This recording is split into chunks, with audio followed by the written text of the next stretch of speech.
Very good morning, Borodar. Welcome to the final championship game of the county cricket season. It's Glamorgan against Derbyshire in sun-kissed Sapphire Gardens. Well, the sun's out at the moment. We've found a wicket and Glamorgan are going to bowl on it. Good morning to Dave Fletcher. Morning, Nick. Yes, yeah. Well, we saw the hopper cover out there when we first arrived this morning, myself and David Griffin. And then it moved and we couldn't work out where it had been. And I'm still not 100% certain that's what we should be playing on, but there we go. It's an interesting looking pitch, isn't it? And by all accounts, you were out there. Kieran Carlson couldn't get the words, "We'll have a bowl out," quick enough. As soon as the coin hit the ground, bowl! Marvellous. So we have a little bit of history being made. Sue Redfern becomes the first female umpire for a county championship match in the UK. And she's walking out alongside Graham Lloyd. She has done a couple of Glamorgan games before in the white ball stuff. Nottinghamshire born, but played for Derbyshire. Sue, back in her playing days, so Graham Lloyd, no association with Derbyshire. Hasten to add. She is officiating at the far end, the River Taff end, as the teams are welcomed onto the field by the usual guard of honour from local children from St Peter's Primary School in Cardiff, and Glamorgan form a huddle in their last match under Matthew Maynard as championship coach. Well, in this spell at least, he's had 2 spells in charge. And the team news, well, Glamorgan make one change from the team that finished the last match, in that they play the extra bowler. Tim van der Hochten is fit again, having missed the Yorkshire game with a minor hamstring injury. And Sam North East is rested. He's had a minor operation, I'm told, from the back of the We shouldn't be chuckling there, should we? So Dan Douthwaite, who finished the last game, plays instead of Ben Kellaway, who started it, if you want to call that a change. He will be allowed to bowl as well as bat this time after a rather complicated substitution last time. Derbyshire? Yeah, just one change from the side that maintained its impeccable record of failing to win in the county championship this season. Mitch Wagstaff is in, scored a half century and picked up 2 wickets in his first over of leg spin up at Scarborough in the only other game he's played this season. And he replaces Wayne Madsen, who damaged a finger trying to take a catch in the slips. One of his fingers was at right angles to the rest of it. Jamie McIlroy to bowl the first ball of the day, and well, Harry Kane didn't know where that went for a moment. He almost played on first ball. Well, that could have been a dramatic start. Came and Rees, having batted through the final day of the match against Derby, putting on 360 at Derby. Without being separated, they added 165 in the first innings, so they've got a good record against Glamorgan, and there will be a couple more runs added to that as Kame drives gently into the covers and picks up 2 runs. It is a very short boundary on the pavilion side. The pitch is away to our left as we look out from the media centre, so it is very much towards the pavilion. The rope is just a couple of metres away from the advertising hoardings. You can't have commentated on many games where you look left from here. As McIlroy bowls and, well, Kame fiddled at that one and got his bat out the way at the last moment. There have been a couple of championship matches on that side of the square. Championship has tended to be one way or t'other since they save the central wickets for the televised stuff, and they played the last championship game on the England-New Zealand strip, so that was central, if slightly worn, as that got up a little bit on Kame, and he played it well down into the gully, and there is no run, but these two must come come into this match with enormous confidence against Glamorgan after putting on, 485? Yes. No, they've been a real success as an opening pair. Harry Kane got his chance when Billy Godleman was left out. Godleman now officially announced he's leaving. Did I say he went on loan somewhere? Yes. As McIlroy bowls, and that one is turned gently down to fine leg by Kane for a single. Godleman went on a 14-day emergency loan to Warwickshire, where he played one game for their seconds. So not perhaps the opportunity he was hoping for. Not that great an emergency then. Clearly not. I think they were concerned that they had an overseas coming back and they weren't sure whether he was going to get back in time. So, but he did. So Billy didn't play, bless him. 3 without loss. Lewis Rees on strike for the first time, and he plays that one off the back foot into the covers and goes through for a single 4 without loss. If you're wondering about the backdrop, well, there are not many people here, hence the slight lack of crowd effects, in addition to which my main effects mic wasn't functioning properly this morning, so we're on a backup one. We'll get through to the end of the season. I just noticed that when he ran that single there, Lewis Rees sort of ran down the pitch, but I don't think they care. Just do what you want, really. There's one half of the pitch, so to the leg side for Lewis Rees now, the left-hander, with Tim van der Hoogten going to bowl from the River Taff end. It looks a bit scratchy down the leg side of the pitch. Yes, there's considerably less grass and a couple of stripes down one side of the pitch further away from the pavilion. You do it at home, don't you? Well, I don't anymore because I don't have a garden. But when you mow the lawn, you think, I'll just drop it down a bit, and we won't need to cut it as much. Then you take the whole top surface off. Here is Van der Hoogten bowling to Lewis Rees. He defends that one back to the bowler. It just looks a bit like they've done that. But then again, that would suggest there were undulations, and I'm sure that there aren't undulations on the pitch. That would be far too exciting. We have seen horrible-looking wickets here before that have played perfectly acceptably. Yes, well, it's like Derby, where everybody turns up and the pitch is green and they all go, ooh. But, doesn't really play green anymore, sadly. And Van der Hoogten is it. That one is pushed by Rees up to mid-on this time. Again, there's no run. Nice day. Must have rained quite heavily in the night. I didn't hear it, obviously. It did rain, I think about 6 o'clock. Did it? Yeah, vaguely woke me up. No. I was woken by one train. I think it was a train. There was a real crash outside, overlooking the train station. Beautiful view. As Van der Hoogten bowls to Rees, who defends that one into the onside this time. And I couldn't work out A, what it was, or B, where I was, which is always, I thought, well, somebody's breaking in downstairs. And I thought, oh no, you fool, you're in a hotel, don't worry about it. One of those. So it's been a busy old couple of weeks. 3 away games in September, plus the football starting has meant, gosh, not much time off. Van der Hoogten around the wicket to Rees, inside edge onto pad, I fancy. Hence the stifled appeal for leg before wicket. Might even have hit him outside the line. But apart from that, it's a great shout. Well worth a shout early on. Just testing Sue Redfern's resolve. Well, I got into Cardiff Station at about 9:45 last night. Unfortunately, I didn't get a Cardiff bus for about another 3/4 of an hour. Due to the fact they were digging up the area where the bus stop usually is, outside the Wyndham Arcade. Don't get any of that in France, do you, Nick? Van der Hoogten in, left alone by Rees to go through to Cook. Well, the transport from Lyon town centre to the stadium was somewhat bracing. I think it probably set a new record from the highest number of people in a French metro carriage. I did see the photograph.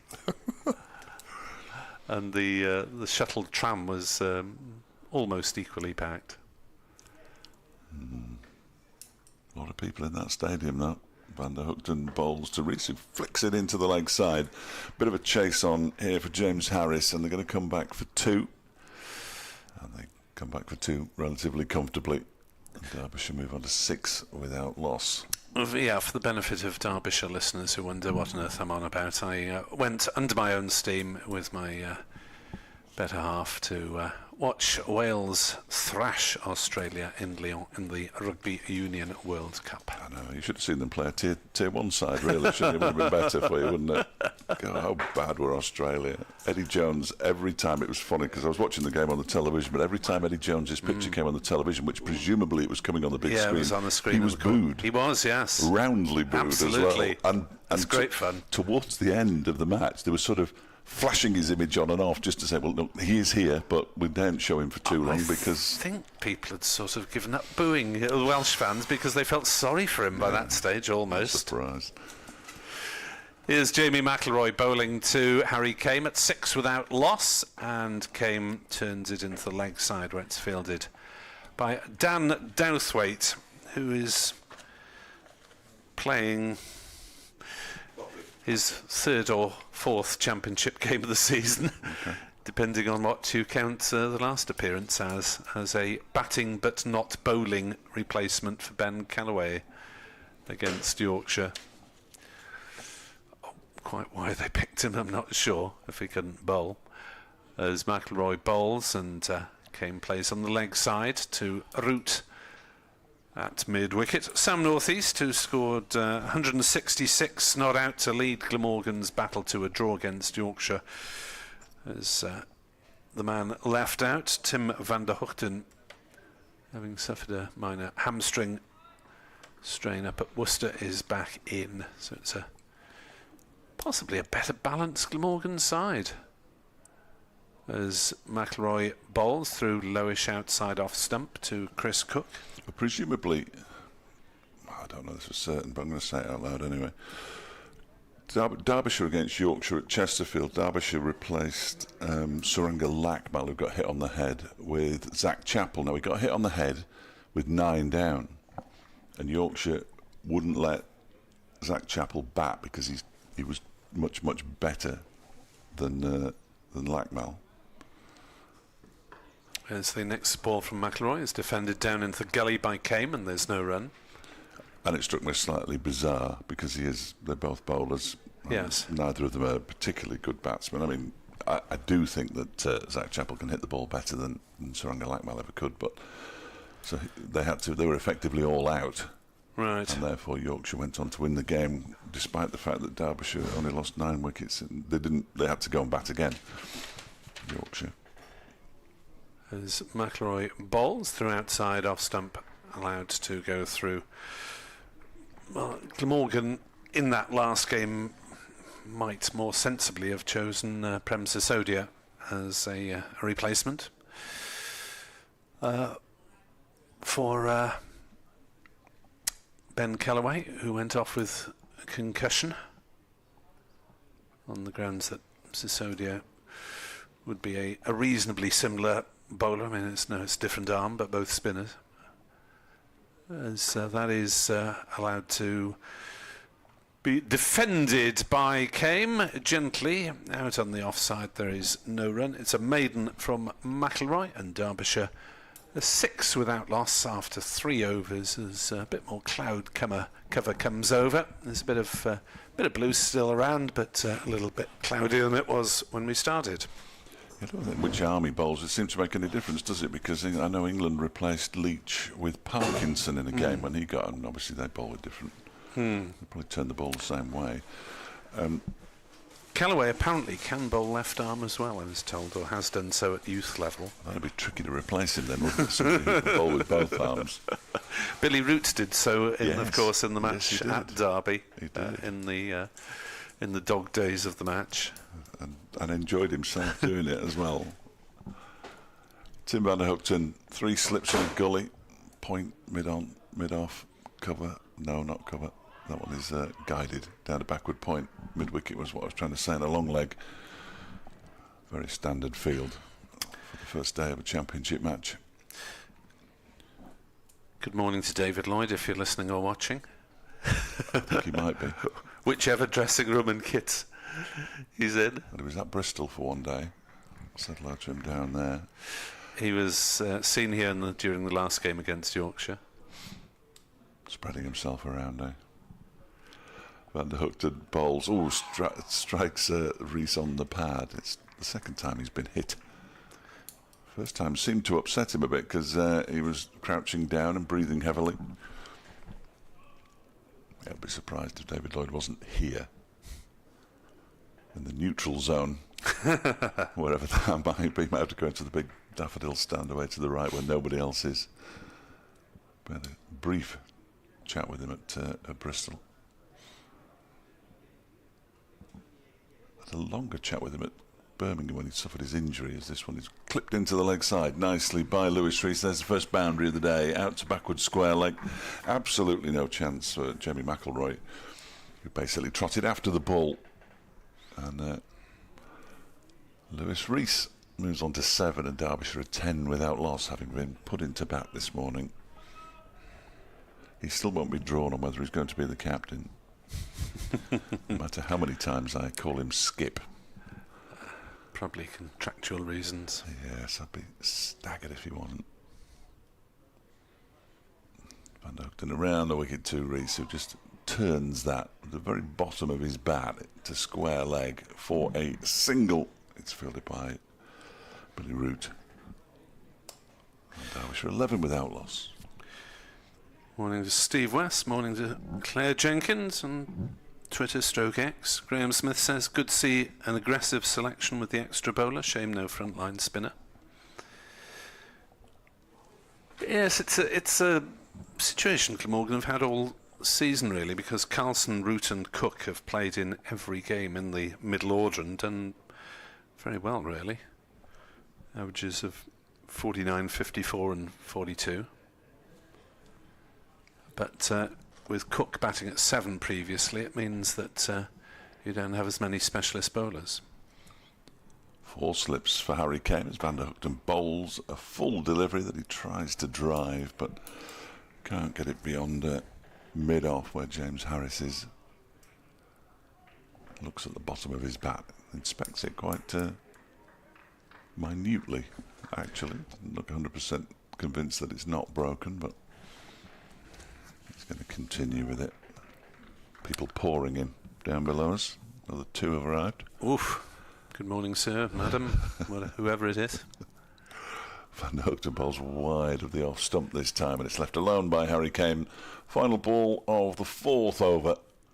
11 without loss, 8 to Rees, 3 to Kane. Yes, of course it is somewhat early, as we have got used to as commentators in the month of September. I don't know why they don't start at 10:30 all year, personally. But there we are. There are many things I don't understand.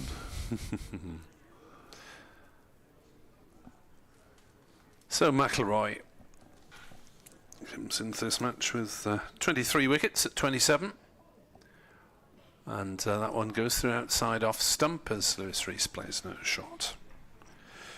29 years old, but really his first season as a regular member of the first team squad. So he's got potentially a few years left on the clock, not too much wear and tear. If only it was the same for all of us.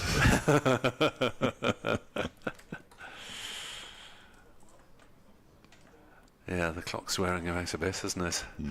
As McElroy bowls, and that one's come back. It was left by Rees. I think it came back largely after it had passed the stumps, but there's a few oohs and ahs around as Rees wanders down the track to have a little prod. In fact, that wasn't too far over the... got out in the good leave category, wouldn't it? Yes. It was marginally outside the stumps and marginally over. Maybe about 3 inches of each. McElroy in to Rees, who works it on the leg side down towards backward square. Billy Root is off in pursuit, and there's a couple of easy runs. It might be quite difficult to get twos on that side of the field if there are any outfielders, because it really is very close to the pavilion. Usually that's the sort of wicket that is reserved for the pre-season warm-up game against the university or whatever. McIlroy runs away from us and bowls to Rees, who comes forward, bat and pad together, both make contact, the ball rolls into the covers. 13 without loss, and no sign in these opening overs yet that the pitch is as it looks, really. It looks very odd, but it hasn't behaved oddly. No, there's been absolutely nothing, has there, so far? McIlroy in to bowl, run down into the slips, but not through the slips, as Ul Hassan dived to his right to stop it. It is getting a little murkier. Where does the weather come from? I hesitate to ask. Don't say away to our left and behind. Usually. Oh dear. Graham Lloyd's already had a look, and it is very dark. And we have a light. We have a no light situation here, don't we? Indeed. See Cardiff Council for details. Yes. No. I was at 99% certain that was no lights, apart from, of course, the last time you played here, when it was. Well, last but one time, wasn't it? 2017. Yeah. As McIlroy bowls and Rees is forward defending. 13 without loss at the end of the over, the occasion which Dave Fletcher was seen dancing a merry jig around Sapphire Gardens and probably the whole of Bute Park as well, as he reported. First Derbyshire win for some time, was it? It was 23 matches that I'd seen, but I think there were 4 at the end of the previous season as well that I hadn't watched, so it was a fair old chunk of time.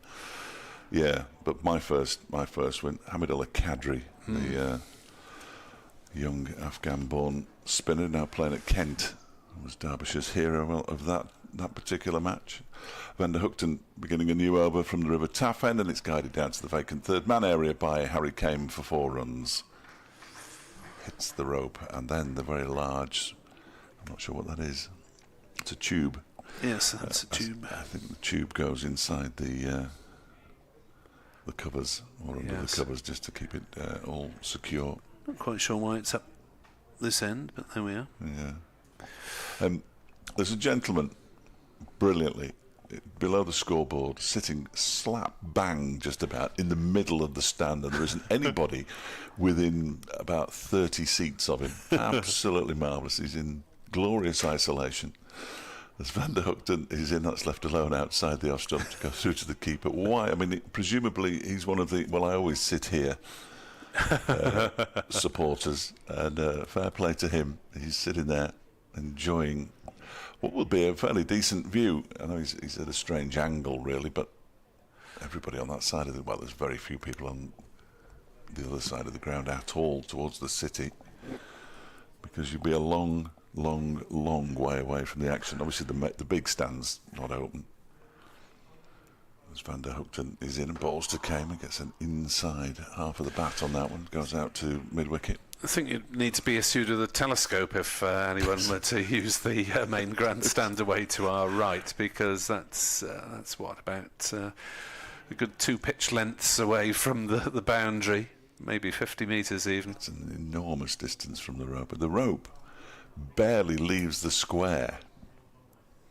It's just off the square to our right, which is, I mean, it's quite a large square, of course, here at Sapphire Gardens, but as this next delivery from Van der Hookton goes past the edge of Harry Kame's bat, through to the keeper, nice delivery. Kame just scratches his mark. But yes, you don't often see the rope cutting across a square, which does mean that anything played square to our right should run pretty quickly to the boundary. It's the longer boundary, but it shouldn't be held up by the grass. Well, it might be a little bobbly in places. Came Waits and Van der Hoekten's next delivery is left alone to go through to the keeper. That's 17 without loss, another dot ball. One ball of the 6th over remaining. Came has 7, Rees has 10. Steve West says another promising season, but with better backup bowling, it could have been so much better. Well, it'll be interesting to hear what goes on in the members' forum at lunchtime today. You going? No. I'm not entitled to. No, fair enough. Final delivery of the over, that's a false shot. It's off the edge.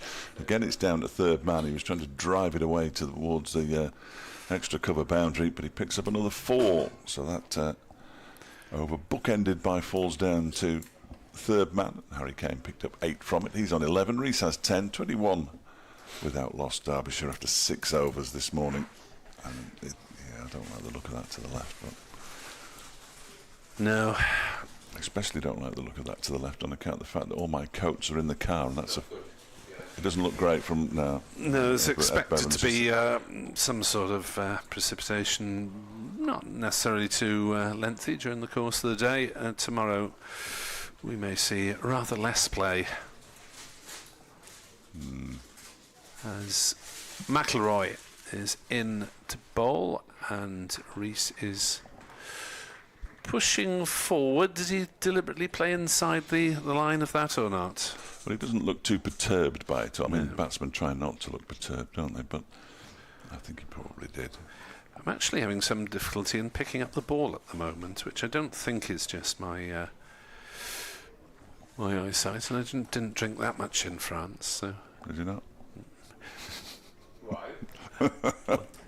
McIlroy is into bowl, thick edge from Rees through the slips. Not sure quite how it managed to get through the slips, but it's run away for 4 runs, which is proving a profitable area for Derbyshire, as there's a gap in the slips actually between 3rd and 5th, and that's where Lewis Rees managed to edge it. He moves to 14. Al-Hassan put the dive in, didn't he, but couldn't quite reach it, unfortunately for him. Kame has 11, Rees 14, 25 for naught to add to their collection of runs against Glamorgan, which has probably gone past 500 now, isn't it, for the first wicket. As that one cuts back and is rather awkwardly defended by Rees. I think it's 510. So it was 360, wasn't it? Actually more than that. No, sorry, it was already past 500. What am I talking about? Was it 360 or 420 on the final day? 360, no, you're right. 165 in the first innings, that's 525, and another 525, that's 550. 550 up for Kame and Rees against Glamorgan. As there's a dab and near run, but Rees thought better of it as Byram advanced rapidly from cover point. Met Office says only 30% chance of rain at 1 o'clock. Well, you see, now then, this is interesting. They put the percentages. You know what the percentage actually means? Well, the chances that it's raining sort of around that time, I guess. No. It means that 30% of the area covered in the forecast will have rain. Which makes no sense. As this one is played into the gap in the offside by Rees, and this time there is an easy single available as Carlson does the fielding, 26 without loss. Tomorrow's forecast appears to have improved slightly. Yes, it's not too bad, is it? Yeah, we may well get most of the day's play in, which is good news, and no early sign that this strange-looking pitch will behave strangely. As I say, we've seen strange-looking pitches do absolutely nothing out of the ordinary. McIlroy tries his luck from over the wicket, around the wickets to the right-handed Kame. I'll get there eventually. 26 without loss at the end of the over. Dave will withdraw briefly at 11, but hopefully I'll come back straight away. Yes, no, I won't be well. I think I'm in need of a severe jolt of caffeine to stimulate my brain into action. Well, the good news is that the cloud is currently almost 5,000 metres above us, according to AccuWeather. It doesn't look that high. Really? The air quality is fair. Good. Yeah, and it feels like 16 degrees in the shade when it is in fact 18 degrees, if it is. Van der Hookten around the wicket. Bowls to Lewis, which is all nonsense, of course. Bowls to Lewis, pushes it out into the offside, and there's no run. We were hit by some enormous showers in the game against Sussex last week. We lost the first 2 days, which we always felt we were going to, but then another shower struck on day 3. And it was one of those, you looked at the weather forecast in the morning, it looked like the country had a rash because they had no idea where these showers were going to hit in the distance. There was nothing, but we were right underneath it. And the Hookton bowls to Rees, who pushes it out into the offside. He almost came through for a single. I came out to slam the brakes on. Well, it's a very decent effort to even work yourselves in with a chance of winning from the Derbyshire point of view, wasn't it? Yeah, no, it was a really good declaration at lunch. McGarthur, after the game, said they had 2 options really: to declare at lunch with a lead. He wanted 150, it was 129, I think, or declare overnight and then try to bowl Sussex out and then chase whatever they were set, which is slightly riskier. And Hookton bowls, that sort of worked nicely off his hips by Lewis Rees for 4 runs. Down a fine leg. That was a good shot from Rees.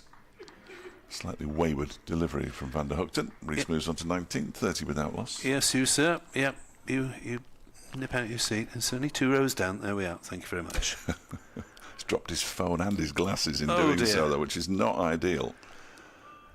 Let's hope neither of them have... Thank you very much, sir. Oh, he's got a pair of binoculars as well. Handed the ball back to Jamie McIlroy, save him having to clamber over the pickets. When he's sitting next to us, quite correctly pointing out that there is another ball down there. As Van der Hookten bowls edged and dropped by Ul Hassan. It went very, very quickly to him. It was probably about knee height, slightly higher. And Lewis Rees has been dropped at 3rd slip by Zain Ul Hassan on 19. Sharp chance. That's what they're there for, though. That was, well, yes. Oh, hang on, it didn't carry. Did it not? No. Excellent. The replay shows that it didn't quite carry. Good. It was a good stop. An excellent. So I'll just cross that out. Yep, I wrote it down and suddenly crossed it out. He may. I mean, he's one of those that damages fingers, isn't it, as well? So he's done well not to damage himself as Van der Hookten bowls. It's turned into the leg side by Rees. He fancies 2 here. McIlroy gets to the ball quite quickly, though, picks up left-handed, as you would expect. Hurls it back into Cook, and they go through for a single. Rees moves to 20, 31 without loss. Yeah, my first reaction, as yours was, that it had carried low down, but I, like you, can't see the ball either, so I'm pretty much guessing. Ul Hassan did have his back to us, so that's our excuse anyway.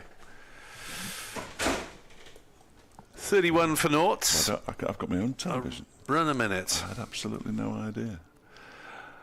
Oh, yes. There we go. Thank you very much. Booted into life. There is Van der Hookten bowling to sort of. They've both gone off now. We've lost them both. We had one. I've got one back. Yep, we're okay. Yeah, super. We got no excuse as Nick now. said, I've got to go. Dave Fletcher will be back to accompany Edward Bevan in the next few minutes here on BBC Sport Online, and to communicate via the medium of the format formerly known as Twitter, now X. Sounds a bit odd, doesn't it? Send us an X message, an X post. Hey ho. 31 without loss. Derbyshire going along nicely at a run a minute. Simon Brackey says we could play a game of Name the Crowd if the play gets tedious. It is the old sporting joke, isn't it? As McIlroy is in to bowl and forward comes Rees to defend. But they don't announce the team changes the crowd, they announce the crowd changes the team. It's one of these. So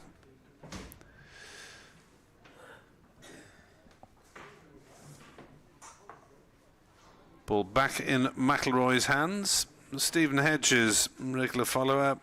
He's in Turkey. Morning, Stephen. McIlroy bowls and Rees shoulders arms. Through it goes to Chris Cook. So even the instant that we thought was the first catching opportunity of the morning was not, as it didn't carry. And the ball back with Jamie McIlroy. 0 for 11. Van der Hoogten somewhat more expensive, but quite a few of the runs have been off the edge as McIlroy bowls, and Rees is forward playing out into the offside, and there's no run. Good morning to Edward Bevan. Morning, Nick. Bonjour, I think they say. Where have you been for the last couple of days? Yes, very enjoyable.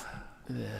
Weather was absolutely gorgeous for the weekend. Yeah, you could see that on the on television. It's lovely to have it like that. I was looking back at some old stuff in the house the other day, and I covered the World Cup in France in 1991. Would you believe? Gosh, as that's through outside off stump. No shot played by Rees. Yes, places like Lille and all those. Well, Lille's not such a lovely spot, but the others are. I saw nothing of Lille apart from its international station where I changed trains. But it's considerably easier than changing in Paris, where you have to get across the city to a different station, whereas Lille, you just find a different platform. Yes, you just go across.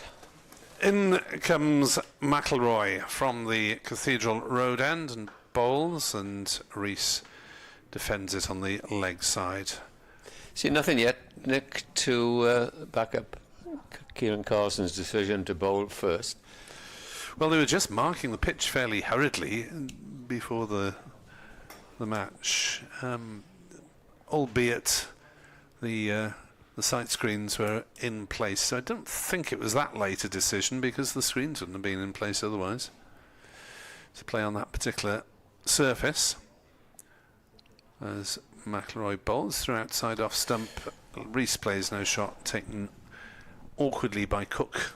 Low down, just turning his head away in case he got a whack in the chops. Thankfully for him, he didn't. 31 for naught after 9 overs here on BBC Sport Online. And Edward Bevan will be joined in a moment by Dave Fletcher.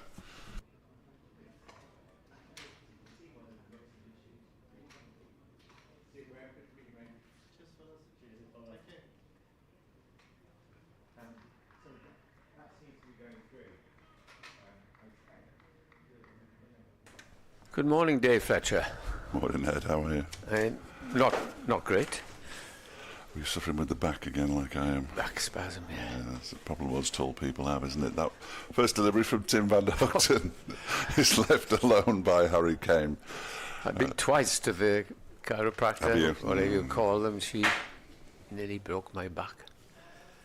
I have to go back again on Friday, but it's just can't. It's locked together, she says. One of the worst she's seen for a while. Yeah. I don't know why. Don't know why at all, but it's rather painful. But there we are. Mine went at Bristol 2 weeks ago. Here comes Van der Hoogten, and bowls left alone by Kane. Actually moves away, and it's taken low down in front of first slip by Cook. It goes from time to time. Yeah, I think it's driving, sitting as we are now for long periods, the posture and all that. So hopefully it'll disappear. It will. It will. David Griffin's suffering as well. Is he? What's the matter with the old boy? Back and knee. Been in the nets, is he? Just wants to get through to the end of the season, I think, now. Van der Hoogten is in and bowls, left alone by Harry Kane to go through to Cook. 31 without loss. Derbyshire will be relatively pleased with the steady progress they've made in the early stages. Yeah, you probably heard me over the years moaning about third man. No. The four boundaries have gone down that area this morning. Yes, I was thinking of you. But now they've got one here and the other over. Just saying. We'll tick that one off your bingo cards. Here comes Van der Hoek to bowls to Kame, who leaves alone outside the off-stump. Ball goes through to Cook. Just the bowler. Talking to you earlier on, Dave, I look at the Derbyshire side and I see now these two are very, in my eye, I've seen plenty of them this season. Very good openers. You've got some middle order batsmen, people like Lewis Deploy, etc. A good, steady opening attack, as you bowled Sussex out for 98, I think it was last week. Yet Derbyshire have not won a game at home for 4 years, which I can't understand. There's a concern, as this one's left alone by Kame to go through to the keeper once again. Do you think, Fletch, that the pitches are a little bit too good and batsman friendly? They're certainly batsman friendly in the game that we saw earlier on in the season at Derby. It was interesting because I spoke to Zach Chappell after it was 100 they bowled Sussex out for in the first innings. Yeah, I knew it was small. Yeah, not many. And I spoke to him after he picked up 4 wickets. Sam Connor's got 4 wickets. Anish Dal bowled something like 8 overs, 6 maidens, 2 for 3. I mean, it was a remarkable spell of bowling from Nudge as well. Speaking to Zach Chappell after the game, as Van der Hoek comes in to complete the over. It's a maiden over, but it wasn't massively testing for Harry Kame, who was able to leave most of them, 31 without loss. And his first, I said, well, it must be, obviously, he'd be delighted to bowl a team out for 100. He said, yes, it's nice to see a pitch with a bit of grass on. So they have, they need to leave some grass on just to help the bowlers a little bit. I mean, Derbyshire declared 129 in front at lunch on what was effectively the second day. It was the 4th day because they lost the first 2 days due to the rain, and then there was a delay on day 3 as well. So to have a lead of 129 shows that it wasn't impossible to bat on. Yeah. But there was a bit of something for the bowlers if, as they say in the modern vernacular, they put it right you know where.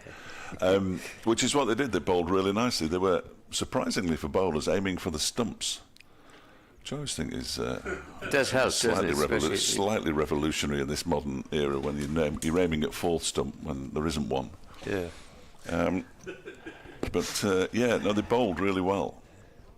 And if you bowl well, you will get your rewards. I mean, Sussex, in fairness, didn't bat particularly well, and they were shorn of 4 players due to all that naughty boys, the nonsense against Leicestershire. I saw that incident on YouTube. You probably saw it as well. When the attempted trip. Carson trip. Well, you could see it's ridiculous state of affairs. Although if you do that in a football match, as you and I know, you just get a little ticking off or a yellow. But the batsman would have been rolling around for half an hour, wouldn't he? Yeah. Gorvin is going to have a bowl and bowls the first ball, which is clipped away for 4. Well, not quite the way to start. A half volley on leg stump. Gorvin, no more than medium pace. To quote my good colleague Nick Webb, he bowls wicket to wicket, keeper standing up, and that's that. Although the keeper is not standing up today, and why he's got 3 slips, I'll never know. He hasn't anymore. They've worked that one out, Edward. They've worked that one out quite quickly. He's putting the mid-wicket back on the boundary, taking the 3rd slip out and saving one on the onside. Makes more sense. Yeah. Here's Gorvin again from this end. He's over the wicket and bowls down the leg side again, and that's another boundary. This is poor bowling. 2 leg stump half volleys. Help yourself. And when you win the toss, you don't expect, you do expect 1 wicket to fall in the first 7 or 8 overs, but I'm afraid there's very little has passed the bat. You always want 3 as a minimum by lunch, don't you? 3 by lunch, all out by tea. Yeah. Well, or tea or thereafter for about 210. Yes, but you'd want to be batting today, certainly. Now then, what can Gorvin do? Comes up, bowls to the left-handed Reese, and that's wide of the off stump, which is taken comfortably by Cook. Doesn't look as if there's a huge amount of pace. The umpire is going to have a look at Gorvin to see in those first 3 balls whether he's running on. To add insult to injury, he's gone for 8 in 3 deliveries. Now, is that umpire Redfern, who is a lady, umpiring, first lady to umpire in a championship match in the history of the game? Yeah. I can't make out because I think that's... She's at square leg. Square leg, yeah. They both got Panamas for some reason. Yeah. Gorvin bowls. I said, no, well, that's Fortunately for him, he's got a man on the leg side boundary, which is chipped away. 40 for no wicket. Good start here, 29 to Rees. And looks as if these two at the moment are going to help themselves to what they did in that second innings, where they got 360 without loss a month or so ago up at Derby. To add to their 165 in the first innings. Exactly.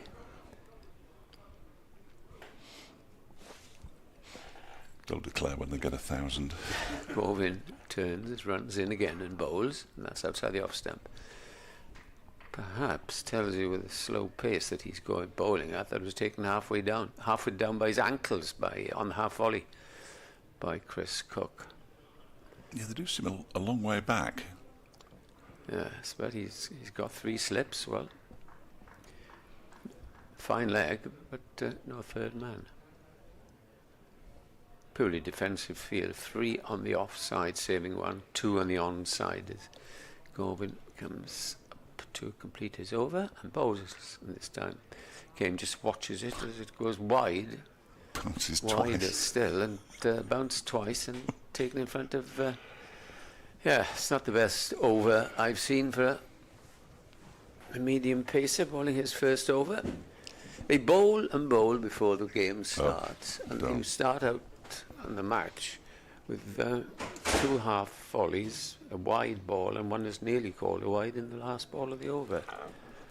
Well, the one that gets me, Edward, is the rotation of bowlers. And Derbyshire, in fairness, haven't done it in the last 3 matches. This has been their bowling attack of Dahl, Chappell, Connors, Pat Brown, Alex Thompson.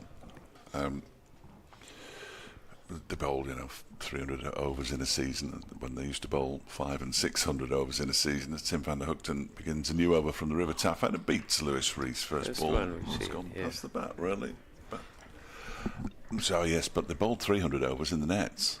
There's no point in bowling 300 overs in the nets when if you're not going to be able to bowl another 600 out in the middle, because that's where it really matters. But probably be accused of saying, yes, you go back to the old days, but let's forget that Fred Truman used to bowl over 1,000. He was one of the quickest bowlers in the country. Okay, he didn't have so much one-day cricket as you have now, but it's a lot of work. Van der Hoogten is in the get bowls to Rees, who just turns that one into the leg side, where it's going to be filled by Eddie Byram, and there's no run. Yeah, it just seems slightly absurd to me to lump in the work. Yes, you've got to take into account the work they do, so just reduce the workload in the nets, and because they don't bowl at batsmen in the nets for a start, they bowl no balls and all sorts. About 2 paces down the pitch away from being a length ball. It's as you say, no balls all the time. Next, Van der Hoogten delivery is defended by Rees towards mid-on. There was a coach, I forget who it was now, and they were either before the game started or on a nets morning or day off and called into nets. And the coach stood in the nets and he turned to this chap and he said, look, if you're going to keep on bowling as you're bowling, I'm walking in. What's the point of me coming out here when you're bowling and you're bowling no balls by about 1.5 yards? Absolutely. Round the wicket, Van der Hoogten left alone by Rees. Slow, isn't it? Slow. Taking that at knee height at best. Chris Cook. Yeah, you might have heard us saying in the last game that Chris Cook has been awarded a testimonial stroke benefit next year. I can't think of anybody in this Glamorgan setup who is more deserving. He's really earned it. He's kept wicket beautifully for the last couple of years, batted well, and one of the good guys in county cricket. He crouches down now. Van der Hoogten bowls. That's left alone. It just come back down the leg side after it goes past the stumps and was well taken by Cook. Again, relatively low down. But there isn't, as Edward was saying, an enormous amount of pace in this pitch, it would seem. The unpleasant clouds appear to be passing to the north, which is good news. It's not a bad focus, actually, today. No, it's not. And the apocalypse tomorrow, that seems to be going up north earlier than we thought, but it still doesn't look too... Oh, he has a big swing at that one, Lewis Rees. That's the first poor shot that he's played, really. Yeah. He was going full at that one. Goes past the edge of the bat and through to the keeper. It's another maiden for Van der Hugton, his second. 6 overs, 2 maidens, 0 for 20. And after 12 overs this morning, Derbyshire were put into bat are 40 without loss. Harry Kame has 11. Lewis Rees has 29. No extras yet. I haven't had a look at the table this morning. Are you and Yorkshire and Gloucestershire fighting out for the wooden spoon? Yeah, potentially. In defence of Yorkshire, they'll have 48 points deducted as Gorwin starts the second over and bowls, and that is played down, wrists just dropping on the bat, and it goes on the half volley to second slip. Yeah, Yorkshire 89 points after their 48-point deduction. They've only won 2 matches this season. They were both against Derbyshire. Gloucestershire, the other side, not to have won a game this season. They've got 95, and Derbyshire on 104. They need points. There could be lots of draws after the inclement weather forecast this week, or there could be a few arrangements made. That's a good delivery from Yeah. Andy Gorvin. This sort of tails back in Tail after back it goes in, past the stumps again, but it was left alone by Harry Kame. Taken by Cook, moving to Was his going left. one way and then the other. Better over from Gorvin. And that first exploratory over where he was not warned but just told by umpire Graham Lloyd that he was encroaching on that on the pitch as he turns again in past the umpire, bowls, and Kame just had to adjust at the last moment as he pushes it away into the cover area, and it is no run. 40 without loss. We're in the 13th over, Glamorgan having won the toss and having no hesitation. So my good friend to my right tells me, is that right? He couldn't Well, I wasn't there, but David Griffin and Nick both told me that he couldn't get the words "we'll have a bowl" out quick enough. Yeah, but it hasn't worked as yet. Here's Gorwin. In he comes and bowls, and that's pushed forward onto the offside, and there's no run. Umpire Lloyd just holds his 2 fingers up to umpire Redford. Just confirm there are 2 balls. They always do it when there's 2. Why they do it when there's not 1 left? I don't know. It's weird, isn't it? And having said that, if you look at the scoreboard, and they're far nearer than we are, you can see he's got 1.4 overs. Yeah, that's a bit of a giveaway.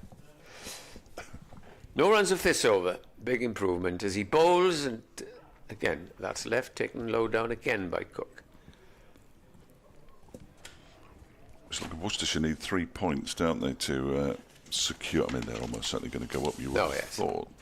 They haven't started yet at Headingley against Yorkshire, where they will get underway at 12:40 after an early lunch, if there is no more rain in Leeds. Gorvin looking for a maiden. Last ball of the over, comes in and bowls, and good length ball. Much better over from Gorvin. 9 off the first over and a maiden.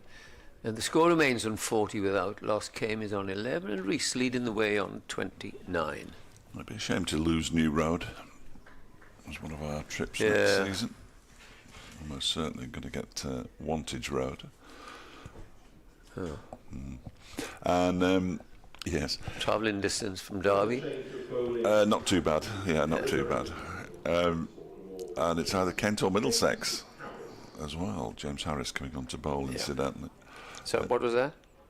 And Middlesex. Don't mind Middlesex as long as they don't play in the out grounds. Yeah, I'm not. It's beautiful, Lords. It is, and it's marvellous to walk around and all the rest of it. But I'm not a massive fan. It's difficult finding hotels that are nearby and expensive hotels. Yes, quite. Oh, the budget doesn't go to that. Well, they're struggling to get play underway in the first division.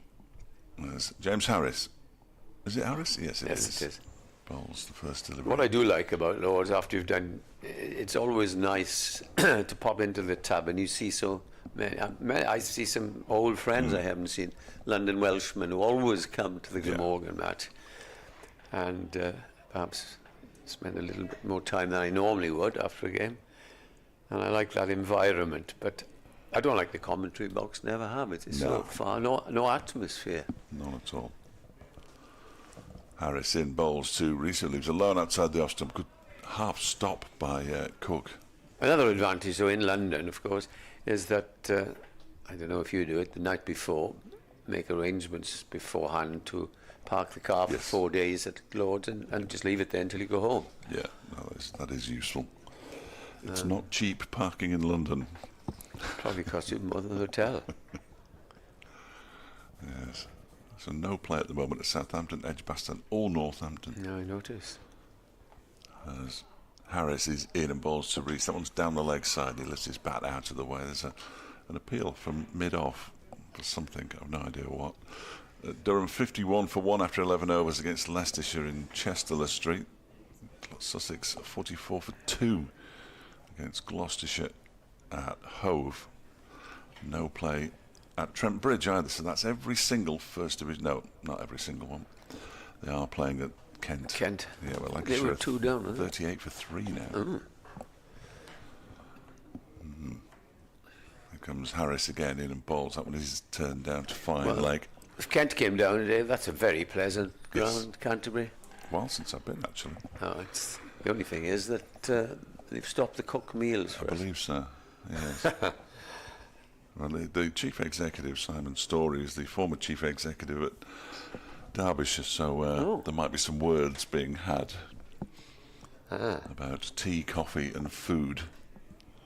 But it's one of those things that exercises us slightly more than anybody else.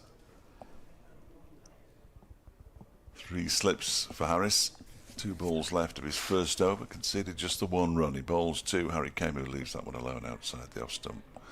Absolutely no need to play at that one. Not too much of a breeze here. And there's a wind warning for tomorrow. As gales, as opposed to wind. Yes, it's going to be rather nasty tomorrow. I'll be battening down the hatches job. I need to get the coat out. Yes. 41 without loss. Final ball of the first over from James Harris from the River Taff end. Bowls to Harry Camus, who leaves alone. Outside the off stump, ball goes through to the keeper. And it remains 41 without loss. Came has 11, Reese has 30. Clouds pretty high. A few dark ones threatening, but interspersed with bright periods. See the games that you commentate on football, Burton Albion, and a draw last week. They're still hovering though down there. Yes, I've been given an early call. I'll try not to be long, Edward. That's all right. Dave goes off to talk to his Derbyshire and districts listeners as Gorvin will start his 3rd over. And he's in now past the umpire. Bowls the first ball and is defended there by the left-handed Reese. It's going down towards the vacant 3rd man area. And they will pick up 2 more runs. 43 for no wicket. And steady, positive start here by Derbyshire. And you can tell the doctor next time you go, Edward, I'm suffering from a vacant 3rd man area. Yes. Yeah, not the doctor. She's a very good chiropractor. That hurts. Oh, around the wicket comes Corbin to the left-handed Reese. He clips it off his legs and gets another single. Well, I think Kieran Carlson must thought, seeing the green patches, it might do something. But not only has it done nothing hardly at all, but it's slow. And wicketkeeper Chris Cook taking the ball down by his ankles on the second bounce of Corvin last over. 44 without loss then. And there is a 3rd slip for Gorvin. Bowls very wide of the off stump and through to the wicketkeeper.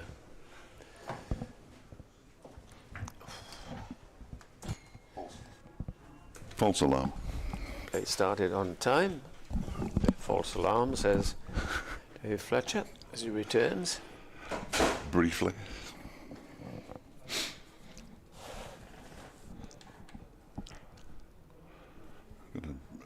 I've already had an email today, which is very exciting. I shall find it. Here it is. Govin in pass umpire Lloyd bowls again and forces game to go onto the back foot as he pushes it away to mid-wicket, where it is fielded. Snowrun has a little chat with umpire Redfern. It worked this out, and it's right. Nick Buxton has emailed and said, is there a more damning statistic to emphasise our inability, this is Derbyshire obviously, to play well for a full 4 days than the fact that we're going to finish the season with more bowling and batting bonus points than the team who are going to get promoted?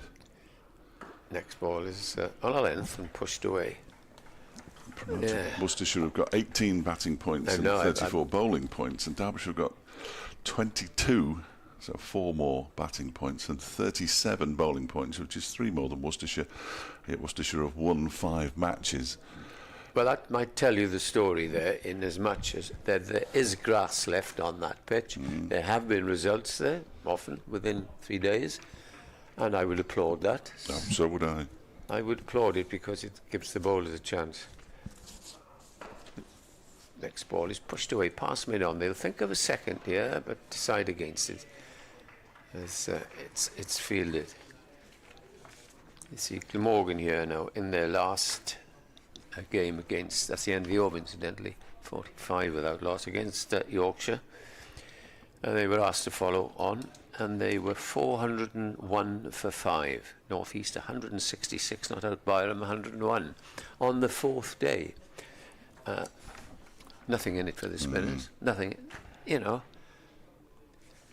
Back in the day, you would prepare good pitches in as much as they would do a bit in the first hour or so, then good batting pitch for nearly 2 days, and then turn on the last day. And everybody gets into the game. Yes, indeed. Harris begins a new over from the River Taff end. Playing the ball slightly away from his body there, Harry came, going back in towards his stumps, pushes it out to point, where it's fielded by Eddie Byram. Of course, Somerset started that day a couple of years ago, and they were roundly criticised. And points deductions. Yeah. Oh, ECB were down there like a shot, and well, back they went then, and we don't see a spinner. No, it's maddening, really, isn't it? And then they say, well, we're not producing any spinners. Harris in and bowls off the back foot, forced up to mid-off, but not timed at all by Kame. Well, Glamorgan haven't got Carlson does his best, but he's not a recognised spinner. Now that Andrew Salter has gone on the staff, which is astounding. And when you think years ago they used to have 2, 3, 4. Yeah. That is not Glamorgan, but other sides. You think of Yorkshire, you think of Worcestershire. Middlesex you can think of. Alex Thompson, 25 wickets this season. Derbyshire's leading spinner. Oh, there's a play and a miss there. That's a horrible shot from Harry Kame, and he knows it. He just sort of stands there, looks to the sky. He wafted his bat outside the off stump to a ball, but he could comfortably have left alone, and Lewis Rees comes down and he's pretending to prod the pitch. Well, he is prodding the pitch, but I'm sure he's saying, don't do that again, Harry. I think Kame is just a little frustrated on the slowness of the pitch. The odd ball has gone through, but basically it's looked quite easy pace, and once the shine goes off it, then it should be a batsman's day. He scored just 1 run off the last 3 overs that he's faced. That might be a reason again. As he looks to turn, there we go, that's better. He's turned that one off his hips down towards the backward square leg boundary. There's a brilliant stop. Is that Dan Doubtway? Down there, I think it is. Yeah. With 88 on his back, and they come back for a couple of runs. So Kame is off 12 and moves on to 14. 45 deliveries he's faced for his 14 runs, 47 without loss, Derbyshire. When I briefly spoke to the producer, he said to me, is there any prospect of any play then? I said, well, we are playing now. As this next delivery is very wide of off stump and goes through to Cook, who's slowly getting off his knees. Very slowly. It's that time of the year, isn't it, when everything is slightly tougher to do than it should have been, and it certainly was in April. One ball left of the Harris over, his second. What did one scribe describe this time of year as? A melancholy time for cricket lovers. It certainly is. Here comes Harris to complete his second over then. Balls to Kane. Again, a long way from his body. Oh, and there's a terrible piece of misfielding, I'm afraid, there from Andy Gorvin, which is going to yield 3 runs in the end. They are going to come back for a comfortable 3 as Eddie Byram has to go chasing after it. Gorvin looking suitably sheepish after failing to stop what looked a fairly routine ball towards him. And the 50 partnership is up after exactly 16 overs. So we're only 3 minutes behind schedule. That's good, isn't it? Yep. 50 without loss, Derbyshire. This time I'm convinced I'm going to do an update. And there's nobody applauding. There's nobody here. Kane is on 17, Rees is on 33, 50 without loss, as Dave says. And we can see now if Gorvin, who hasn't had a particularly good start to this game, a bad misfield there in the last over, and his first over went for 9.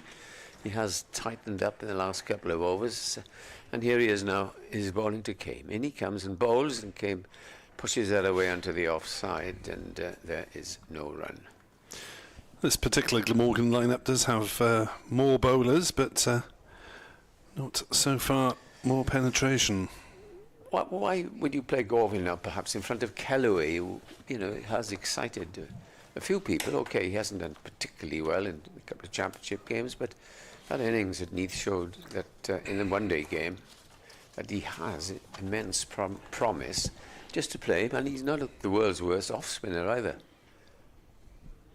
As Gorvin comes in and bowls, short, pushed away for 4, beautifully timed by Kane, and it was short, wide-ish outside the off stump. And Derbyshire probably thinking, yeah, thank you very much for letting us have a bat. Strange, isn't it?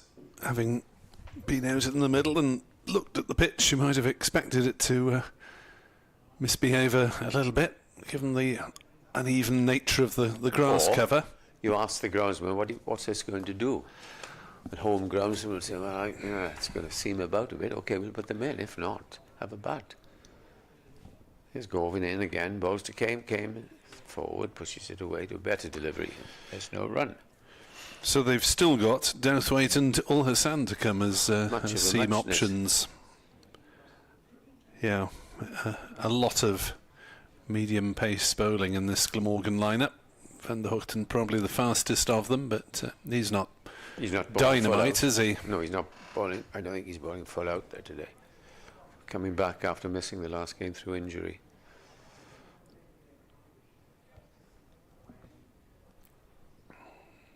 Here's Gorvin close to the stumps this time, and Kane just watches it go through to wicketkeeper Cook. 54 for no wicket. We've had just over an hour's play. The game started on time. Mr. Lloyd is again be careful poking suspiciously at the follow-through, isn't he? The second time he's looked. He hasn't admonished him in any way, but he better be careful, as I say. I think if he goes up there again, he might well warn him.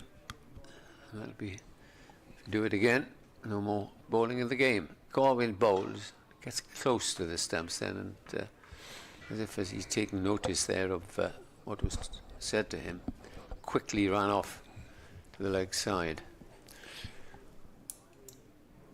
And Glamorgan will be thoroughly glad to see the back of these two batters in particular. If they do at any point between now and Friday evening.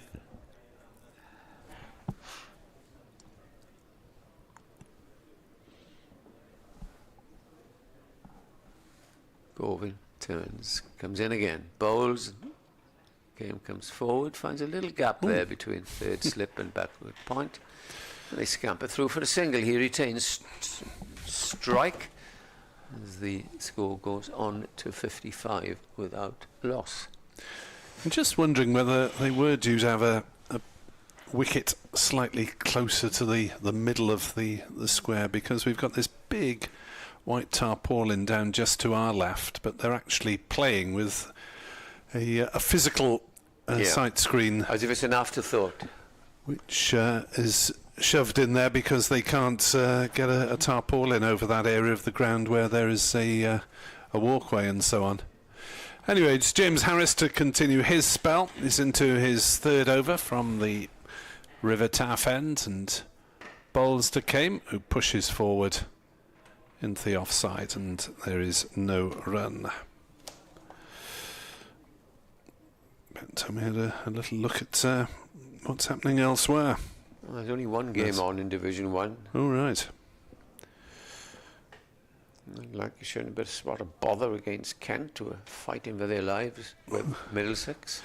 Yes, that'll be a close contest this week, won't it? Middlesex against Kent, effectively, though they're playing separate games. Harris is in to bowl, and Kame defends on the leg side, and there's no run. So, now just underway at Southampton. Hampshire 1 for naught, after being put in by Surrey, who only need a couple of points, isn't it, to yeah, they should wrap it up in this game. Wrap up the title. As do Worcestershire, need a couple of points to confirm promotion to Division 1. As Harris bowls to Kame on the back foot, who defends it out on the onside. Kent against Lancashire. Lancashire 54 for 3. Middlesex haven't managed to get going against Notts. North and Essex, Warwickshire, Somerset both delayed. Yorkshire, Worcestershire in Division 2 delayed. Durham 70 for 1 against Leicestershire. As Harris bowls, and Kame forces off the back foot. We'll get at least a couple, I think. It's running out towards the boundary. It's picked up just inside. They turn, think about the third, and decide they've got plenty of time as the throw arrives back from the far distance. A neighbouring postcode to Chris Cook. And they're through for 3. 58 for naught. Kame moves on to 25. Rees has 33.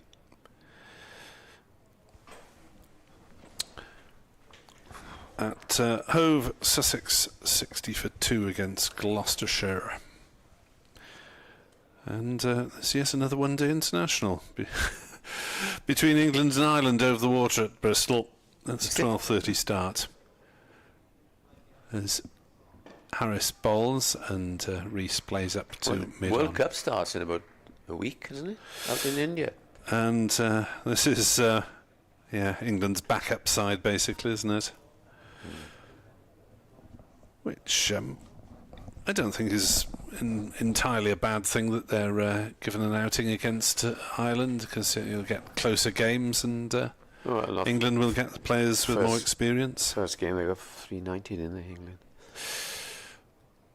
Harris in to Rees, who'll get runs through square leg here, may get 4 of them. Gorvin is chasing round. Will he get there? No, he won't, as it was clipped away neatly by Lewis Rees against the land of his father. His dad's from Llanelli. He moves on to 37. 62 for naught at the end of the Harris over.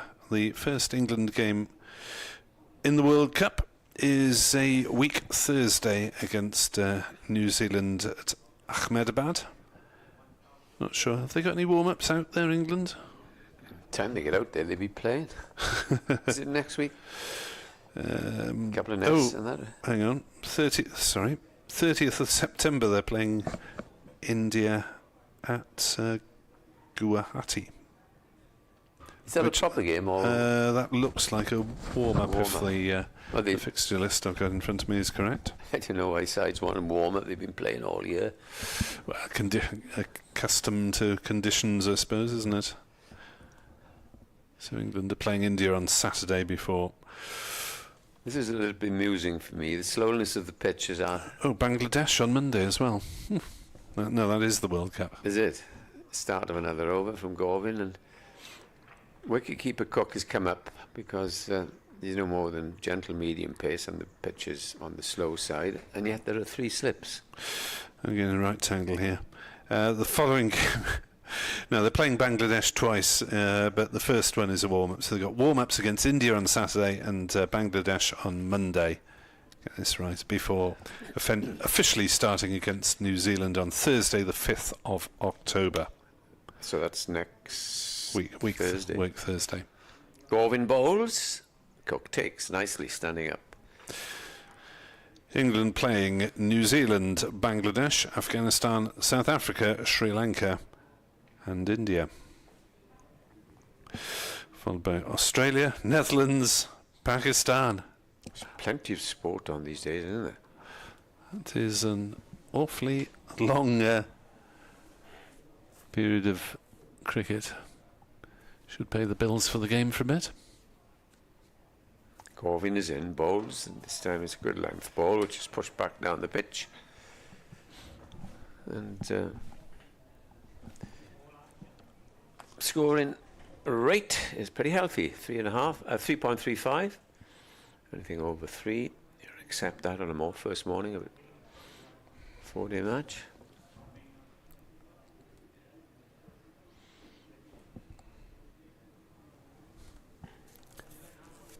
Gorvin from the Cathedral Road end, past umpire Lloyd, in, bowls, and that's just short of a length, and back of a length, I suppose, the modern way, and it's pushed up to mid-on. Just doesn't seem to be coming onto the bat very hard, does it? Slow pitch. The dead bat shots are really just trickling out a few metres. As we've seen the last 2 games.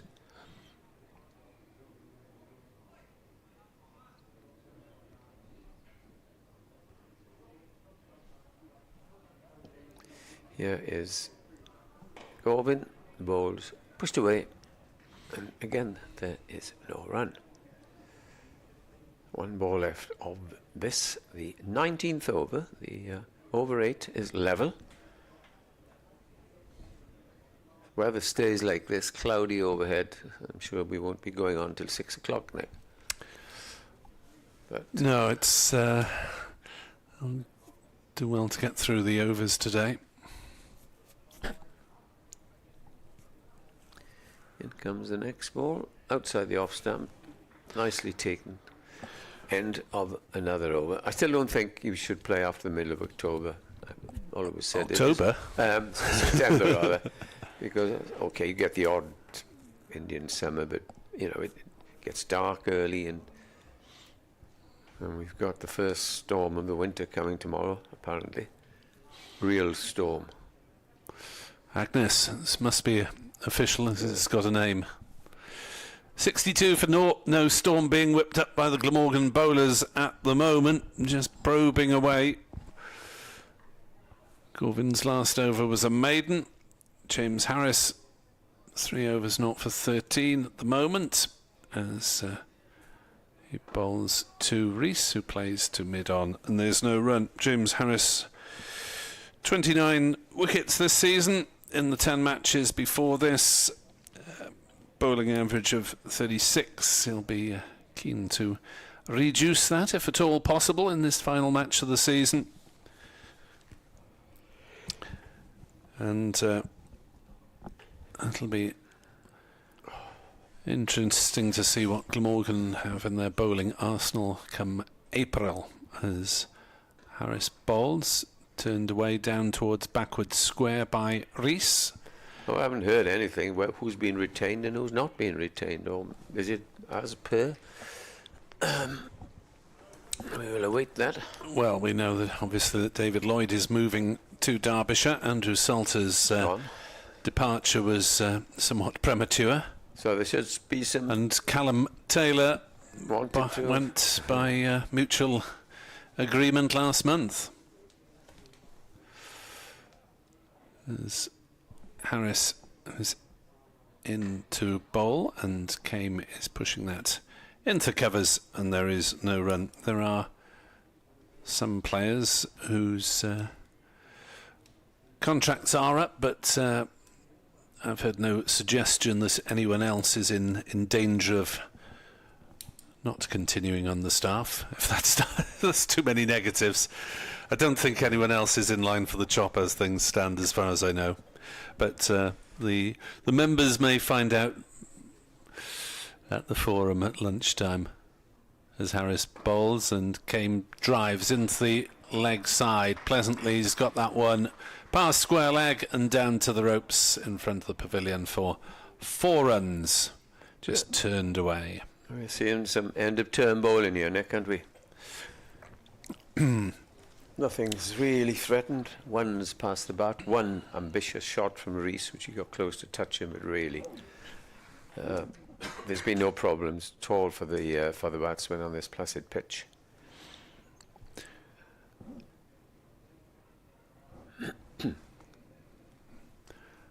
As next ball from Harris is turned on the leg side to mid-on by Kame and. I was talking to Dave Fletcher when you were out now, and I suggested that end of the season for this game, nothing really in it. Derbyshire don't want to finish bottom, obviously, but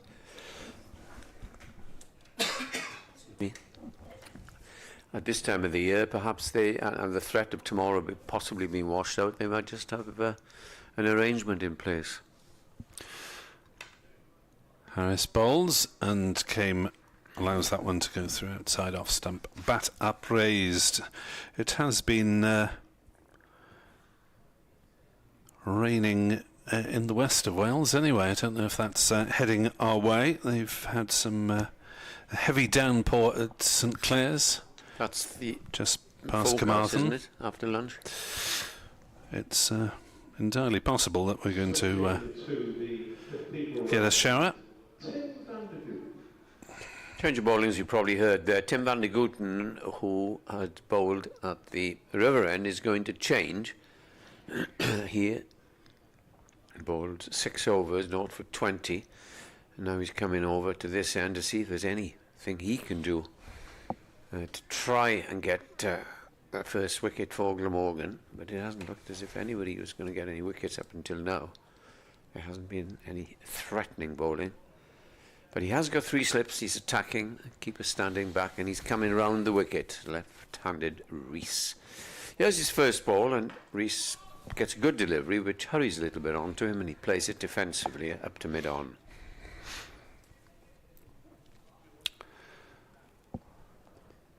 Making the point earlier on that Worcestershire, who must be pretty certain of going up to Division 1, have got very few batting points this year. And I suggested, because they've left some grass on, it was a good cricket wicket when Glamorgan played there, and that's the reasons that they've had results.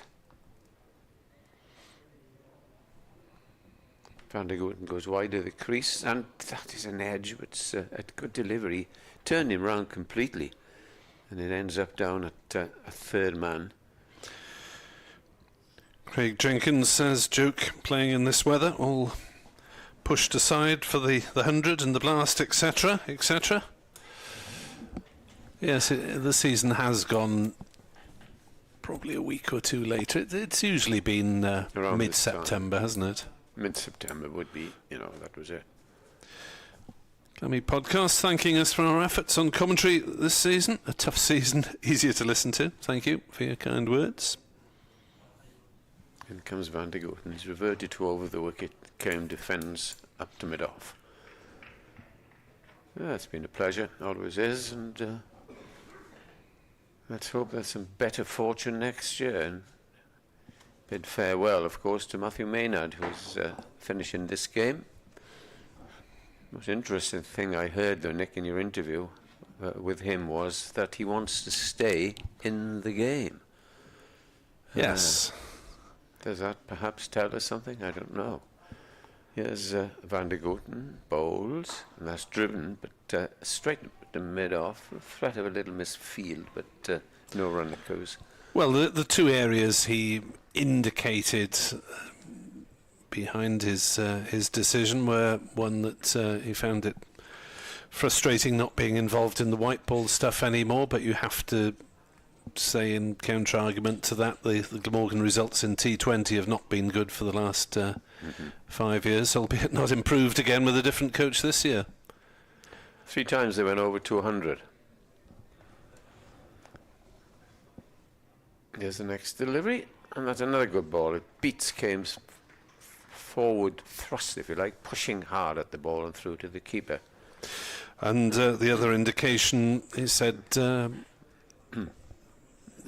paraphrasing, but problems with recruitment, and he mentioned in particular a match-winning spinner in the championship game that he'd been keen on signing a couple of people that didn't come to pass. That's the problem, isn't it? Here's Van de Gooten to finish the over. Goes through to the wicket-keeper. But of course Glamorgan ended up the over. having 3 coaches in 3 different competitions this season. Well, that was rather a shambles, wasn't it? The announcement of David Harrison rather than Mark Elaine, which came actually 3 days before the competition started, the One Day Cup that was, and yeah, I'm not sure that's tenable for any county going forward, having 3 coaches for different competitions. So we will see how the advert is... Adverts, afraid. Well, Chief Executive presumably will be a reasonably similar remit to that carried out by Hugh Morris for the last decade, and best wishes to him on his retirement. Yes, indeed. Harris into bowl. That's played nicely through the offside by Rees for 4 runs. Punched through the covers, off the back foot. Sat up rather. Rees moves on to 39 and Derbyshire on to 68 without loss. And for James Harris, it's been something of an issue this season that he's tended to bowl better as the games have gone on, but he needs to start a bit better as well. Well, he's only played, Nick, when Glamorgan didn't have the services of their overseas bowler, Michael Neser. Well, he's a bit more than that. Harris is in. Bowls, hits Rees on the pads, I think, as he was looking to work on the leg side. Fielded by Byram. Is there an indication from Ms. Redfern? Yes, there is, as she taps her knee to indicate a leg. See, going back, Nick, to those posts, do you go? And there's been a lot of criticism. Do you not go to somebody associated with the club now for the new post of coach, new post of chief executive, and so on and so on? It's been a perennial debate, hasn't it? Yeah. As Harris is in to bowl to Kame, who works it down towards third man for a single, as it's fielded by Ul Hassan, retreating from the slip. 74 for naught. If you recruit a Welsh person or a Glamorgan associated person, it's jobs for the boys, and if you go outside, then it's, well, why go outside when we've got plenty of decent people in Wales? Yeah, there's lots of issues at the moment, and I think those have to be rectified. We shall wait and see. In comes Harris around the wicket, the left-handed Rees, who defends to mid-on, and there's no run. There can't be many years in which there have been changes of coach, captain, chief executive and chairman, albeit obviously slightly for different reasons. There might be some connection between the captain and coach situations, but yeah, obviously the chief executive and the chairman are for entirely different reasons. As Rees defends on the leg side. I can't get over how little the ball is travelling off the bat for the defensive prods. They're just the last 3 games, haven't we? It's just rolling out 5-10 metres. You're playing, going, it's not coming on. Yeah. Therefore, if you've got a good pitch that's coming straight at you, you play your shots, helps the fast bowlers and helps the batsman. Harris bowls, and Rees again defends gently, the ball just trickling back past the stumps and up to mid-on. No run. I think if you bowl somebody who bowls little. I'm thinking of Mulaney, of the Nottinghamshire captain, 6 or 7 paces, just does a little bit and is nowhere. Bowls us about 75 on this pitch. I don't think you get a run unless you bowl a bad ball. Just dob it. Dobbers, Mulaney's better than Dobber. That sort of bowler, then you're not going to score many runs. Okay, we've got 1 or 2 in the Derbyshire side. Dahl is another one, I don't think you'll score many off him in this game. But it's Van der Gooten bowling to Kame. Kame is forward. No deviation, nothing at all coming from this pitch. Sun tries to break through, a little bit of blue sky above. Yes, come back here, blue sky.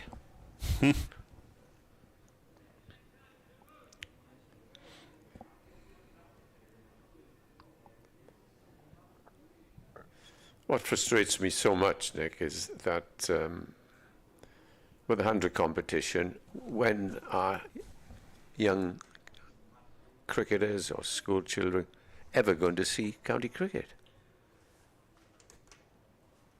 That's pushed away on the offside there, and there is a single. 75 for no wicket. By that I mean that one-day competition takes up the whole of the summer holidays in August, and when the championship is on, kids are in school. The championship is not going to be the gateway for many kids into county cricket, though, is it? It's going to be T20 Blast or One Day Cup that initially attracts the younger audience. Yeah, so whether they watch what's going on or just have some fun. I've been told lots of kids go down and they just love the music and the dancing and the hullabaloo. The next ball is played down towards third man, and they go through for a single. They threaten to come back for a second, but don't. And 76 without loss, and Rees approaching another landmark against Glamorgan. He's 44. I don't think he worries about it until he gets to 3 figures. No. Last match, 131 and 201 not out for Lewis Rees.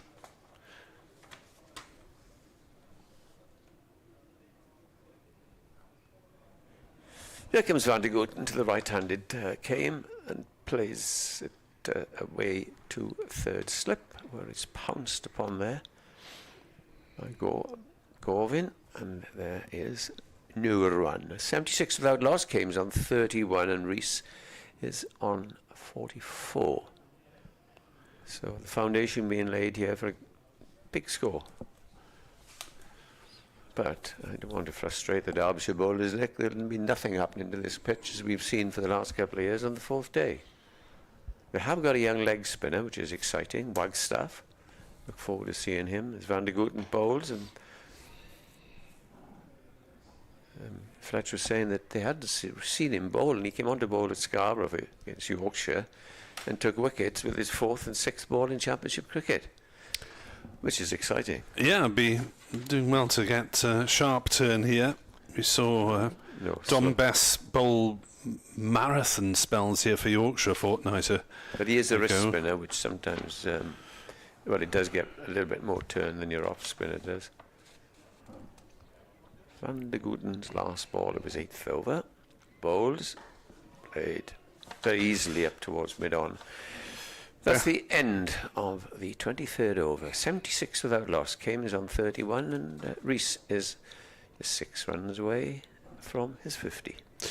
So Dom Bess bowled 74 overs in the last match and took just the 3 wickets for 184, which didn't do his season's figures or his spinning finger much good, I guess, as the playing arena is illuminated by a shaft of sunlight breaking through.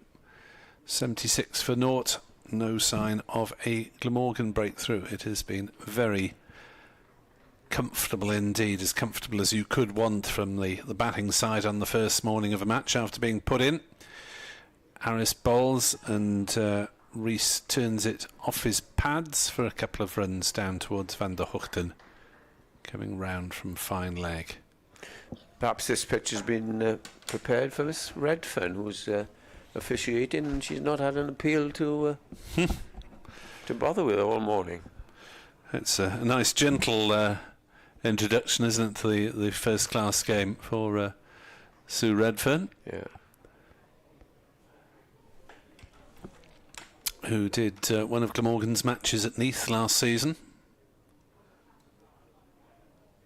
As Harris is in to bowl and Rees plays defensively to mid-wicket and no run. She also did the short-lived Glamorgan game at Herefordshire, which was the National Counties Showcase, alias the warm-up for the One Day Cup. Although albeit that match didn't last very long because of a downpour. James Harris was captain of a shadow Glamorgan 11 for that one. This is one of the Glamorgan bowlers not listening, because Lewis Rees's last scores against Glamorgan this season: 131, 201 not out, and now 46 not out. As he drives to mid-on and there's no run. It's a decent effort, isn't it? It certainly is. A mere 69 in the One Day Cup. Stumped Horton, bowled Galloway on that occasion, but actually these two put on 134 in the One Day Cup as well. As Harris bowls and Rees defends to mid-on. So if Glamorgan break the stand before 134, it'll be the lowest of the season of the 4 innings that they've had against Glamorgan. Yeah, it's Rees 46 off 65 deliveries so far. And Harris with 2 balls left of his 6th over. Into bowl, and Rees defends to mid-on. And there's no run. There's really been no hint of a chance. Wrote something down because I thought the ball carried to Ul Hassan at slip, but the replay showed that it didn't. Okay. And Dave Fletcher will be back to ruminate from the visitors' point of view in a moment, and Edward can go and inspect the lunch arrangements as Harris is in to bowl to Rees, beats him outside off stump. That's a bit of a rarity. 78 for North at the end of the over. Last word from you, Edward. Pop into the forum, and if there's any news, I shall bring it to you this afternoon via Nick or Dave or myself. So we'll do some swapping around here, make sure that we don't trip ourselves into oblivion. Okay, Edward. Yeah, sort those lunch arrangements out. That's the most important part of the day. Derbyshire going along very nicely indeed here. I'm not sure I even managed to update the listeners at midday. There was a very strange noise in my ears. I didn't hear the end of the bulletin, so I'd rather suggest that I didn't, but nobody's sent me any messages or anything. Tim van der Hookton from the Cathedral Road end. That's left alone outside the off stump by Kame. I'd forgotten that these two actually added 134 in the One Day Cup match on top of their many runs in the championship match. 134, you say? I'd forgotten about that. They've gone beyond 600 first class. Wow. So what have the rest of them been doing? That's what I want to know. Not much. Sun shining, as it has been for a wee while now, here at Spire Gardens, and in goes Van der Hookton. Kame plays this out into the offside, and there is no run. Well, they'd really want 3 wickets before lunch, Glamorgan. I think they'd settle for 1 at the minute, wouldn't they? It's not going according to the script. Well, there's been no real misbehaviour from the wicket. Gorvin got a little bit of swing on occasion, but mostly after it passed the stumps, which is no use to man, woman, no beast. Indeed. Still got 3 slips in though for Van der Hookton, who is in, and that one is wide of the off stump and left alone by Harry Kame. 31 from 80 deliveries Kame, 46 from 67 Lewis Rees. Slightly more proactive when he's had the opportunity, Lewis Rees. 7 boundaries for him, 4 for Kame. too many recently. But Derbyshire will get to 3 figures before lunch, I have little doubt. Probably. Here is Van der Hoogten again. That one is again left alone outside the off stump. And the ball goes through to Chris Cook. Too wet in Nottingham to play cricket at this time of year, clearly. And indeed at Headingley. And indeed in Northampton. And in Birmingham. But they have managed to get underway in Southampton, or near Southampton.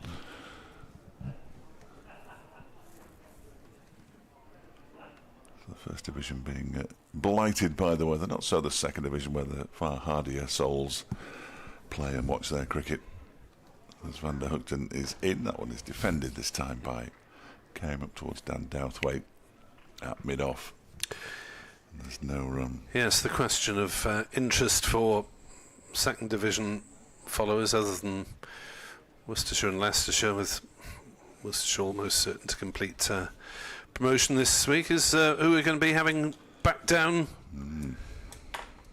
in the Second Division, Northants being one of them. At least Kent are playing, and they've already picked up a point. Van der Hoogten in and bowls. That one is left alone outside the off stump, through to the keeper, end of the over. So Kent started the round 1 point ahead of Middlesex. If they finish level, then Middlesex will take it on wins. Yeah. Middlesex, despite how they've managed to win 3 games with 2 batting bonus points all season, is beyond me. It's quite a good effort, that. 2 batting bonus points. Yeah, Liz Deploy hasn't got an awful lot to live up to when he goes down there next season, has he? He will look like some kind of world superstar in the Glamorgan, in the Middlesex batting lineup. It's been extraordinary because they look quite decent when they played Glamorgan at the end of last season and got the double over Glamorgan. Stoneman, Robson look to be a formidable opening partnership, but not so in the First Division. It's found them out. Derbyshire 78 for naught here, as Dan Douthwaite will have his first championship bowl since April, as he's in, and his first delivery is hit for at least 1 run down towards backward point boundary. Good throw comes in from third man, and Rees settles for the single. 79 for naught. Douthwaite, who bowled pretty well in the first half of the blast before getting injured, and then was only permitted to play 1 game in the One Day Cup when he was nominally on duty with Welsh Fire. Unfortunately, that duty didn't actually extend to playing.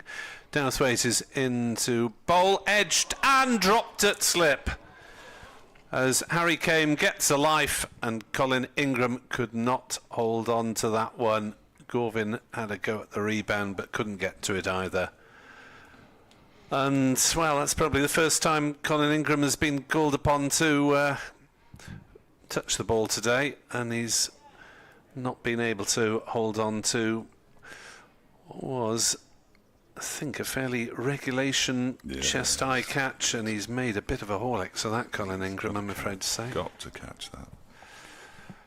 79 for naught. Douthwaite into Kame, who pushes and runs on the leg side. 80 for naught. Yeah, got to catch that.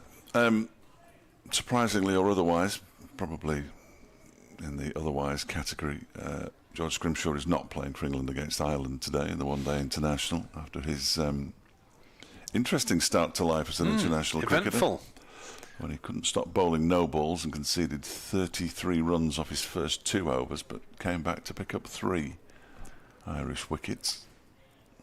The look on his face when he got the first wicket, I thought he was going to cry. Douthwaite bowls, and full length ball is defended by Lewis Rees, back to the bowler. 80 for naught. Has he been prone to bowling no balls before, or? Not front foot no balls. No. No. Other no balls, yes. Because he does tend to bang it in quite. In fact, they're showing it now on television. Look next door. That's excellent. In fact, the umpire came across and patted him on the back when he got his wicket. He got the wicket, caught at slip, and then turned round to just a slight delay here as something's happening to the ball. He looked around, and the umpire straight away said, "No, that's not a no ball, George. Well done." And as I say, he picked up 3 wickets in the end. Nice catch by Ben Duckett being amongst them. Douthwaite around the wicket to Lewis Rees, and gets very excited about a ball that Rees defended. May have been bat and pad involved. Douthwaite oohing and ahhing for all his worth. Big smile on his face. Be just grateful to be bowling at all in the white-shirted red ball format for the first time for the first 11 since the Durham game back in April, when he took 1 for 40, 3 for 141 in the first match against Gloucestershire. Both those, like most of Glamorgan's games, drawn as Douthwaite bowls and Rees defends to cover. No run, so 2 runs off the Douthwaite over, ought to have been a wicket. Harry came dropped by Colin Ingram at first slip. Glamorgan's first chance of the morning, and it was spurned. 17 minutes to go till lunch. Yeah, it took a while to get that first opportunity, didn't it? And really needed to take it. Who knows? Brooke Guest almost certainly come in next, ahead of Mitch Wagstaff, you would have thought, and Liz deploy Matt Lamb. We're going to see Zain Ul Hassan for the first time today. England have been asked about first by Ireland over at Bristol. And presumably they've said they'll do it. Yes, it's like invited to follow on. Yes, yeah. We'd like you to bat, please. Well, we don't really want to. Yeah. 80 without loss. Just over 15 minutes until the first interval of the day, and Ul Hassan bowls a wide delivery, and Harry Kane goes at it and is caught behind. Didn't have to play at that one. Nice catch by Cook, low down to his right-hand side, and the breakthrough finally comes. Kane added just 1 run after being dropped. He's out for 32, and Derbyshire are 80 for 1. Well, most relieved man, probably the man standing next to Chris Cook, Colin Ingram at slip, whose drop only cost a single, and Ul Hassan just a little bit of gentle away movement and enough, and that was actually a really good catch by, wasn't it, Chris Cook, because it wouldn't have carried to Ingram at slip. He snapped it up a minute or two, a metre or two in front of slip. So Glamorgan get the breakthrough, with Derbyshire having a paltry 80 on the board. I know. And it's the first time that Glamorgan have taken a Derbyshire wicket with fewer than 134 on the board this season. Yeah, disappointing. That's not disappointing at all. Good opening stand. Should have been more. It is, by the look of it, Brooke Guest from this distance. That would be my guess. Looks Brooke Guest shaped. Yes, there we go.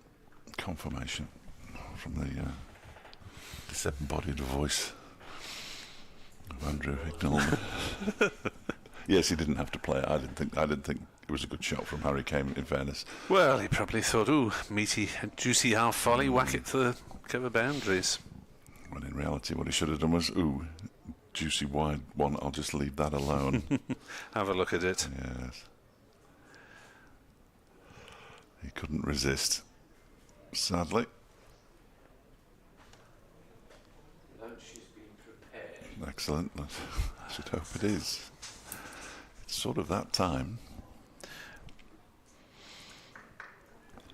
So, Brooke Guest with a tricky little 14 minutes before lunch to survive. Glamorgan They might not get to 3 figures now. Well, Glamorgan will be looking for another, and then another after that, as Ul Hassan is in. And strikes him on the pad. Big appeal. Graham Lloyd says no. Yeah, there's bat involved there somewhere. Keep looking at your television screen when I've got much closer to me here, as it's slowed down beautifully. So, what's happened here? He's hit it, hasn't he? He's hit at some juncture, but was it bat or pad first? It was fairly close. And I think that is pad first, actually. Jagged back quite a Jagged long back, way, didn't yeah. it? As they say. So good delivery. Ul Hassan causing Derbyshire problems here, and this one is pushed out into the offside by Brooke Guest. And there is no run. So he started nicely here, Zain Ul Hassan. Yeah, brought into the side primarily as an opening bat in the absence of Lloyd and Byram at various points in the season because of injury.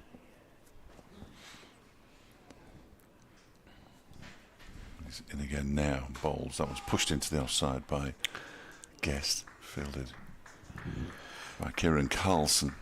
He's averaging 28 with the bat. Started really well, has had a couple of off weeks which have brought his average down a bit.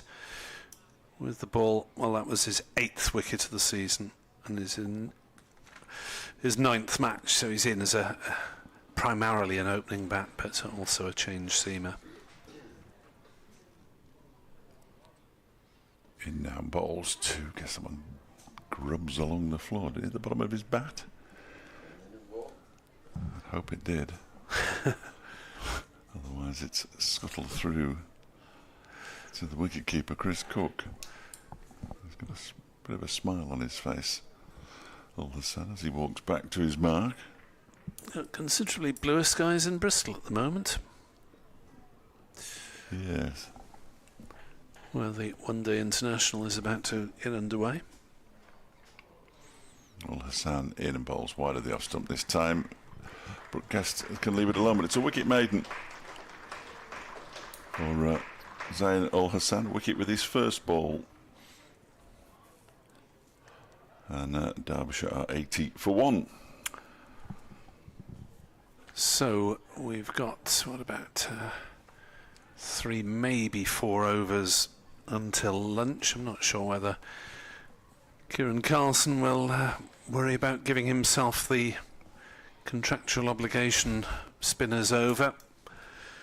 No Ben Callaway in this match. He started the last 2 after his impressive one-day cup form, but hasn't really made any sort of impact in the game and a bit that he's played. Douthwaite into Rees. No shot played through to Cook. For those of you that don't know, Callaway went off with concussion after bowling just 7 overs against Yorkshire. He was bravely attempting to flick back on the boundary, went base over apex, banged his head, and that was it. Concussion diagnosed, and he wasn't allowed to continue. Douthwaite bowls a short pitch ball that Rees ducks out of the way of, and that must have come as something of a surprise, because I think that's the first of the morning. Yeah, I don't recall one before. Worth a try. First bounce of the morning has taken 1 hour and 51 minutes to come about. Douthwaite enjoys a short pitch ball, and he has got, to be fair, square leg back for the attempted hook. But that is outside off stump and slapped away contemptuously by Lewis Rees to reach his half century of 74 deliveries. So well batted to Lewis Rees, and that is his 8th 4. Yeah, no, he's batted nicely, hasn't he? Lewis Rees is obviously there his bowling figure, so that's not going to help me enormously. It's the 8th time he's got to 50 this season. 2 centuries.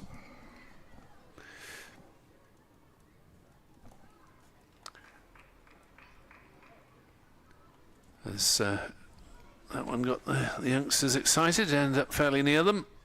As Douthwaite bowls and Rees drops it on the offside, thinks about a single. Sees Billy Root advancing in his usual enthusiastic manner, and quite rightly decides otherwise. So Harry Kane batted 86 balls for his 32. He struck 4 boundaries. So a relatively sedate innings from him. A bit disappointed, aren't he? Glamorgan has penciled himself in for 100. That's again short outside off stump, slapped away, but half fielded by Ul Hassan at point. And another single this time to Lewis Rees. Brings Brooke Guest on to strike for the first time receiving at this end. Wearing 29, the wicket-keeper. Yeah, no idea why. I should ask him, really. Born in Lancashire, educated in Perth, Western Australia. As Douthwaite is into bowl and Guest gets up on his toes, runs it down into the gully. No run. Sue Redfern, the first female umpire in a UK Championship match, calls over, and the details of the 50 are repeated. 74 balls, 8 fours, 85 for 1. Derbyshire having been inserted by Glamorgan. I've even found a picture of Sue Redfern in this match for my lunchtime tweet. Well, woo. I'm very excited by it. Is that from Mr. Griffin? No, it's from Mr. Getty. All right. I've been taught how to use playing field. I know it's not called that, is it? Playing surface. And now I can't stop it. Zainul Hassan to continue clearly 1 over, 1 maiden, 1 for none. His figures at the moment, and he's in now to bowl to Lewis Rees, who pushes this one out into the offside. All of a sudden, Ul Hassan has made batting look slightly trickier on this surface at Sophia Garden, certainly trickier than it looked in the first hour and a half. Dan Douthwaite having Harry Kane dropped before Ul Hassan got him 1 run later.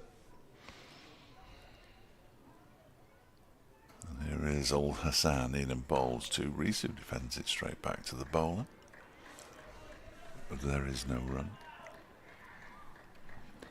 I was listening to a couple of... I assumed they were Glamorgan supporters by their accent, saying, yes, these two might put a few on, but they'll fold like a pack of cards once one of them's out, which is a little harsh, but Ul Hassan bowls. Rees drives pleasantly up towards Van der Hoogten, but only gets a single for it. Rees moves on to 53 now. Brooke Guest yet to get off the mark. He's Lewis Rees with almost 800 runs for the season now in the Championship. In fact, no, that's nonsense. Almost 850 runs in the Championship this season now. Harry Kane, 638 after he was dismissed, as this next delivery is clipped by Brooke Guest out towards the mid-wicket boundary for 4. All the way along the floor, all the way along the crease mark, because the boundary is right at the edge of the square here at Sophia Gardens. He's off the mark with the boundary then, 90 for 6, and the 3 figures is back on. The Derbyshire dash. They'll be pleased. I don't think there's much doubt, given the haste with which Kieran Carlson said Glamorgan would bowl. Just got a little gloomier as we approach lunch, and the wind is starting to get up as Guest defends this next delivery from Ul Hassan towards Van der Hoogten at mid-on. And there's no so still to come. Leas de Ploy, who's got 1,176 runs in the championship this season. But nobody else has got anywhere near as many of the players who are still to come. No Wayne Madsen, that takes almost 800 runs out. As this next delivery is turned into the leg side by Guest. They've run the first one quickly. They were sort of thinking about the second, but decided against it as Eddie Byron put the slide in. Now inspects his left knee. I think he's got one of those protection. I don't know what the next word is in that sentence. He's got some protection Bandage. on his knee. Yeah, that's probably as good a word as any. Strapping, padding. Yes. One of those words. One of those. Thank you to the thesaurus to my left. 91 for 1 at the end of the over. That's all right. Usually wear strapping on the knee myself playing. Is that just to hold it together? Basically, yeah. Dowthwaite is in to bowl to Brooke Guest on 5, and he remains on 5 as he plays that one to mid-on. People say, dressing room, you got injured. So, no, it's called being old and fat and having a knackered knee. Decrepit. Yes. Know that feeling. So a reminder that we are approaching the luncheon interval here on BBC Sport Online. If you want to contact us via the medium of X/Twitter at Fletch Sport at NickWebb2017. As Dowthwaite bowls and Guest plays to cover, and there's no run. 91 for 1. Again, looking a little murky. Ground staff don't seem too alarmed, though. No. You can tell when they're really expecting rain. You get 3 or 4 of them sitting on the hover cover, ready to boot it into action. Dowthwaite runs towards us, bowls, and Guest up on his toes, works that one nicely through the leg side. In fact, he's timed it very nicely indeed, because it seemed no more than a flick off the hip, but it's run away past umpire Lloyd and gone for 4 runs. Just a nice little wristy flick past the ump. 95 for 1. 3 balls remain of the 30th over. Will Derbyshire accrue a further 5 runs and hit 3 figures before the lunch? Dowthwaite into Guest, who defends that one back to the bowler. 12:30 is now on the board. Umpire Redfern has a word with umpire Lloyd. What do you reckon for lunch, Graham? Well, the ground staff clearly think it's lunch because they've got the mower out. For beyond the outfield. There's not much point in mowing that section, really. Dowthwaite to Guest, who leaves. Through it goes to Chris Cook. So Derbyshire, having been inserted by Kieran Carlson, started with an opening stand of 80 runs between Harry Kame and Lewis Rees, who have taken vast toll of Glamorgan attacks this season. Kame was dropped at slip by Ingram off Dowthwaite on 31. The next over, he was caught off Ul Hassan's first ball, caught behind, low down by Chris Cook, driving without due care and attention. Brooke Guest is on 9, Lewis Rees is on 53, and Dowthwaite is in to bowl to Guest, who drives to mid-on. There is no run. 95 for 1 then at lunch here on BBC Sport Online. And commentary will resume here at 1:10. Thank you very much for your attention, ladies and gentlemen. So that's lunch with Derbyshire 95 for 1. And shortly starting in the Pyramid Hygiene Suite on the ground floor of the Thatcher's Pavilion is the last of this year's Members' Forum. I'll just quickly go through the scores where play has and hasn't been possible elsewhere around the country.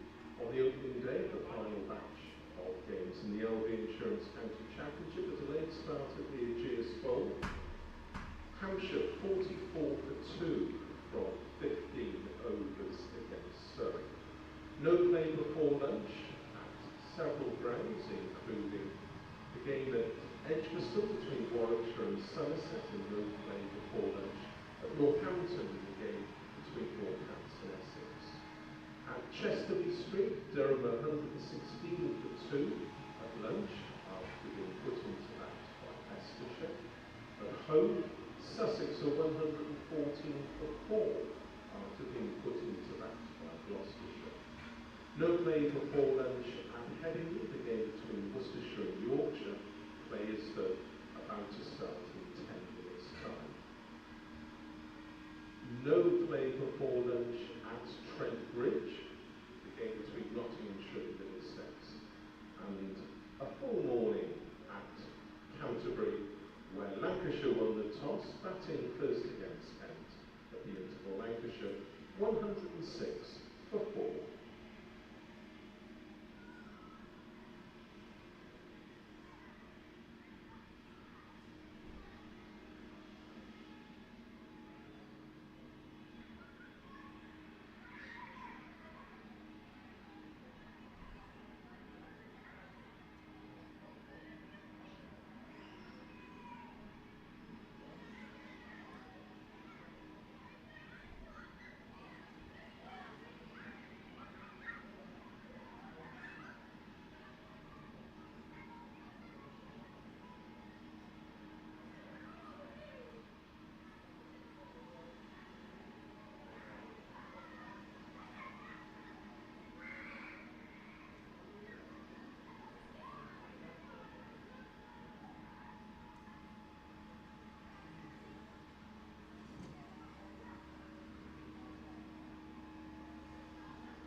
Ready?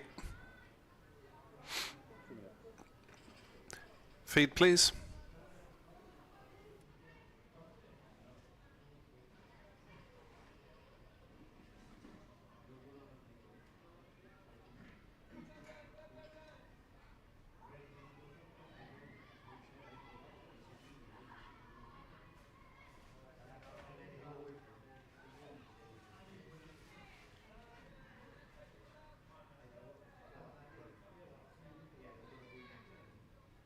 Yes, thank you.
Derbyshire 95 for 1 at lunch. Their bowlers, Glamorgan's bowlers, struggling to make headway despite choosing to put the visitors into bat. The pitch hasn't offered them much assistance.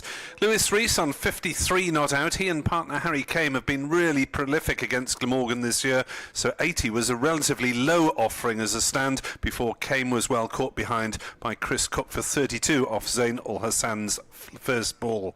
It's the first match in the championship for a female umpire in Sue Redfern. She's made no contentious decisions so far. Derbyshire 95 for 1.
Many thanks once again to the boys and girls from St Peter's Primary School for entertaining us during the lunch interval with a display of their quick cricketing skills and also forming this afternoon's Guard of Honour. To resume the Derbyshire First Innings, Brooke Guest and Lewis Rees. And to resume the bowling for Glamorgan at the Cathedral Road end, Zain Ul-Hassan. Very good afternoon and welcome back to the afternoon session here at Sophia Gardens. Lewis Rees on 53 not out. He's been prolific in recent weeks. Dave Fletcher. He has, hasn't he, Nick Webb? Yes, you're absolutely right. He's equalled a Derbyshire record, which I'll tell you about in a moment. Zain Ul-Hassan bowls and beats, I think, Rees. He may have played inside it at the last moment. What record would that be, perchance, good sir? It would be the record for consecutive scores of 50 or more in first-class cricket. He's now got 6, last done in 1992 by Peter Bowler, and before him twice by Stan Worthington in 1928 and 35, and firstly by Levi Wright in 1905. So he joins a fairly august group of Derbyshire cricketers, I think it's fair to say. Well done to him. 54 not out. Well, I won't go through them yet. As Ul-Hassan bowls and Rees drops it on the offside with a little defensive prod and thinks better of trying a quick single. Yeah, 54 not out, 131 and 201 not out, which you may or may not recall. Who would that have been against? 77, 86 and 53 not out. He's the only one of those who got a double century in there. Worthington, the only one who did it without getting a century. As Ul-Hassan bowls and Rees defends it back to the bowler. Do you think that by any chance he might have broken the record of 6 consecutive 50s by the end of the week? Well, there is potential. There is potential. The way he bats against Glamorgan, Yes. There's certainly potential. If he was going to hand-pick the opposition, he may well have chosen Glamorgan. And not just because his dad's from Llanelli. Indeed. As that is played away on the leg side by the aforementioned Rees, and he goes through for his first run of the afternoon. 96 for 1. Yes, that was the most astounding thing that happened in that last game, wasn't it? When he revealed he was effectively Welsh. Absolutely. Well qualified for Wales, being 50% Welsh. Well, Derbyshire are packing their team with Welshmen, of course. David Lloyd is coming, and we think an Aaron Donald might be on his way. As in comes the next delivery from Ul-Hassan, and Brooke Guest drives at it in rather the same manner that saw the downfall of Harry Kane, eerily, but he made no contact. Wasn't the best shot he's ever played. Oh, that's a long way from his body, isn't it? And there's a little bit of away movement off the wicket as well. I'll ask you off this delivery from Ul-Hassan because he's ready at his mark, bustling in, military medium, bowls, and Guest forces it off the back foot down towards the backward point boundary. In fact, it's such a short boundary on that side relatively that it's raced away for 4 runs. So that is the Derbyshire 100 up. Anyone noticed? No. 100 for 1 Derbyshire in 31 overs. The 50 came up in exactly 16. The 100 in exactly 31. So exactly 15 overs for the second 50. 100 for 1 then. Rees 54. Guest 13. What was I going to ask you? It's gone out of my mind entirely. I'll have to think during the course of this over. That's never a good thing. That might be the noise you hear in the background. That's never a good thing when you have to start thinking. It's getting a bit murky. It is, isn't it? It was glorious at lunchtime. Good to see the kids out there playing a bit of sort of quick cricket. They're still enjoying themselves, aren't they? I think somebody's just opened a new packet of sandwiches. In comes McIlroy then. Jamie McIlroy from the River Taff end. And that one is left alone outside the off stump by Lewis Rees. The over rate, by the way, is -1, and Glamorgan, well, they've got Kieran Carlson, who's bowled quite a lot this season, but is maybe not quite a specialist spinner as yet. Although he might argue with that, having bowled so much. He bowled a lot at the county ground in Derby as Rees goes on the back foot and pushes the next McIlroy delivery up to mid-off. I would suggest it's as dark now as it has been all day. And there was just a little movement there from Sue Redfern towards Graham Lloyd. He's looking the wrong way for the weather. I think he might be having a chat with the man at mid-wicket, actually. But it is as gloomy now as it has been. However, away to our left, sort of north and west-ish, blue sky. As McIlroy is in, turned into the leg side by Rees. There might be two here. You can see the blue sky there. Come on. It's Eddie Byram who does the fielding, and they get back for a couple. Rees moves on to 56. It's 102 for 1. Yeah, there's a faint blue patch somewhere over Caerphilly, I think. And hopefully this dark, low cloud might move across the ground quite quickly. Yes, I think he will.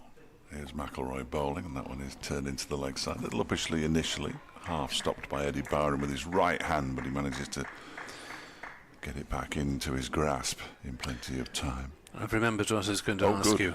And Aaron Donald, how firm are the rumours? They're very strong. Because he played a couple of games on loan, didn't he? He did in the T20, came in for Brooke Guest, who had a bit of a hamstring issue.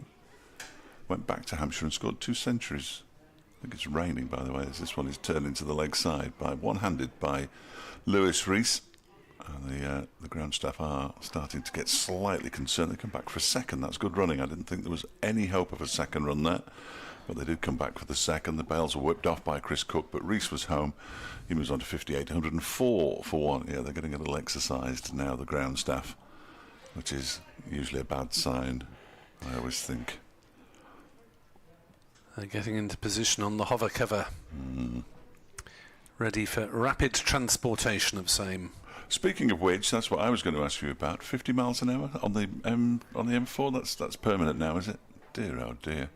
In comes McIlroy. Not that it's your fault, and turned into backward square leg. And again, they're going to come back for 2 as James Harris does the fielding down below us to our right. You can see the rain in the trees, and I'd be surprised if we stayed on here. They're quite large drops. Feels like quite a sharp, heavy shower. Could be, might be wise just to get the hover cover out there. But the umpires are happy. 50 miles an hour from either side of Newport to Cardiff, essentially. Yeah, it goes back to 70 once you've gone past the Tredegar Park Junction, which is basically the western outskirts of Newport. Right. But it's a long, 5-6 miles maybe either side of Newport. Zainul Hassan bowls and Guest drives to Harris at mid-on, and there is no run. And then, of course, the joys of the default 20 miles an hour speed limit in urban areas in Wales. Not quite a blanket figure, but a default figure. Yes, I'm not sure about that. Al Hassan bowls and Guest defends on the offside, no run. In terms of where I'm allowed to not do 30, where I am allowed to do 30, so I've been doing 20. And probably annoying a lot of people in the process. Exactly, and I apologise to everybody out there who's been behind a beige Fiat over the last 24 hours, but I just don't know. You've probably got something in common with most of the Welsh population. Al Hassan bowls and Guest defends on the offside, no run. Suffice it to say, it has been the largest petition, I believe, ever put to the Senedd, the Welsh Parliament. With last time I looked, more than 350,000 people had signed. Not too many of them were called M Mouse.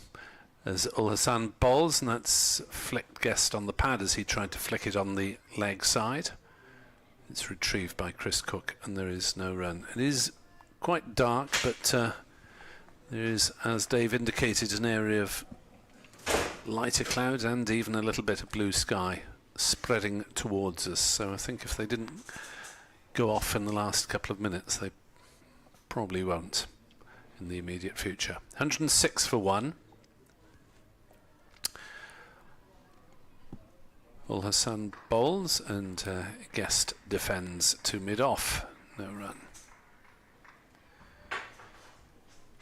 So, if you are just joining us for the first time after lunch, Glamorgan won the toss, inserted the opposition, saw a stand of 80 for the first wicket before Harry Kane was caught behind off Ul Hassan for 32, neatly pouched by Chris Cook in front of first slip, low down. Ul Hassan bowls, and that's played away on the offside by Guest. No run, maiden over complete. Derbyshire's one change sees Mitch Wagstaff, the 20-year-old batter, have his, and sometime leg spinner, have his second game of the season in place of the injured Wayne Madsen. And for Glamorgan, Tim van der Hoogten comes in for Sam North East, which is by no means a like for like. North East having a minor op, Van der Hoogten fit again, and you may or may not care to add Douthwaite for Callaway to the list of changes, because Douthwaite came on as a replacement halfway through the last match. Jamie McIlroy to continue from the River Taff. First ball is carved away for, I was going to say for 4 runs, I lost it. It isn't carved away for 4 runs. They get a single because it's fielded by Zain Ul Hassan. He didn't get hold of it at all. Lewis Rees. He picks up another single and moves to 61, 107 for 1. There's lively stuff from England over in Bristol. They're 112 for 2 in the 12th over against Ireland. Looking for 500. And you wouldn't put it past them, would you? Phil Salt, the Welsh opener, got a very rapid half-century. McIlroy around the wicket to Guest, who pushes it back towards him. So the wickets to go for England. Will Jacks was actually second out, even though Phil Salt scored 61 off 28 deliveries before falling with a score 87 for 1 in the 7th over. Yeah, they needed to get a move on, really. Will Jacks out for 39, both wickets to Craig Young. In comes McIlroy again. That one is pushed slightly wider this time, up towards Kieran Carlson at a wide mid-off or an extra cover. And again, there's no run. In terms of the fight against relegation from Division 1, Lancashire are 117 for 4 against Kent. 3 of those wickets to Matt Quinn for Kent, who I think are now level on points with Middlesex. Is that right? I think they've moved 2 in front. Oh, sorry. Yes, sorry. It was, yeah, they started one in front, so they're now 2 in front. Don't do maths on the radio, Nick. Next delivery is left alone outside the off stump. By Brookgest. I only know that because Edward had the table up before. Middlesex have yet to get underway away to Nottinghamshire.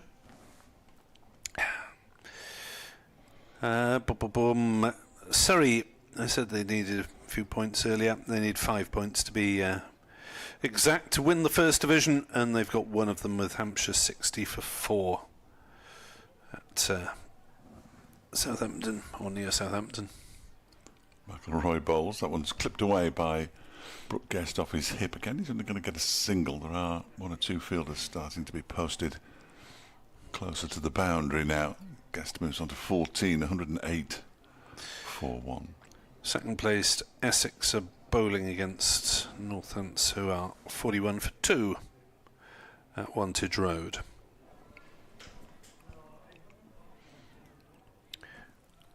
Worcestershire, who should complete promotion from Division 2 this week. An early treble, 24 for 2 at Yorkshire. McElroy bowls, left alone outside the off stump by Guest. And that's the end of the over. 108 for 1, 14 to Guest, 61 to Rees. Ben Code has both those wickets at Headingley. Champions Durham, 127 for 3 against Leicestershire. Have their first point. They are in with a very slim outside chance if Worcestershire make a complete dog's breakfast of it. Sussex 116 for 5 against Gloucestershire, 3 wickets for Matt Taylor there. Ul Hassan is into bowl and Guest plays defensively on the offside. Against the medium pace of Gorvin and Ul Hassan, the slips are in pretty close. Chris Cook was standing up for a while to Gorvin in the first session. 108 for 1. The thickest bank of dark cloud has now moved over us. The light has improved, and Ul Hassan bowls to Guest, who drives and doesn't quite time it. It's half fielded by the bowler, and James Harris is round to prevent any runs being taken from mid-on. It doesn't look like a pitch for driving, does it, at the moment? No. Ball is really just not coming on. It's just not doing anything, really, is it? Ul Hassan got a couple to nip back in his first over. Sees it in again to bowl to Guest, who's on the defensive, prodding it out to cover. They're not really being hurried at all, are they? And I know Ul Hassan medium pace, but nobody's been hurried.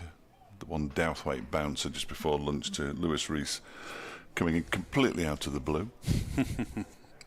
That gentleman who's in the middle of that stand below the scoreboard is now one of 2 people in that stand, but he's the only one in the entire middle section. It's just brilliant. I love that. Ul Hassan bowls to Guest through outside off stump, no shot played. I hope he's all right. Somebody should go and check on him. Yeah, the jellyfish stand, that's known as, after the sponsor, just underneath the scoreboard next to the dressing rooms.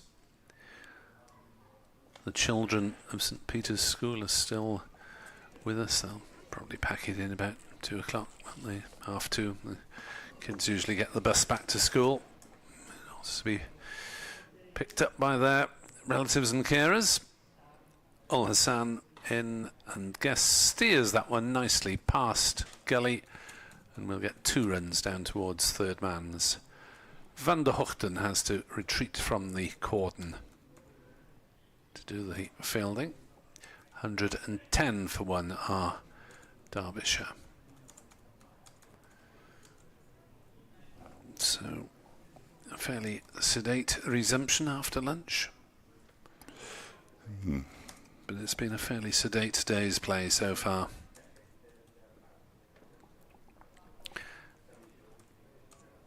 As Ul Hassan will run away from us at the Cathedral Road end again.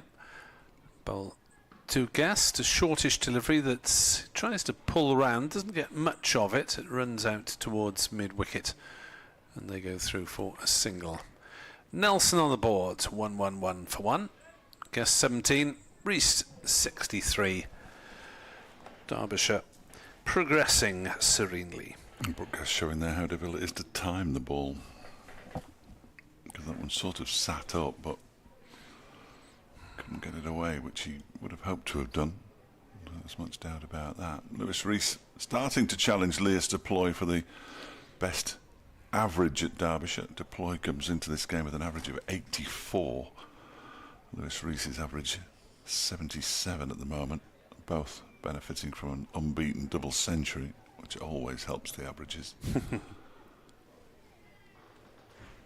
Derbyshire's 2 best batsmen this season, I don't think there's much doubt. As McElroy begins a new over, that one is just turned into the leg side by Brooke Guest, backward of square, fielded by Ul Hassan. They go through for a single and move on to 112. 4-1. England are slowing down now. Nick 124 for 2 in the 14th over. Boring. You wouldn't want to be an Irish bowler, would you? The sun is out. It's glorious. Huzzah. Glorious at Fire Gardens. As McIlroy is on his way in again. Over the wicket, bowling to Lewis Rees, who defends it straight into the ground. McIlroy picks up at the end of his follow-through and tosses the ball away to Tim van der Hoogten to get to work on it. The ball which is in its 36th over of life. So they should be able to impart some shine on it. Even now, it won't be too soft. Just 2 slips for McIlroy as Rees goes back and pushes this one up to mid-on. And there's no run. Kieran Carlson holds on to the ball himself. See agency picture of the Derbyshire scorer together with the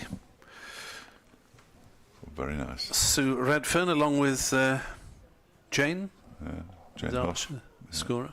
Yeah. Providing the female influence in this game. This next delivery from McIlroy is pushed into the onside where Eddie Byram fields. Is Jane nipped out for a glass of lemonade with us last night? We were on the lemonade. She must have been the only one drinking She lemonade. was absolutely hammered, but we were drinking lemonade. She was no. I think you got that the wrong way around, Dave. No, yes, it might be the wrong way around. I've just received our itinerary for this evening. Is it similar to last night? Very, very similar as it comes. McIlroy, that one's turned down towards fine leg where James Harris is waiting for the ball. They go through, walk through for a single. I'm glad you're doing your bit for the hospitality industry of Cardiff. The local economy. Yeah. Although the car park company, that's the last 16 quid they're getting out of me on this trip. Yes, overnight charges for parking seem to have multiplied in recent years, don't they? McIlroy bowls and Guest defends. Much better lines from the Glamorgan bowlers at the start of the afternoon session than perhaps there were earlier on this morning. 113 for 1 after 36 overs. Partnership worth 33. Rees has 15 of those 33, Guest 18. And in full value, Rees has got 62 from 95 deliveries with 8 fours. I've got a very strange swishing noise in my ears. I think, is green on still? Green still on. Excellent. So sounds like somebody's letting the air out of a balloon. Could be my ears. As the first ball from Ul Hassan is turned away on the leg side by Rees for a single. It's gone again now, we're all right. That's all right. We'll pretend it didn't happen. They're quite loud headphones, these. And tend to deafen you given half a chance. Sorry, I like them. 114 for 1. Guest on 18. Ul Hassan bowls and Guest plays it on the leg side for a single into a large gap, which James Harris is able belatedly to fill. Brooke Guest, who was it last season he took 2 centuries off Glamorgan? Yes. At Derby. Yes, it was. Beating or equaling Bill Storer's feat, I believe.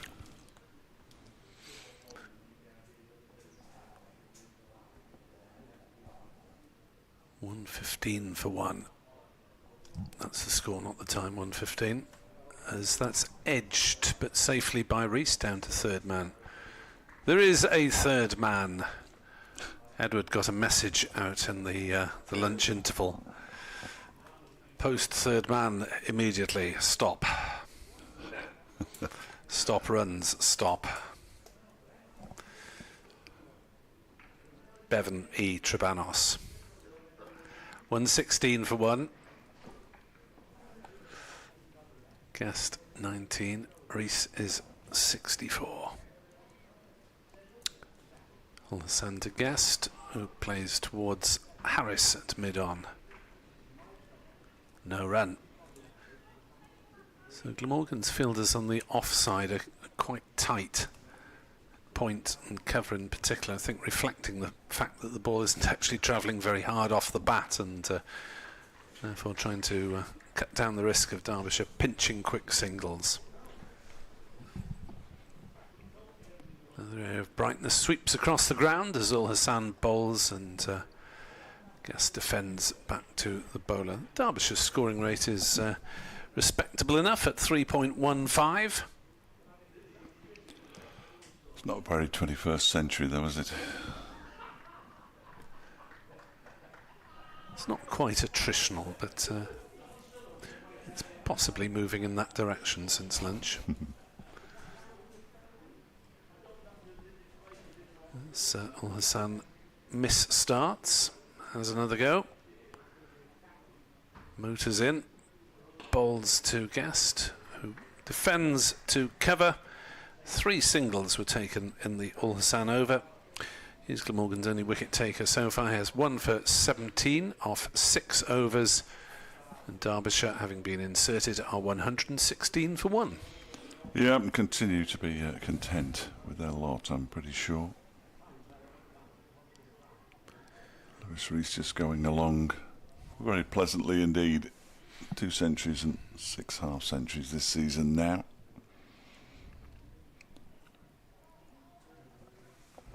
So 25% conversion rate at the moment. That could improve if he gets another 36 runs. Long way off. There's a bit of alteration to the field here. Man coming from the offside to go in at just slightly backward square leg, almost leg gully now, but Billy Root. Wind blowing at his trousers, pulling at his trousers, as that one is flicked away nicely by Lewis Reese. It's going to go all the way to the boundary, I fancy, because Tim van der Hoogten's hardly chasing. It does go to the rope. Fairly serenely, and it didn't even disturb the one gull who's on the field of play at the moment at mid-wicket. He picks up a boundary, moves to 68, 120 for 1. It's a young gull, a first-year gull. He'll learn. Or she. Difficult to tell from this distance. I wouldn't even know. Well, I wouldn't know what to look for, obviously, but I wouldn't know where to find it necessarily. I think that's what I'm trying to say. They usually have different plumage, don't they? But I'm not sure that gulls do. Anyway, I'm sure somebody will let me know. In comes McIlroy again. A short delivery. It's pulled into the leg side, but there is a man at square leg. It's Eddie Byram. And he's only going to get a single this time, Lewis Reese. But a more violent shot than the previous one. Mr. 69, 121 for 1. Yes. Any further information on gulls, please message at Fletch Sport. How do you sex a gull? These are the big questions. Without being arrested. Yes. He's beyond the boundary, or she, beyond the boundary rope now. As McIlroy turns at the top of his mark. Around the wicket to the right-handed Guest, punches the ball into the offside, fielded by Carlson. And no run. Fairly safe now. That gull, Yeah. having seen how slowly the ball is coming off the bat, might care to go a bit straighter because it's been difficult to hit straight, and some of the forcing shots have been squarish to the wicket. So I don't think he understands the niceties of the game like that. Unsurprisingly, McIlroy bowls, turned into the leg side by Guest. A comfortable single there. Jonathan Livingstone, 10 metres to your left, please. That was Jonathan Livingston Seagull, wasn't it? It was. I thought I'd better not give the full title for fear of enraging you. Well. Know how violent you get when It just suddenly struck me that people one. erroneously named the bird. Well, I just misnamed Kieran Carlson because it was Billy Root, but there we go. Next delivery is pushed out into the offside by Rees. He thought about calling Guest through for a quick single, but McIlroy got to the ball quickly, and there isn't a run. Yeah, Root is the man on the... He's slightly squarer, whereas Carlson is very much a mid-off, as you might expect for a captain. Yes, I think mid-off due to the captaincy. He's tended to field in the covers before that. It's usually where they go. David Lloyd was stuck to slip.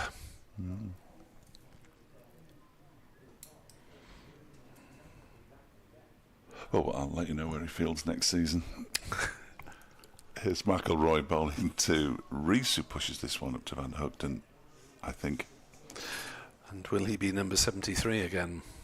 Yeah, he was in the One Day Cup. All right. Yeah, there isn't a 73. That was the final ball of the over, 122 for 1. Yes, he might only have been on loan, but the kit was correctly numbered and named and all the rest of it. And he looked like he enjoyed wearing it. Up until the moment he got struck by Henry Brooks. Yeah, and then you said he aggravated it while fielding as well. Well, yeah, he got struck by Henry Brooks when he was batting and looked to be in a certain amount of pain, but batted on. Then came out to field, which surprised everybody, really. Then chased the ball down to the boundary rope, put a slide in and slid on his front, hence over his ribs, on the rope, and that was the last we saw of him. He was hoping he wouldn't have to go to hospital when I spoke. Clearly he did. He said that the next few nights could be uncomfortable. And I believe they were. 122 for 1. Ul Hassan from the Cathedral Road end bowls to Guest, who pushes forward and then looks round to see the ball heading down towards fine leg. It's rapidly fielded by the man heading round from square leg, and they keep him down to a single. And Guest didn't look entirely sure where that ball was headed. No, he didn't have a clue, did he? 123 for 1. Guest has 21.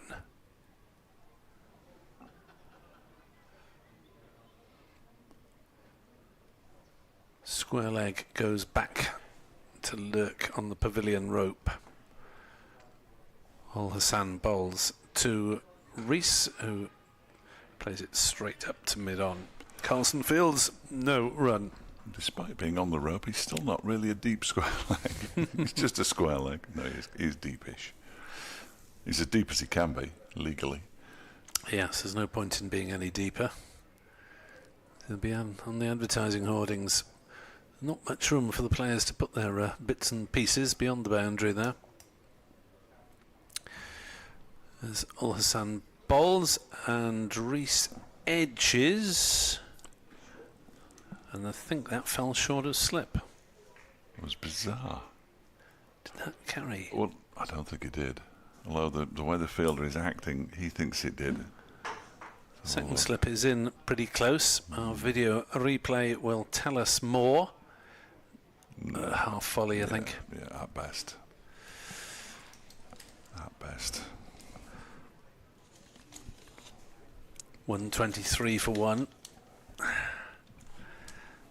Difficult for the slippers to know where to stand on these conditions. The ball really isn't coming through. As Ul Hassan bowls, and Rees just knocks it into the gap on the leg side and strolls through for a single. 124 for 1. Rees to 70.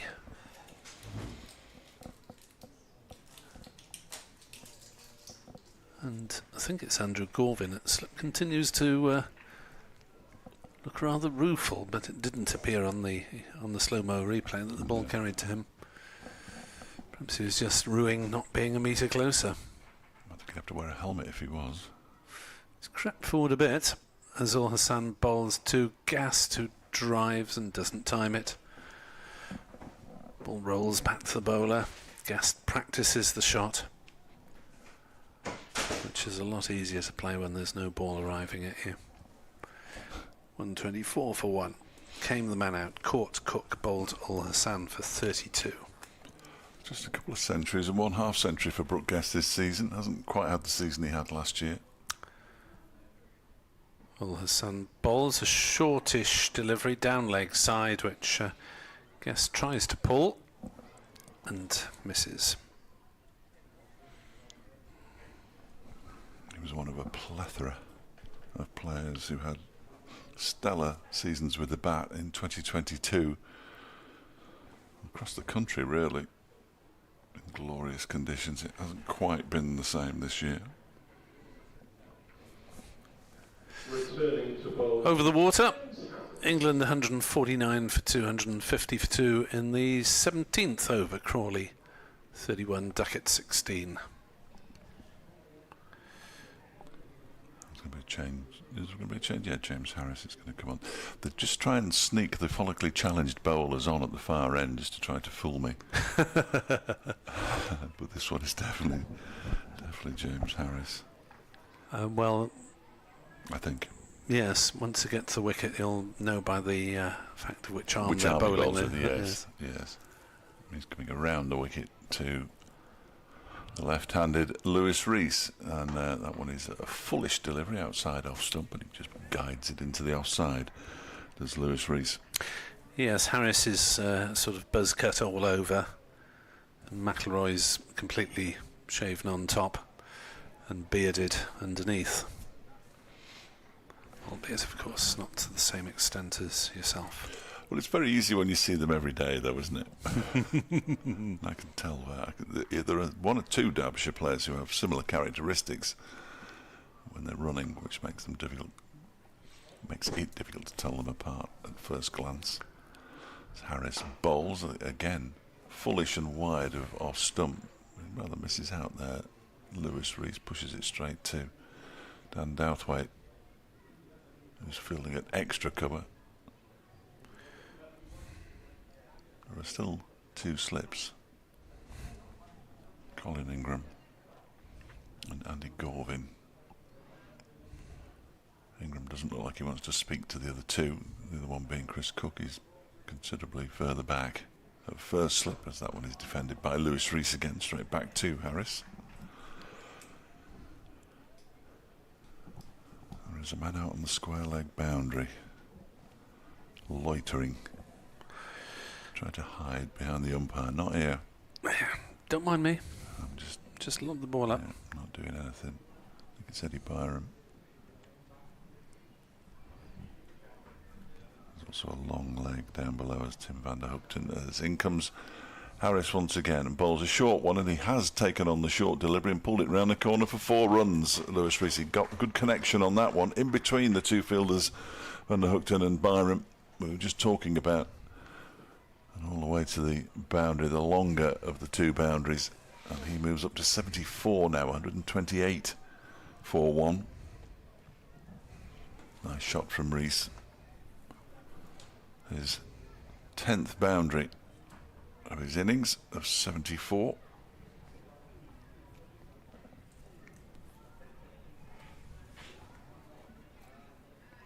He's got a good temperament, Lewis Rees, for opening the batting, I always think.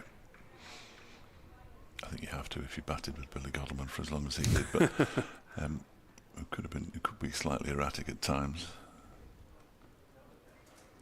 Rees waits, and Harris bowls, and he just turns it into the leg side, and there is no run. Yeah, speaking of erratic running, Shan Masood, the former Derbyshire, now Yorkshire batter, made 192 of Yorkshire's 500 here a couple of weeks ago, and it seemed at times as though the most likely way of Glamorgan taking a wicket was a run out, because Masood seemed a long time to tune into his partners. Yes. Well, he opened with Godleman last season a lot. This one's left alone by Rees outside the off stump, so you can imagine the carnage there. That was the last ball of the over, 128 4-1. Masood, who left last season, having been Derbyshire's leading run scorer in the county championship, well over 1,000 runs. Apparently got 1,000 runs after 12 matches or so, 12 innings or so. Went to Yorkshire to play First Division cricket. They were promptly relegated on the last day. Lister Ploy's going to Middlesex. I'll let you fill in the rest of that sentence. Who may well be relegated this week. Indeed. So the last 2 seasons, leading run scorers both leave and both end up in the same division. 128 for 1. Zain Al Hassan to continue his tidy spell from the Cathedral Road and the pitch away to our left towards the pavilion. There is a physical sight screen rather than the usual white tarpaulin, and Al-Hassano is interested in LBW there. A guest appeared to play across the line, aiming towards mid-wicket as he demonstrates. His leg wasn't there when he played the shot, though, was it, as he demonstrates? It was much more adjacent.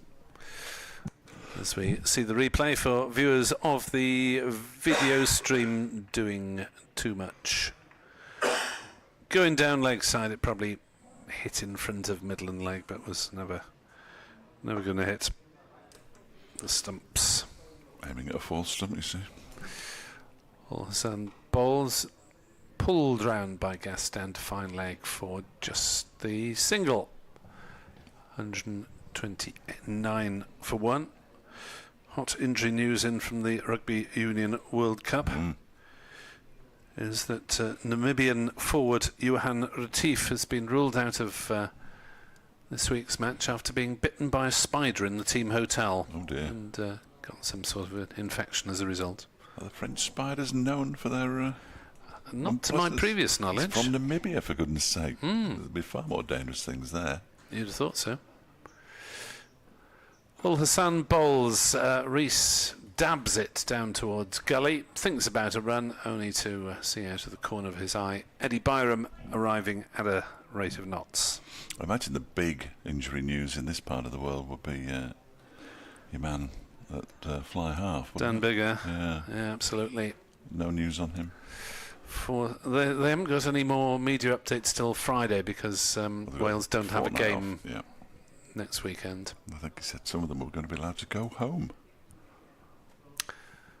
by train, presumably.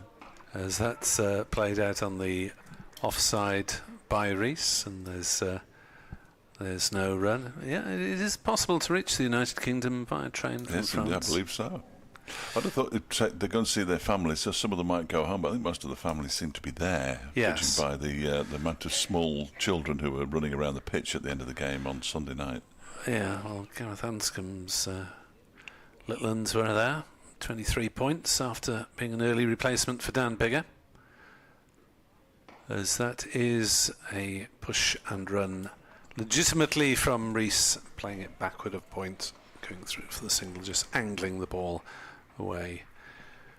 Rees moves to 75, Derbyshire to 130 for 1. 50 partnership. 50 partnership.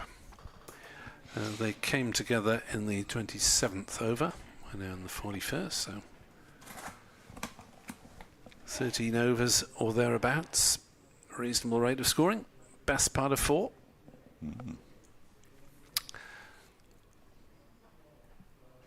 Guest, tallish figure for a keeper, driving back to the bowler. No run. End of Al-Hassan's over, which cost him 2. 130 for 1. Derbyshire having been put in to bat. Worcestershire might be forced to work for those couple of bonus points they need. They're 59 for 3. Batting first at Headingley against Yorkshire. Leicestershire hoping to keep up the pursuit but not making great headway with the ball. Durham are 156 for 4 at Chester Le Street. 2 wickets each for Wright and Scriven. Borthwick made 63. James Harris from the River Taff End. A short delivery. It's taken on by Lewis Rees. He's only going to get a single this time. He didn't make the same connection he made in the previous over. Tim van der Hoogten can go around to do the fielding. 131 for one.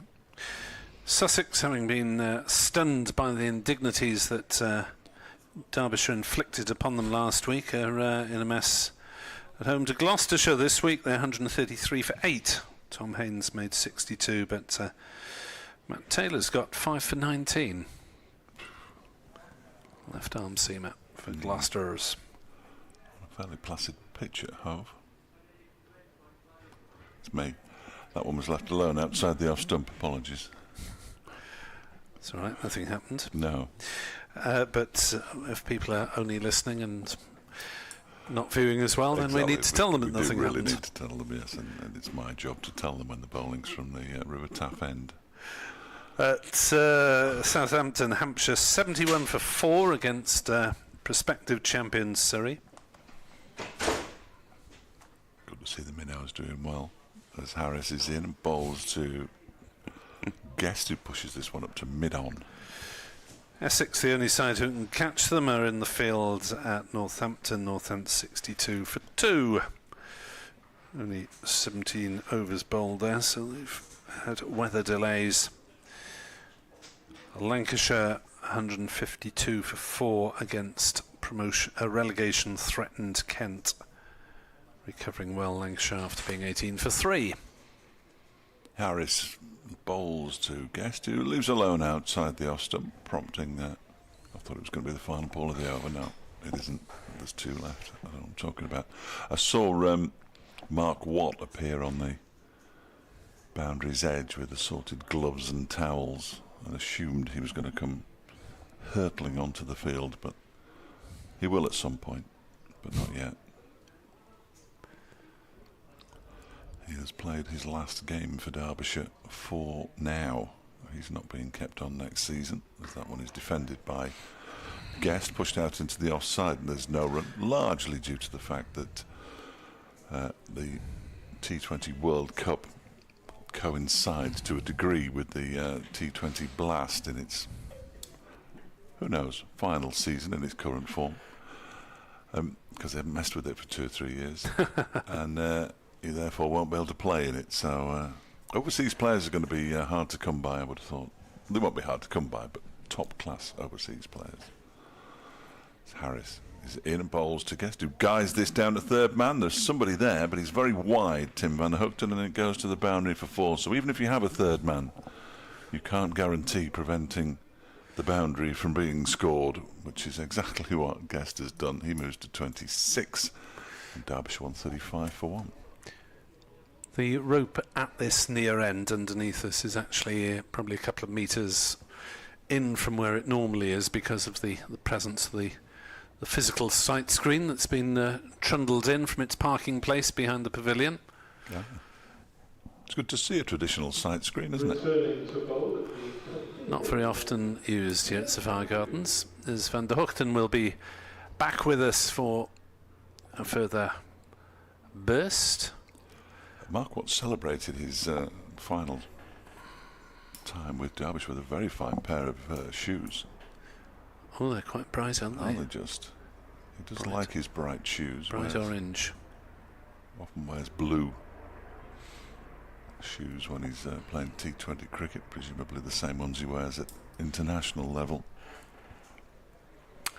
And why not? As Van der Hoogten, right arm around the wicket, bowls to Rees, works him off his legs down towards backward square for a single. 136 for 1. All very gentle, not what Kieran Carlson would have been hoping for when he said bowl as quickly as any captain has ever uttered the word. Having seen Leas deploy call incorrectly. Was Leas wearing his blazer? I didn't see. He was. Excellent, good. Yes. Well, he's wearing Wayne Madson's blazer, I think, but he can hand that back now and put it back in its mothballs. Oh, very nice. Is that one of yours? Yes. Very good. Beautiful composition. I don't think Dave Griffin has anything to worry about, as that's through outside off stump. No shot played by Guest. through the keeper. Dave Griffin, the Derbyshire photographer, statistician, archivist, historian and coach driver for all I know. That's the one thing he doesn't do. He has driven kit to grounds in the past, I know that. Former secretary of the club as well. There's Van der Hoogten next to a pile of sawdust that hasn't been greatly used. Ball over the wickets to Guest, who slashes at that one and hits it down into the ground, and it dribbles anticlimactically to gully. No run. My final contribution, before I go and do my latest update, I think he said to me this morning it will be his 16th successive complete season watching Derbyshire. He hasn't missed a day's play. Oof. Which is both good and terrifying. Sucker for punishment. Yeah. 136. Somebody who's watched more cricket is coming in soon. As that next delivery from Van der Hoogten beats Guest's defensive prod for once, and goes through to Chris Cook. Dave Fletcher exits stage right to not pursued by a bear. Van der Hoogten getting a little bit of in jag off that one. Went between body and bat of Brooke Guest and over the top of off stump. Van der Hoogten bowls and Guest plays no shot at that one, and there is no run.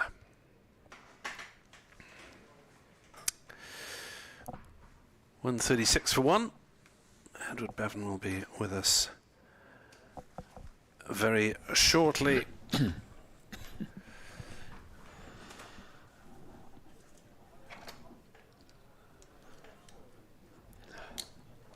Guest 26, bit of sunshine, which has been fleeting here at Sapphire Gardens. Van der Hoogten bowls and Guest works it away down towards backward point, and it'll run away quickly on that short side of the ground, beating Douthwaite's charge round the boundary from third man. Boundary off the last ball of the Van der Hoogten over. He's been relatively tight, 0 for 28 in his 10 overs, 140 for 1 as Guest moves on to 30. And Edward, did you have the chance to drop in at the club members meeting? Yes, I did.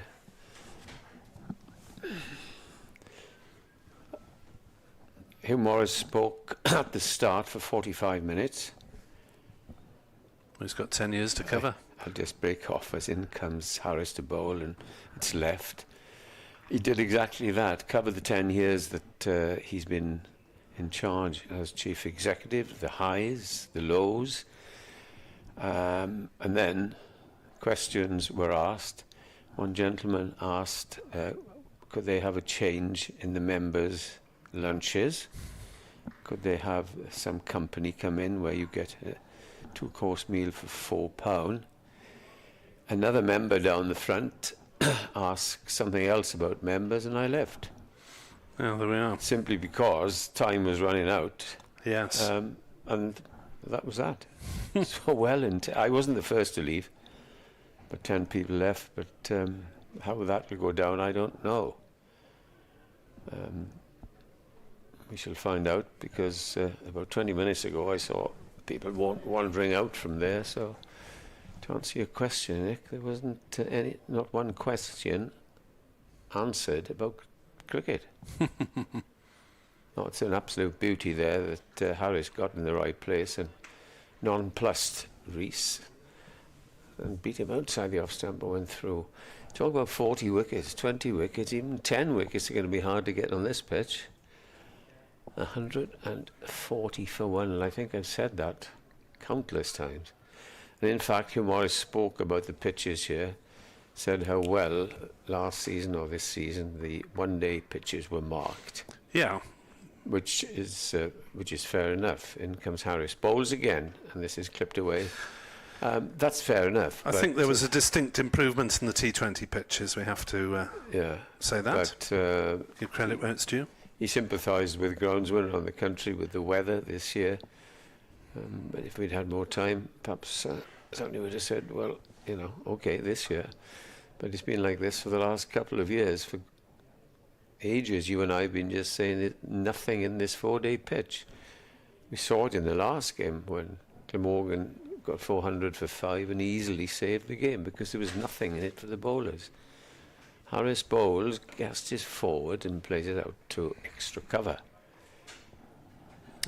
Yeah, I suppose it's not easy, but I spoke before lunch about the pitch at Worcester, where it, darted about. You were there, Nick, and I thought it was a good cricket wicket. Come on, batsman, now, if you're a good player. And so many loose shots were played and batsmen surrendering their wickets. Far better to have that in my mind. And look where Worcester are. They're going to be promoted. Harris bowled an appeal for LBW, and Sue Redfern in her first match as umpire in county cricket, the first lady umpire, says not out. End of the over.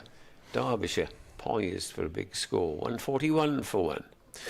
Among Hugh Morris's remarks, 2024 will be a tight year, but hoping that Glamorgan could be debt-free by January 2026. Which would be an achievement, and I think we have to pay tribute to Hugh Morris with his financial management of the 17 million when he came club. in. A rather a turbulent time, and he managed to persuade various parties to write off various amounts of debt. Van der Hochten bowls, and Rees looks to play it into the gap on the offside, but Carlson moves rapidly to his right to fill that gap. He was wondering what he'd let himself in for when he arrived, and the club was £17 million in debt. But the club's bankers then wrote off some. I think the Welsh office wrote off a sum, and the late Paul Russell also was very kind. As the next delivery sees Rees take a single out towards root at square leg. You've got to resume it. Any pertinent questions asked of what is the most interesting topic to me was the performance of the side. Why haven't we signed anybody? But yes, the coach recruitment is going to start after next month's board meeting, apparently. We heard that, and chief executive as well. At the end of the year. Van der Hochten bowls, and no shot played by Guest as it goes through to Chris Cook. 142 for 1. Yes, apparently there has been some contact from Mark Wallace, the director of cricket, who contacted Tom Cullen after his recent remarks in a story on the BBC website with one of my colleagues. Yeah, it's a Tom good piece, Cullen isn't it? Speaking out with what he thought was wrong. Van der Hochten bowls, Guest plays no shot. Yeah, and credit to Dav Richard, as you say, Nick, one of our colleagues who was Dav does more writing, and he's always has been a terrific journalist, and decided he'd get into it, which I thought on his part was a good move, didn't you? Just to speak to somebody and see the other side of things. Yeah, we have to air all voices. Next season, what will next season look like with fixtures? Apparently T20 is going to be split either side of the World Cup. Van der Hochten in, and Guest didn't know where that had gone either. It's gone down towards backward square. Byram goes to field, and they're through for a single. Not the first time that Guest's inside edged one when he's looking to play straight, but he survives. He moves under 31, 143 for 1. My answer to that be, why can't the 100 be played after, and give young schoolboys a chance to know how to play proper cricket when they never see it? It's not going to happen, Edward. No. Championship in August ain't going to happen. Van der Hochten bowls, and Rees allows it to go through wide-ish. moving further away. Hand of apology from Van der Hoogten. Wasn't a great ball. 2 singles came off the over. 143 for 1 off 45 overs at a rate of 3.18 runs per over. There must be some young children around the country saying to their parents, you know, can we go and watch it? Oh no, we'll go and hear some songs slogging and magnificent catch when it drops a dolly into mid-on and things like that. The hype of the 100. Wow. But the shorter games are going to provide the entry. All right, you can certainly argue that T20 should be that entry form. Start of another over from Harris, who bowls to Guest, and he clips it up to mid-wicket, and it's gone for 1 run, 144 for 1, and the rate just dropped a little, 3.19. We've seen 5 seamers, and that's it. No spin to talk of. Bit of Carlson, possibly. We could see. Yeah, I wonder if Glamorgan are going to struggle with their overrate a little bit in this match. 6 seamers bowled so far. This hits him on the pad, and they go through for a leg by. Lewis Rees is nearing yet another big score against Glamorgan. 79 he is now.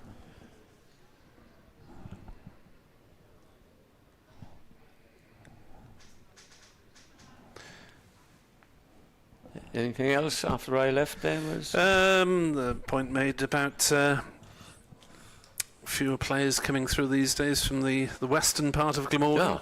That's what I brought up last time, yes. Here is Harris and Bowles. What is the answer to that? Well, I'll have to trawl through the full version, I think, for the details. There was one question expressed disappointment at pitches generally for the championship. Not just here, but some of the away pitches as well.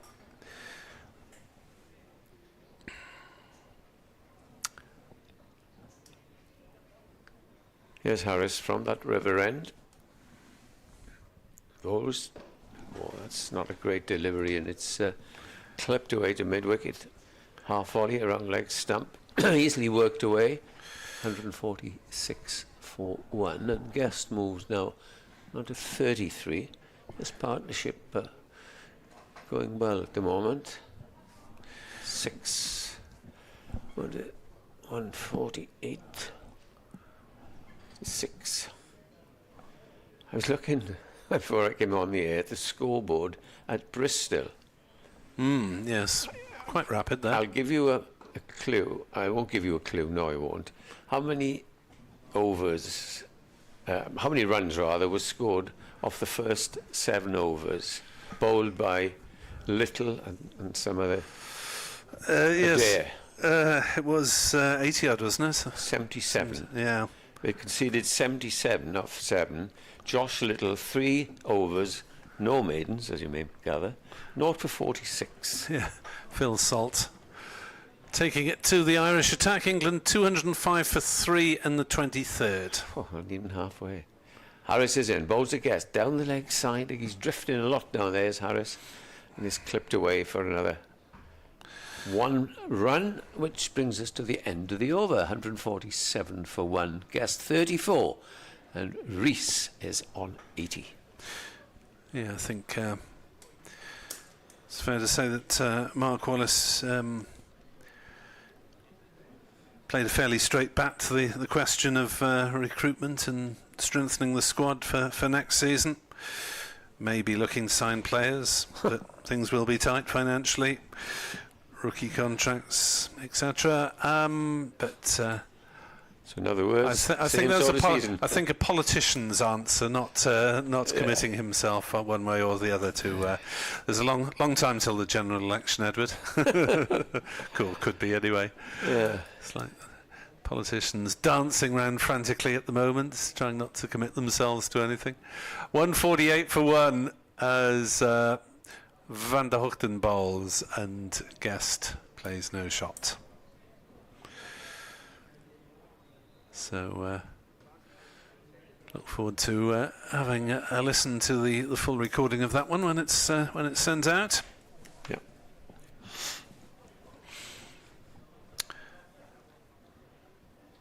Membership for 2024 is due to be launched in mid to late October. Things like members are going to get emails now, not a general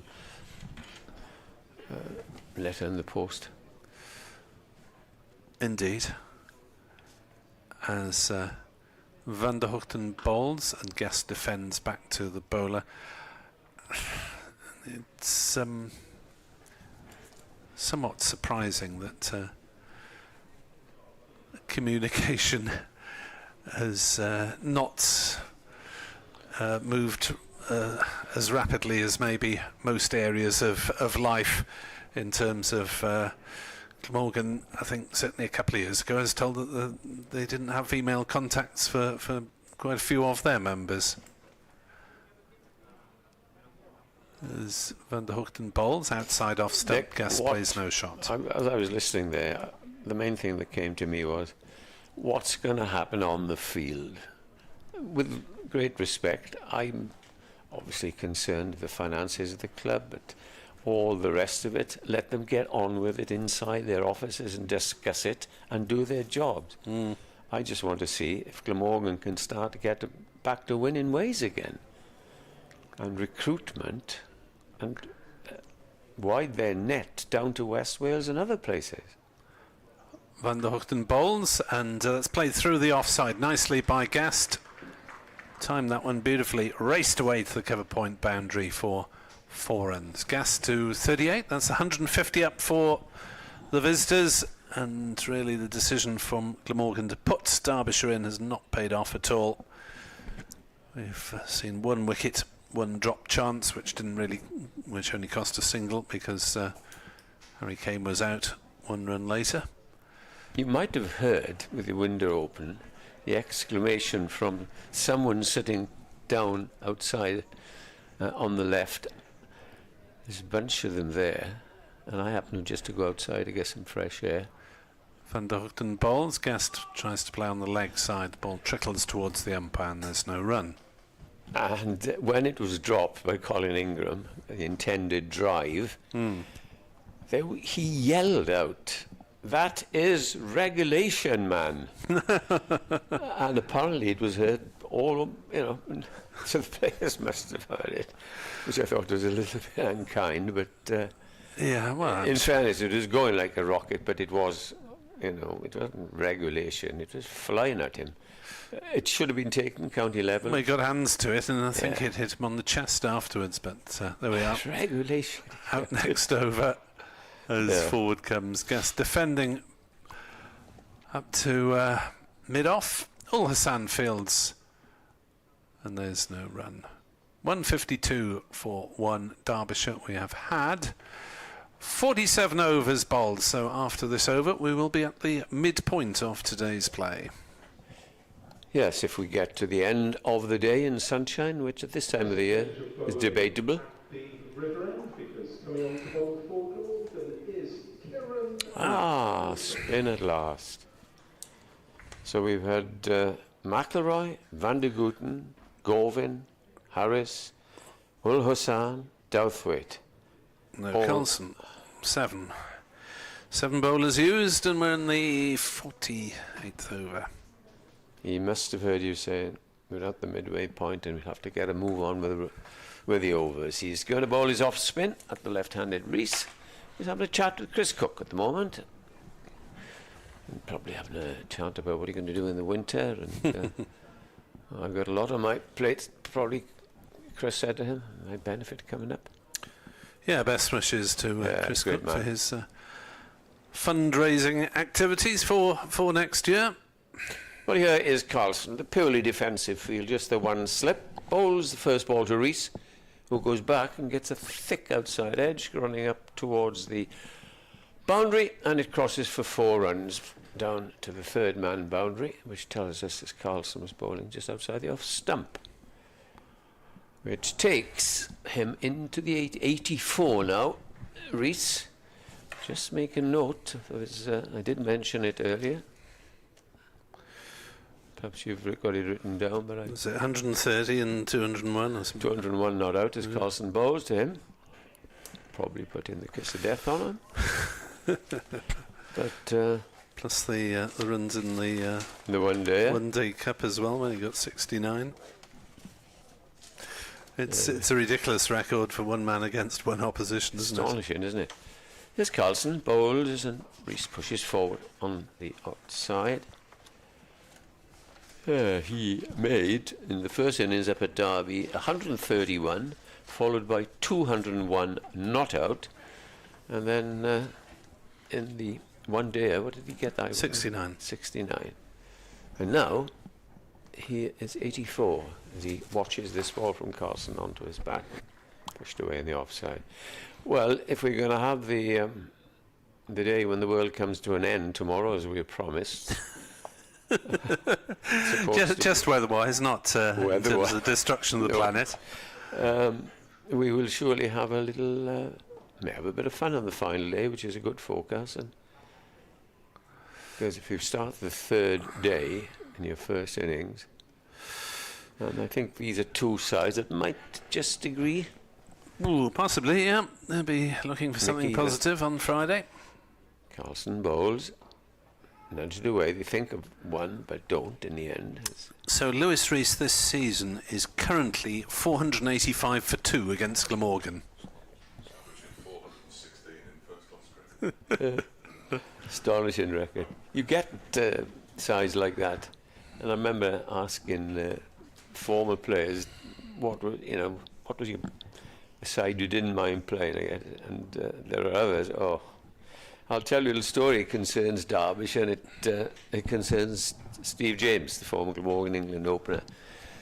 And do you know he used to hate him bowling at him? The left arm seamer who used to run a long way. Van der Hoogten is in to bowl.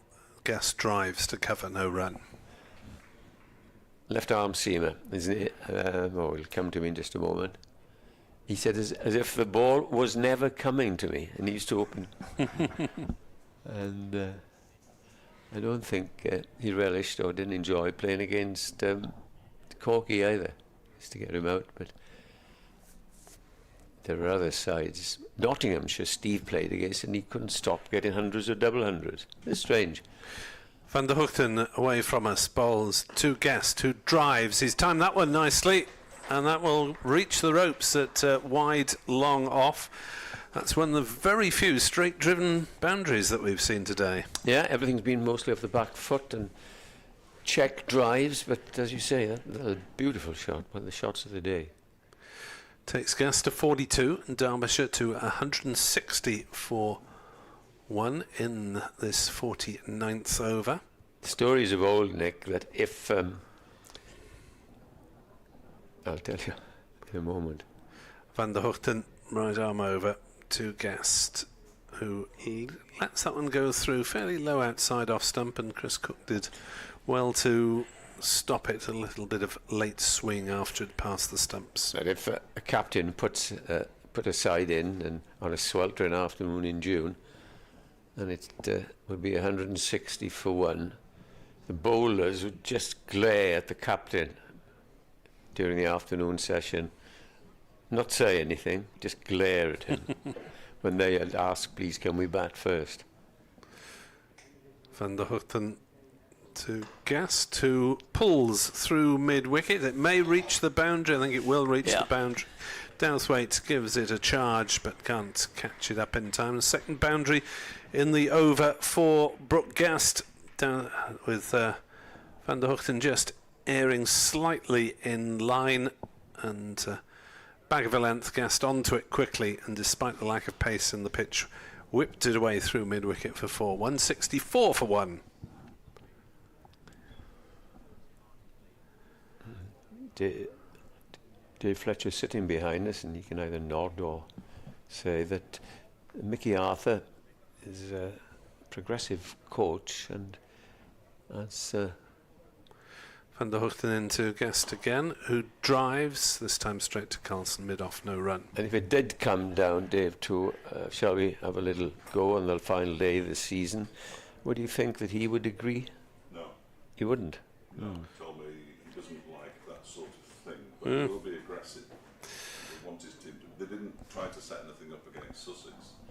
Not a man for contrived games. I wish you hadn't asked. I'm not talking when you're up at our place, they won't do it. As Van der Hoogten bowls and defended by Guest this time. 2 boundaries in the Van der Hoogten over. 164 for 1. We're through 49 overs. Rees has 84. Guest has 46 off 78 deliveries. And as things stand, we should be able to welcome back Dave Fletcher in time to reach the Rees. Commentate on the Rees 100 after half past. Yes, it's 84 now. And with his radio commitments, there doesn't seem any reason why Rees shouldn't reach a century. Yet another century against Glamorgan. Carlson to bowl his second over, and he's bowling from the river end. He's coming around the wicket to the left-hander and tosses that one up, but it's driven backward as square. They'll take one, they'll come back for this. No, they won't. They realise that it's 70, 75 yard boundary and decide quite rightly not to venture. In the One Day International, Zach Crawley is out for 51 off 42 deliveries. Ben Duckett is going well. He is 72 not out off 58. England 233 for 3 after 26 of their 50 overs. So could well get well over 400 if they have wickets in hand. Yeah. There's Carlson. Down the pitch comes Guest and clips that away on the onside for a single. Absolutely no problems at all. Of course, we might not come down to declarations and so many overs on the final day. Because if we have a full third day, but that's a bit dicey Thursday as well, isn't it, for the weather? Not too bad. It's not too bad, no. It's Carlson. No, that's down the leg side.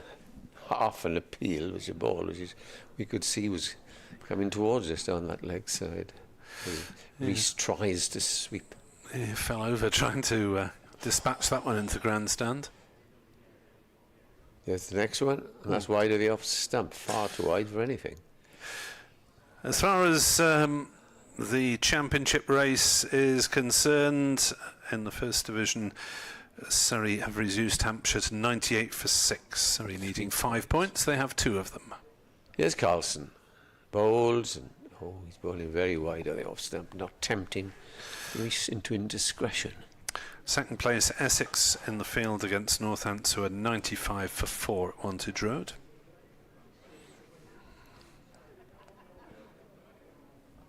Carlson, wide of the crease. And it's just tapped down. And that's the end of the over. 166 for 185 now to Rees and 47 to Brooke Guest. In the relegation battle, well, Kent started 1 point ahead of Middlesex. They're now 2 points ahead because Lancashire 176 for 4 against Kent. So Kent have 1 point from that, and Middlesex have not yet got on the field at Trent Bridge. They have just started at Edgbaston, where Somerset are 12-2 against Warwickshire. In the second division, Worcestershire need a couple of points, but they might have to wait to get them with the ball because they're 91 for 4 away to Yorkshire. And Dan Douthwaite is going to come back for a second spell. His first one only lasted 3 overs. He did have Harry Kane dropped at slip in his first over. And Douthwaite moving in not too rapidly. There's a bit of life in the body action, and the first ball turned down to fine leg for a single by Brooke Guest. Douthwaite's not quite running in with the same purpose as he usually does that. Has played a bit of second 11 red ball cricket during the course of the summer, but hasn't bowled in the first team since April with a red ball. Did well at the start of the T20 blast before picking up a side injury, and then an inactive August. As that's down leg side from Douthwaite. Rees tries to turn it, doesn't get any bat on it. So Worcestershire in second place. Big favourites to go up. Leicestershire in third, not doing too well with the ball anyway, with Durham on 195 for 4 at Chester Street. Sussex 160 for 8 against Gloucestershire. That's a recovery. They were 117 for 8. There's Douthwaite bowls outside off stump and Rees plays. I don't know no what you shot. think, Nick, but had it been a very dry summer, not much loss to rain, my second side to a game promotion would have been Yorkshire.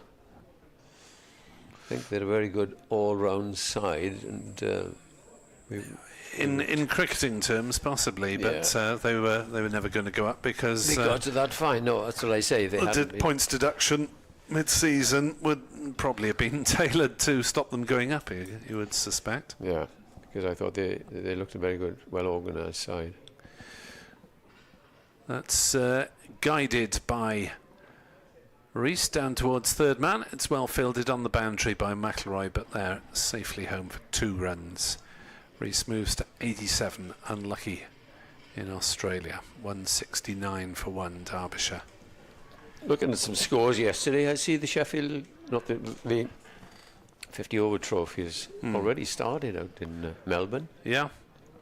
There's a game today at Adelaide, Western Australia beating South Australia in a very high scoring game by 22 runs. Douthwaite bounding in, bowling round the wicket to Rees, who slashed at it and it dribbled through to Chris Cook on the second bounce. Yes, and Peter Hansker made 51. He's captain of Victoria. It seems only yesterday he was playing for Leicestershire.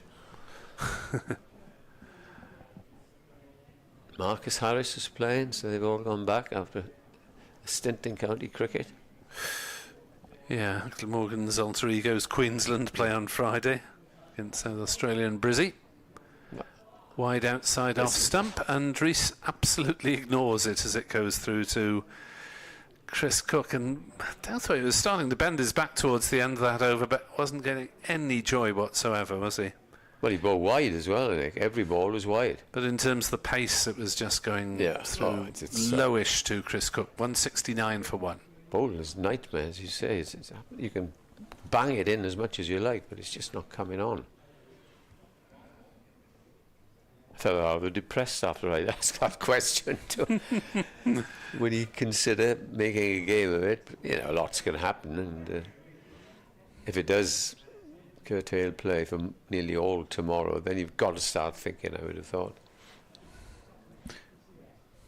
As Carlson starts in the over, well, just a guess down the leg side. Well, the Met Office is suggesting the bad weather might not come in towards until mid-afternoon, tea time-ish. So we might get 2/3 of a day. Next ball. Oh, not coming in till late, is it? Well, tea time-ish in terms of this match. I see. Who knows? Carlson bowling is off spin. No threat as yet as he tosses this one up. It's pushed out to mid-wicket. No run. In fact, none of the bowlers have really posed a threat, and none of them have been unlucky. Perhaps Douthwaite at a drop catch would slip.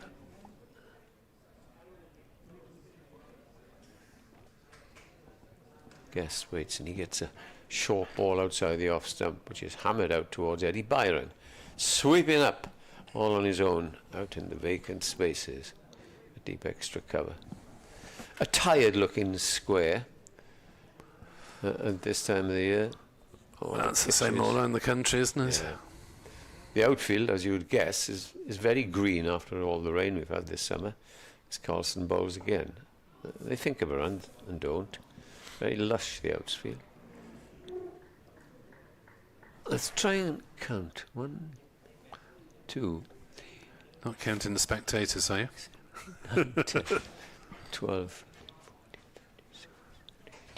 20 as Carlson bowls again. I've got to 20, 21, 24, 25, 34 pitches there. Obviously you don't play on the 2 or 3 nearest to the boundary at at each side of the ground, but it's a lot of work to do. Into the over, and that's 170 for 187 now to Rees, and Guest is one short of 50. And this partnership is 90.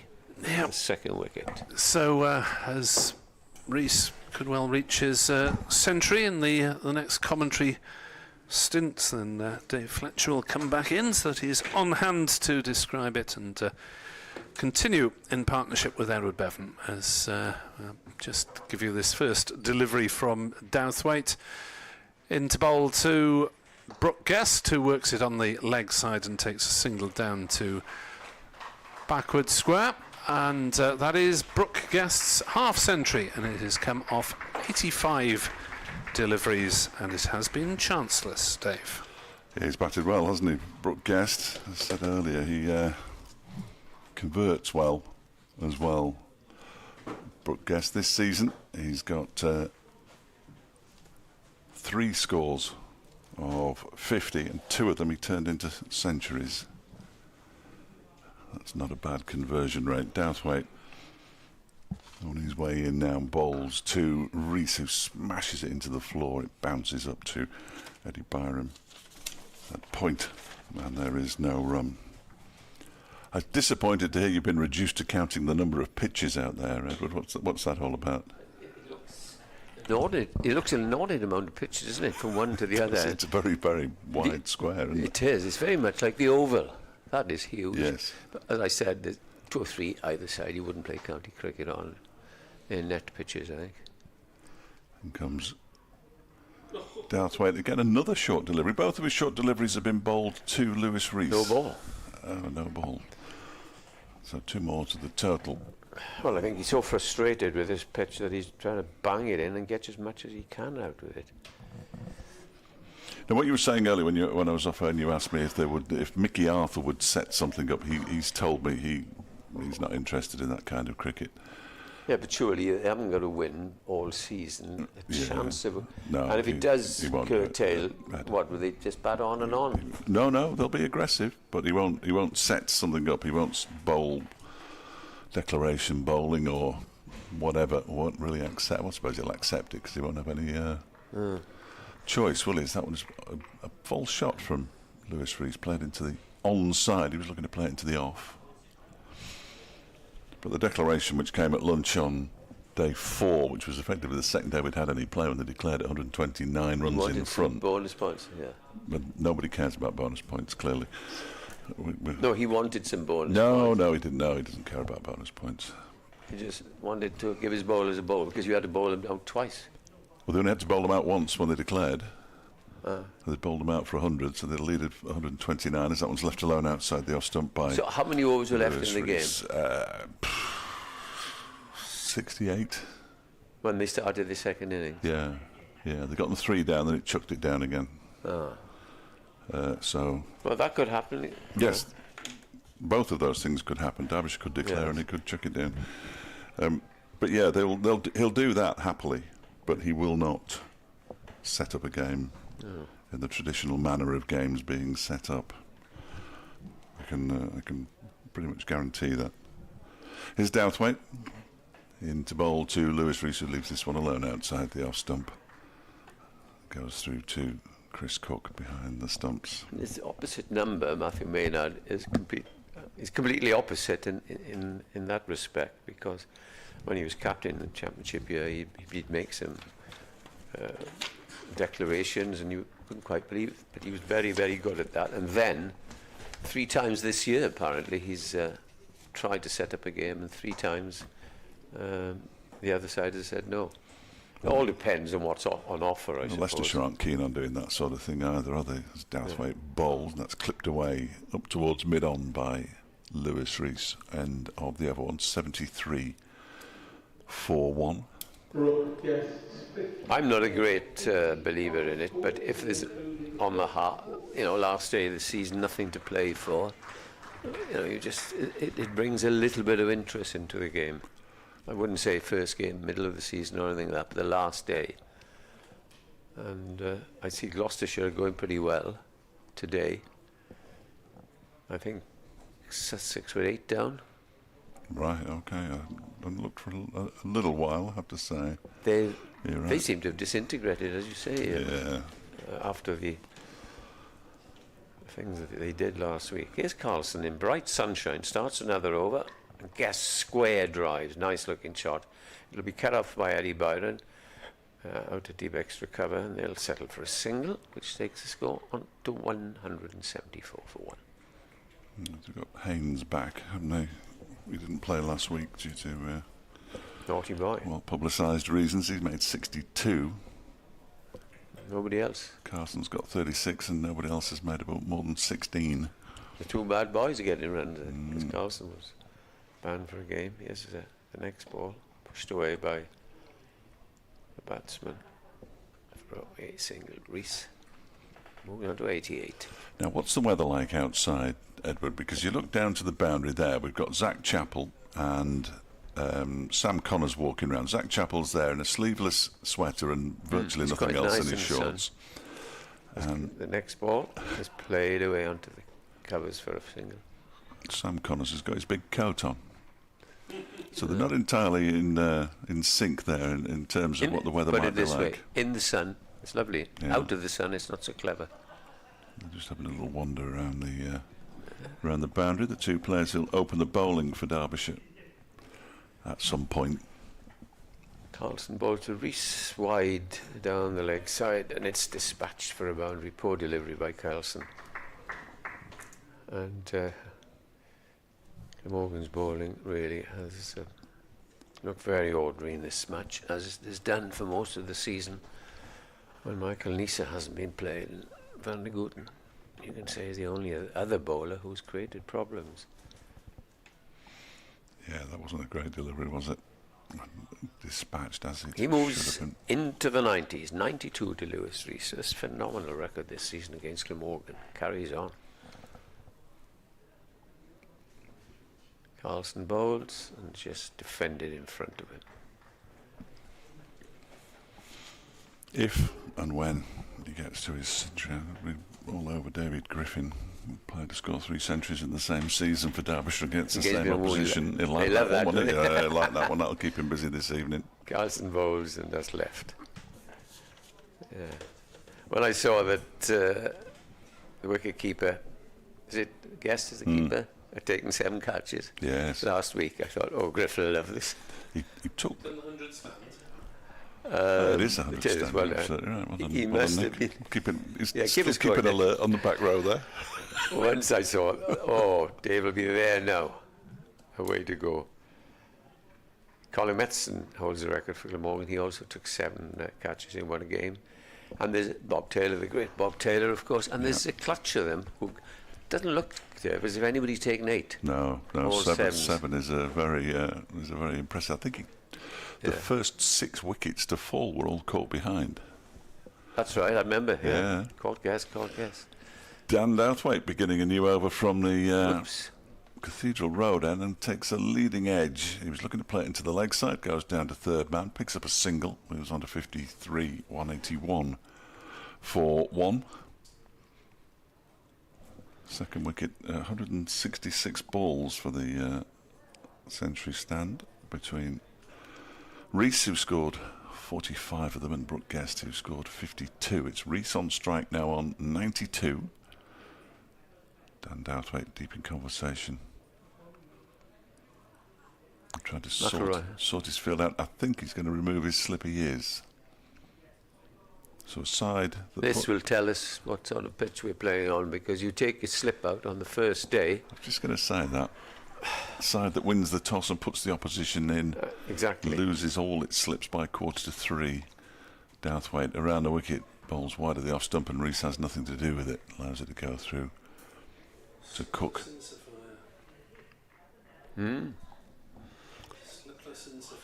Yes, good film, that. Really good film. I've never seen the actual film either, but do you know, I haven't been to a cinema since about 15 years ago. We were at Leicester off for the day, and I visited a cinema then.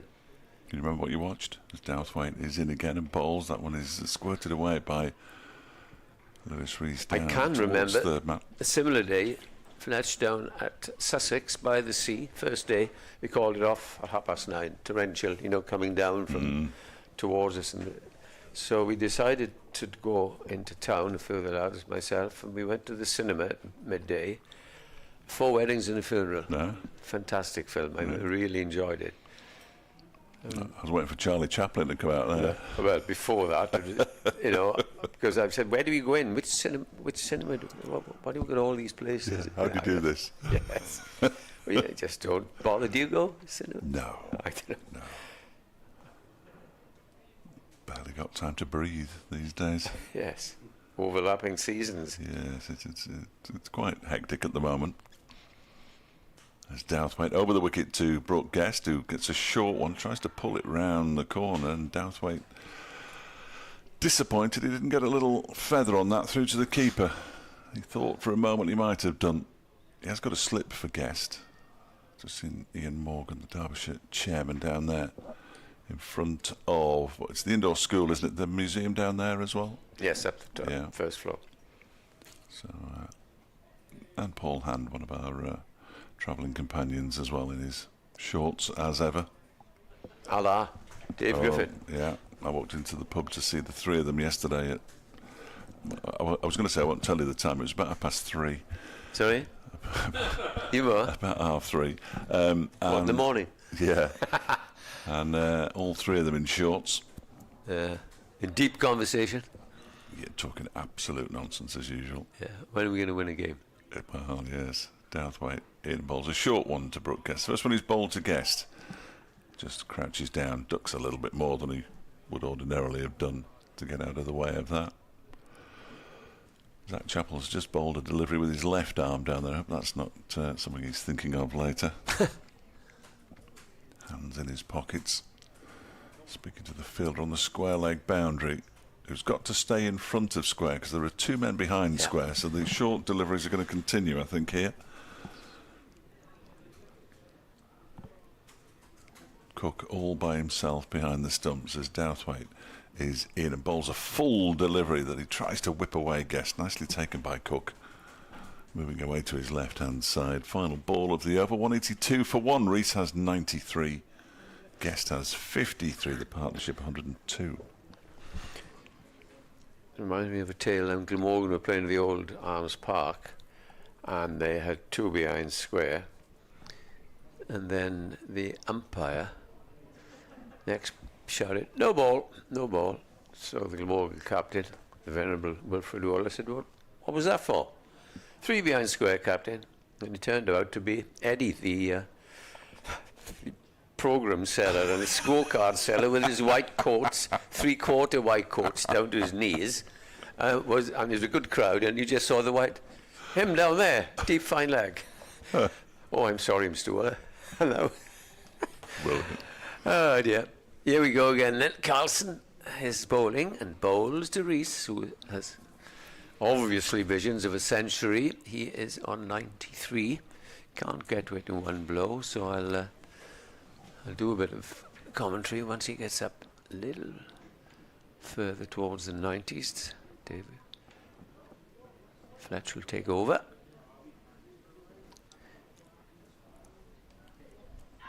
Appeal for LBW. Umpire Redfern says, not out, he just pushed forward.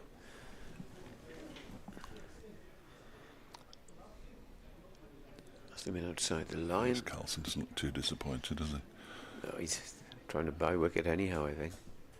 182 for 1. Carlson around the wicket, bowls. This is driven. And it's well fielded there. On the drive, short mid on. As the aforementioned Derbyshire players decide they'll have a little sit down on the front of the side screen on the far side on the hover cover. Rest their weary legs. Carlson bowls. Rees appeal for LBW, and Sir Redfern again says not out. And then points. There are 2 balls to come. I must ask one of the umpires, what's this all about? They all do it now. do it. Yeah, even at club cricket they do it now. Oh. Carlson tosses this one up in the air, and it's just driven out. And again, there's no run. So he's trying a bit of everything here. There's Carlson getting absolutely no turn, as you would expect.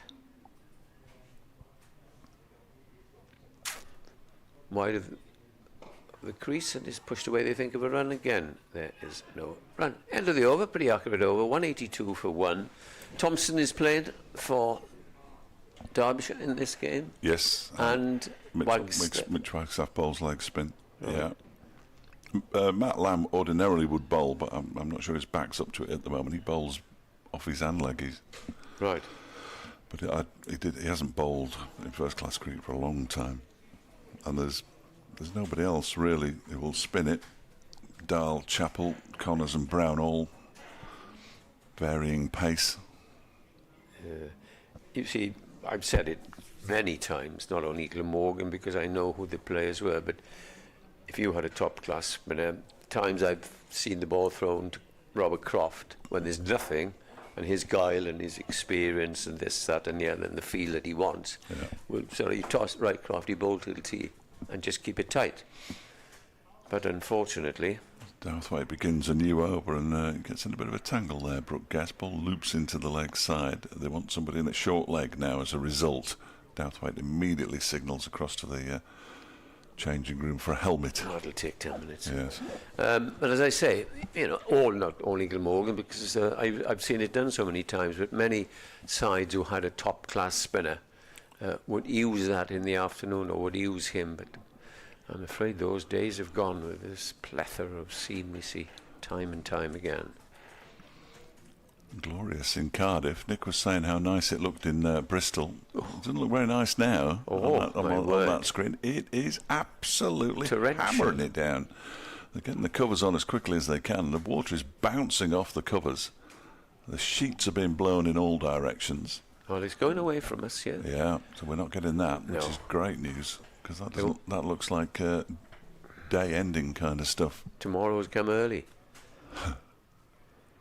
How many times have we seen this, and Nick will back me up here, 3 times now in the last 3 games, this sort of feel on the onside has been placed. Yes, we see it a lot. And I think it's for reverse swing. Don't ask me to describe it. Douthwaite in a balls to get a short delivery, ducks underneath it.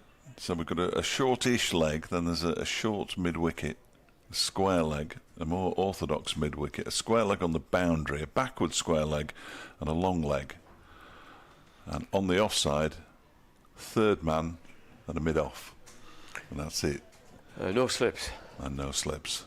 And the third man's leaning against the advertising boards at the moment, so he almost fooled me. I thought he was selling scorecards for a moment there. A 6-3 field, but 6 this time on the onside. As Douthwaite is in again and bowls to Guest, who pushes it And into the onside, where it's fielded by Colin Ingram. I think it was Kieran Carlson. Yorkshire employed these tactics, and you see the man at short leg, the closest there. Carlson got a shortish one on there. He played there, and it's lolloped into short leg's hands. So it worked then. Often it doesn't work, but it is a run-restricting area, isn't it? Yeah, no question. Don't expect too much in his own half of the pitch, really. That one is turned into the leg side. It was short of a length, but didn't really bounce very high. It played off his hips by Guest to the man at square leg. And what Yorkshire did there was change just nearly every ball. Now, where that ball went behind, he would move there and there and there and there. And it did work once, but only for Carlson. Well, it's strange because Shan Masood did captain Derbyshire in the T20. I'm not sure he's a captain. If I'm entirely Shan Masood is the Yorkshire captain. Right. Lears Deploy, who's captaining Derbyshire, as this next one is clipped away down towards the backward square leg for a single. He moves on to 54, 183 for 1. And Lears Deploy captaining this season. I'm not 100% sure he's a natural captain. Well, Shan Masood was, of course, here a week or 10 days ago when he was employing these tactics, so it might be a Pakistan tactic. Yeah, did he get his first century of the season here? Yeah, he did. Yeah, he did. He's a beautiful player to watch when he's in full flow. And What did he get? It's The same field, a but big one, I think. mirrored. Yeah. Well, I say a big one. 192. Big-ish. Biggie. I saw him score 2 double centuries last season. Leg side field again, not quite as heavily leg side as a short delivery from Douthwaite, and it's ducked underneath by Lewis Rees. His captaincy, though, disappointed me a bit. I'm not sure he's a captain, if I'm honest. No. But And a certain amount of politics in that appointment, I would suggest. towards the end of the game, he stood at mid-on, deepish, folded his arms as the senior players were saying, "Move you," as if he'd lost interest. But a lot of people did. Well, Lewis Deploy will always be involved. He will miss the presence of Wayne Madsen in this match. There's no doubt about it. He's lent heavily on Wayne during his captaincy. Well, who wouldn't? I can't get David Lloyd to tell me that he's going to be the captain next season. I call him Skip every time I see him, but he won't buckle. I can't see any other candidates, if I'm honest. Did he say yes or no? That's not been decided. He kept saying we haven't discussed it, so He'll be captain. yeah, absolutely. I don't so. Because he will say no, so definitely not, and you know then because Yeah. such a great lad, you'll enjoy having him there. Oh no, he's been up for a cup of Smashing tea in lad. the media centre already. So yeah. Smashing lad, we're sorry to lose him. First ball from Carlson's next over is driven to mid-on by Guest, and there's no run. Lovely player to watch when he's in his prime. He'd got a triple century here last season. Didn't he? He did. Guest plays forward. He's bowling quite accurately now, Carlson. 7 overs. This is his 6th overs, 0 for 14. Where will he bat? 3, 4? Because you can't break this partnership. I would think 4 if Guest continues at 3. Down the pitch comes Guest and drives to mid-on, who's rather deep. It's an easy singular in the end. He may even bat 5 if Madsen continues to bat at 4 below Guest. He can't. Unless Guest goes down. Yeah. Especially if he's keeping wicket. I mean, that would make sense, wouldn't Yeah. it? But he's revelled in the number 3.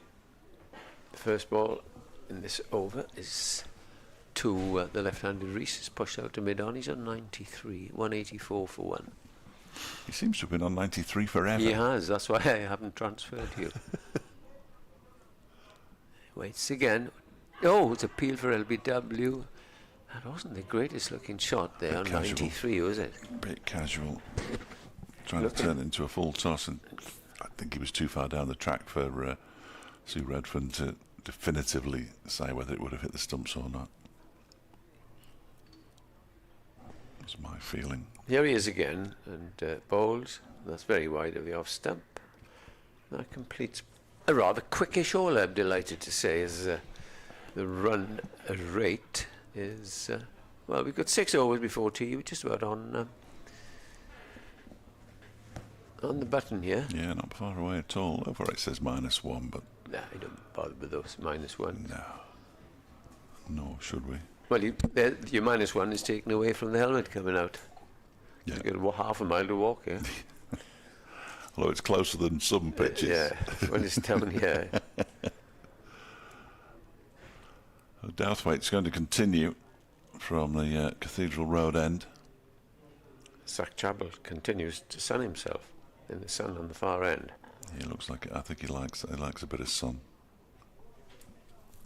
No stranger to the inside of a gym either.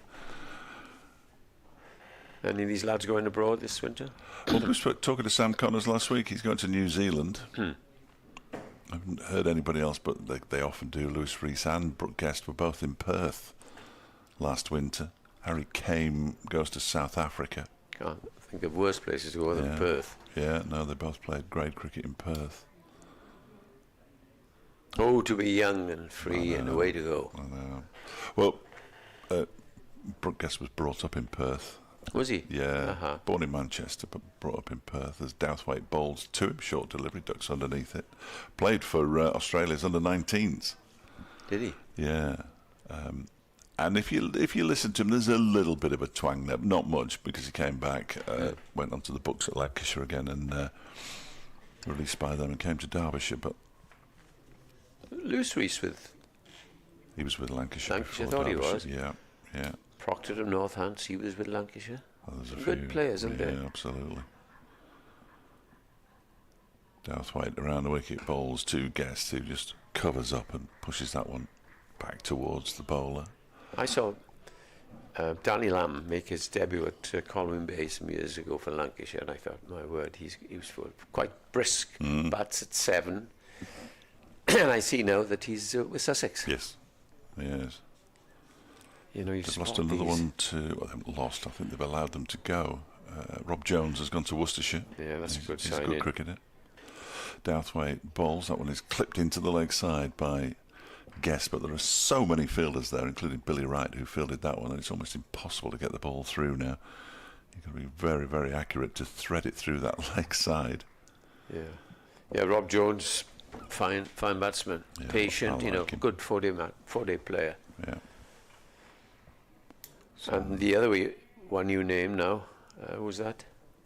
You just named somebody. Another one has gone from Lancashire, along with Rob Jones. Well, the other one who went was Matt Parkinson, who's Of course, yeah. who was on loan at Durham, but I think he's going to join gonna Kent, join isn't he? Yeah. As Douthwaite's in, turn into the leg side again by Brooke Guest, and this 100 that Nick promised me in my half-hour stint here. I'll be gone and you'll be I gone. think we'll all be gone by the time he gets there.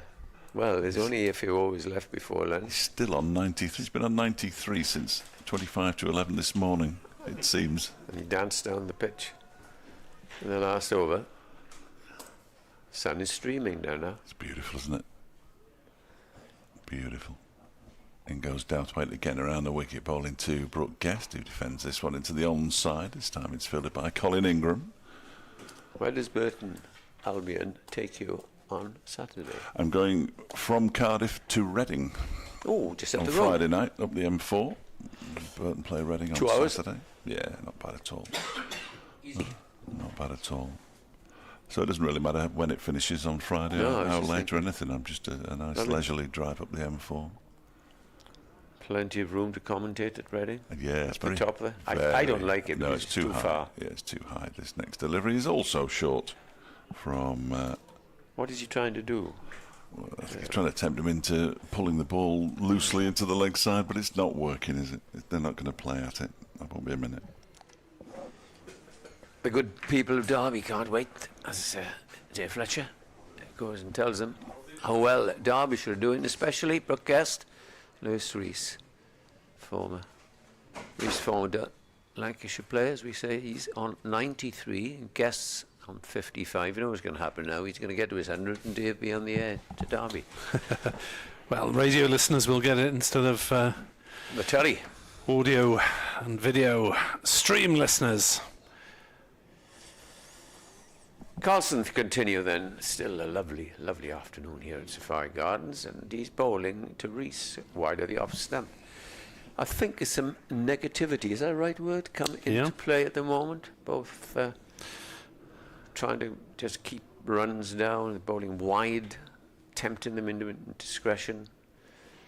Carlson comes in and bowls again, and this time is wide of leg stump.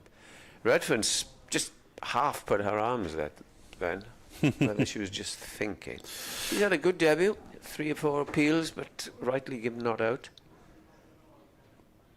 Sue Redfern, the first lady umpire in Championship cricket, watches as Carlson goes very wide of the crease, is pushed away. And Carlson has bowled tidily 6.5 overs for 15 runs, so just over 2s.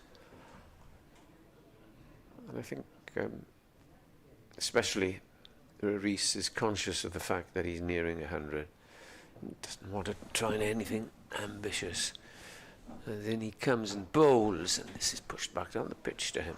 He remains on 93.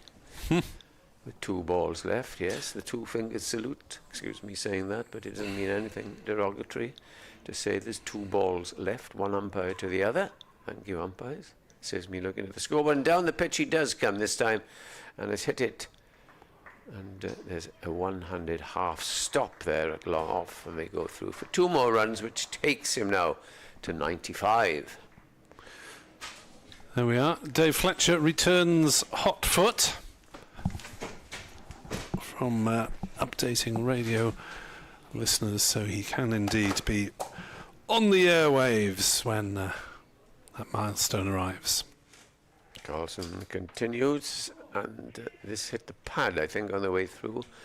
Was it a shot played there? By. It couldn't have hit the pad, and I thought it had deflected off his pad, but umpire Redford gives a bye, which completes the over. 187 for one. Our guest is on 55, and Rees, who has the bowling, is on 95. Will he get it in this over? Do Fletcher? Oh, it's exciting, isn't it? The jeopardy. Sorry. The absolute jeopardy. Yeah, he's pinched the strike with that bye.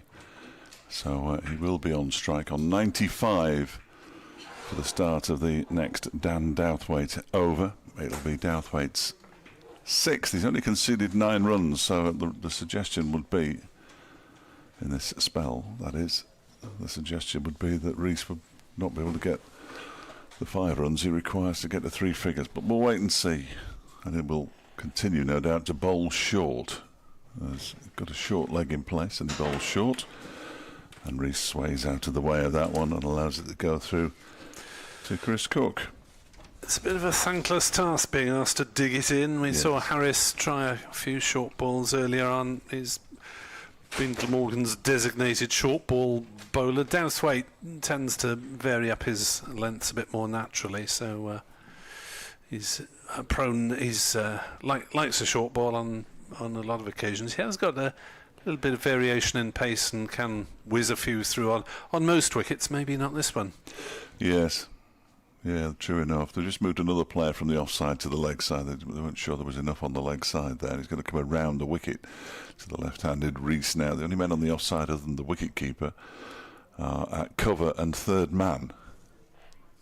As Douthwaite is in a full delivery. It's pushed out into the offside by Rees, and he'll pick up a single. That's not the delivery to bowl if you've only got 2 fielders out on the offside, and now everybody has to swap over. It's like an army of ants out there, all being attracted to whatever ants are attracted to. I'm never quite sure. Something sweet, I imagine. Yeah, you'd have thought so. Yeah, I'm not. Kitchen floors, ants are attracted to them. Yes, yeah, they all seem to march in lines, don't they? All march in lines. And anyway, I've already appeared on Accidental Partridge once this season. I'm going to stop there. Here comes Douthwaite again. Around the wicket to the right-handed guest, who just clips that into the leg side. He fancies a single, but Billy Roots quickly round to the ball, and Rees says no. PCA Player of the Year shortlists have been unveiled. Yes, I can't imagine that'll be. Leicester Deploy might get on there, I suppose, for his 1,100 runs. He's the leading run scorer. He does not. No, of course he doesn't. Perhaps he's not in it. Harry Brook. It's not embargoed, this, Nick, is it? No. No. It's just shortlist, so it's not the actual announcement. Yeah. Here comes Douthwaite in and bowls. That one's wide of the off stump and short and takes off. And is well claimed by Chris Cook, about shoulder height. Well, Douthwaite's charging in with purpose, and he's getting a little bit of life on occasion, more than most. Men's Player of the Year shortlist is voted for by professionals, basically, members of the PCA.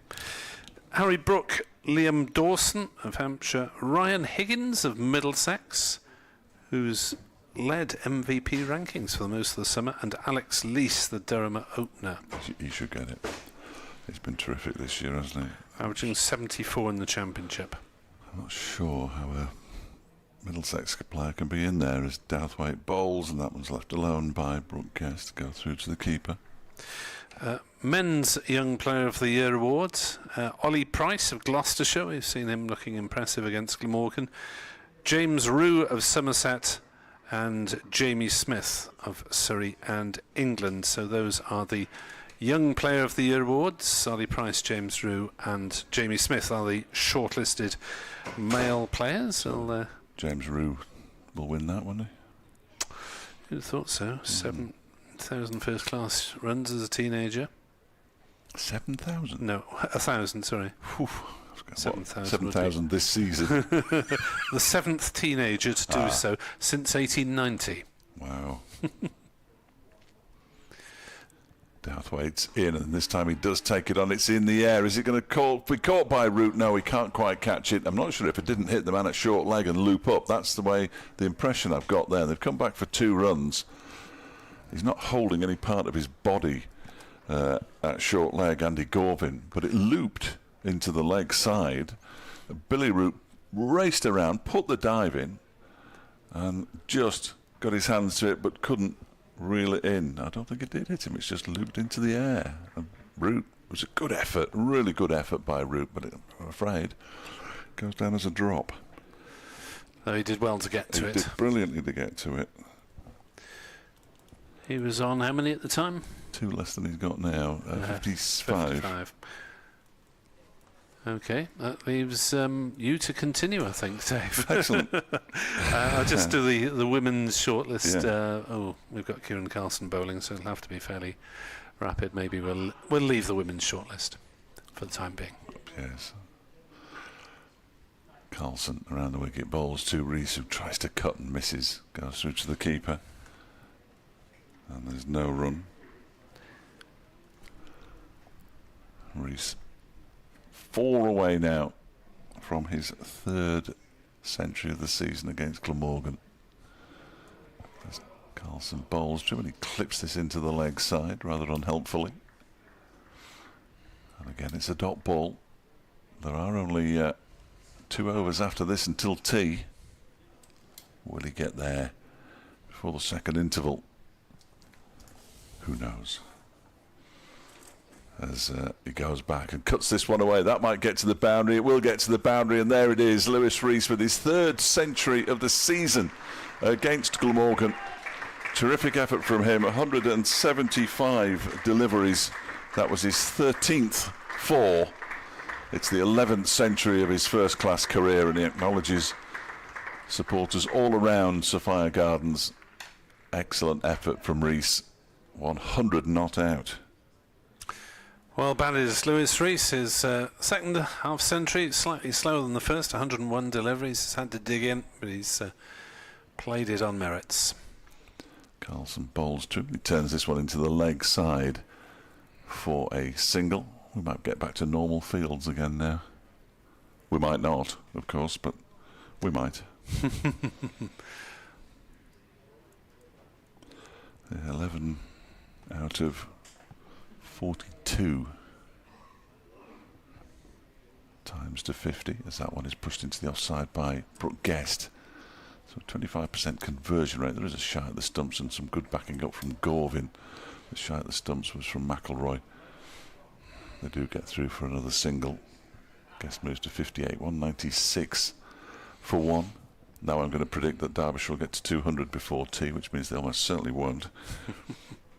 Because they've added 101 runs in this session now.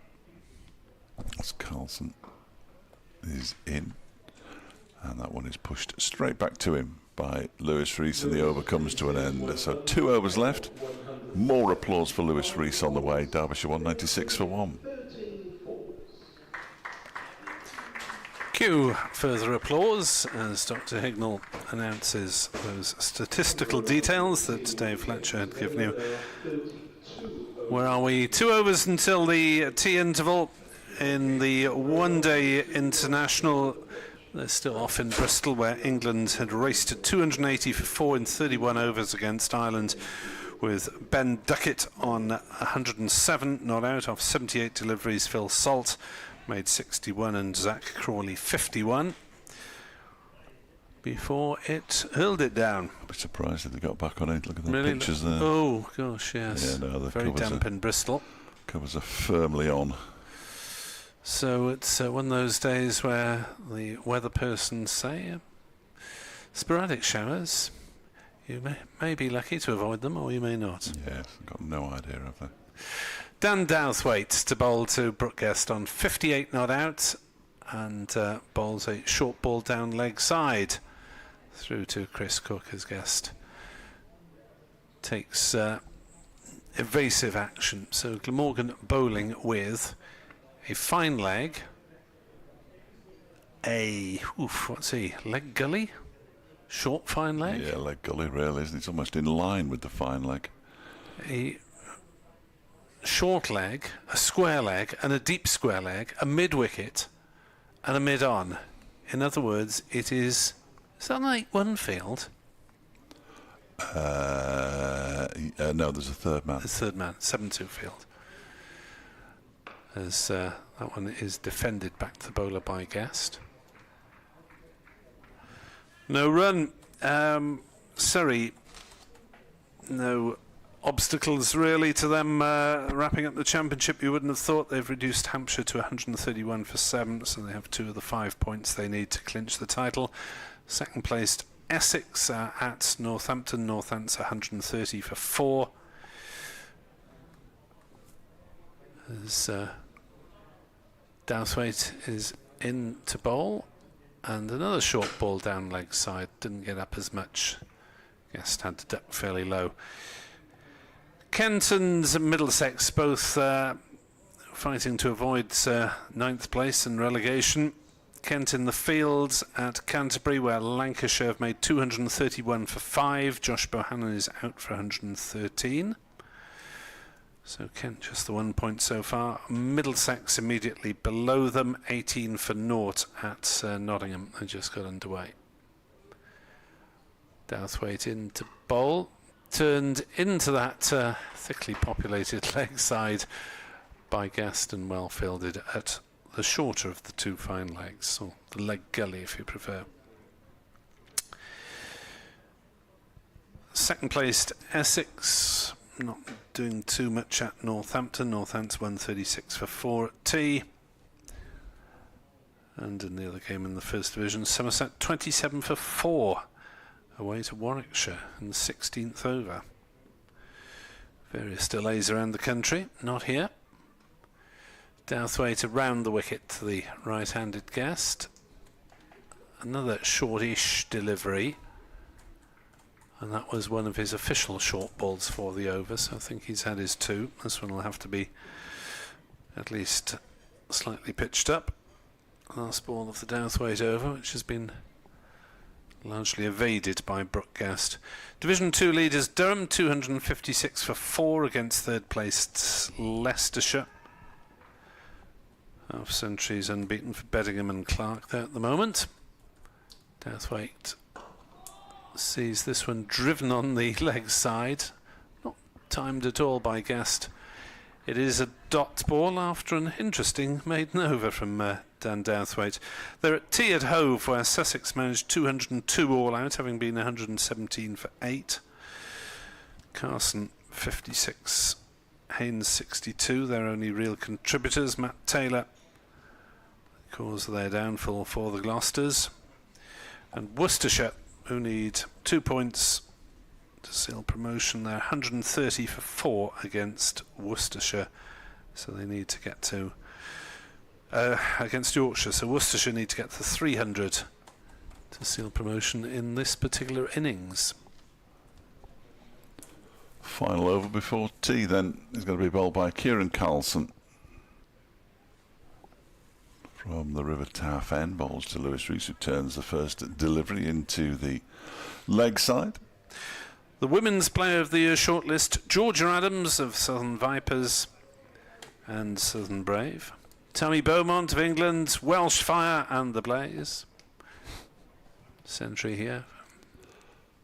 Next delivery from Carlson is defended by Rees out into the offside. It's the first women's century in the 100.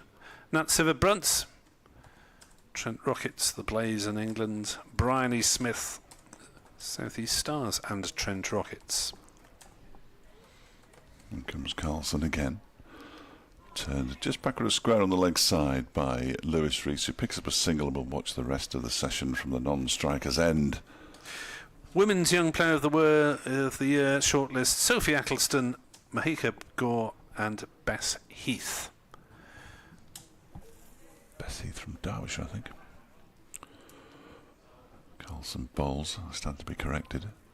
Turned into the leg side by, he's not going to watch the rest of the session from the non-strikers then, because they've taken a single, and Guest has moved on to 59. Northern Diamonds, Northern Superchargers, England and Brisbane Heat. Perhaps not then. Here comes Carlson, bowls a slightly shorter delivery. Turning to the leg side, Brooke Guest has set off for a single. There's an off-balance, very off-balance shy at the stumps from Jamie McIlroy that misses, much to the delight of Brooke Guest, who'd set off at a rate of knots for a single that wasn't really there. And now we have reached the final ball of the session. Lewis Rees to face it. Carlson to bowl it. It's left alone. Goes through to Chris Cook. And that will be tea. She's from Chesterfield, Bessie. I thought she started... Former Derbyshire. Yeah, started in the Derbyshire pathway. Thank you, Stephen. 198 for 1 at tea. And when you put into bat, and you're 198 for 1 at tea, and you've added 103 runs in the afternoon session without losing a wicket, you're reasonably happy with life, I would suggest. Glamorgan, not so much so. I'll be back with the commentary in 20 minutes here on BBC Sport Online.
I've got some tea time scores from the other games taking place today, which, like here, are in their first day.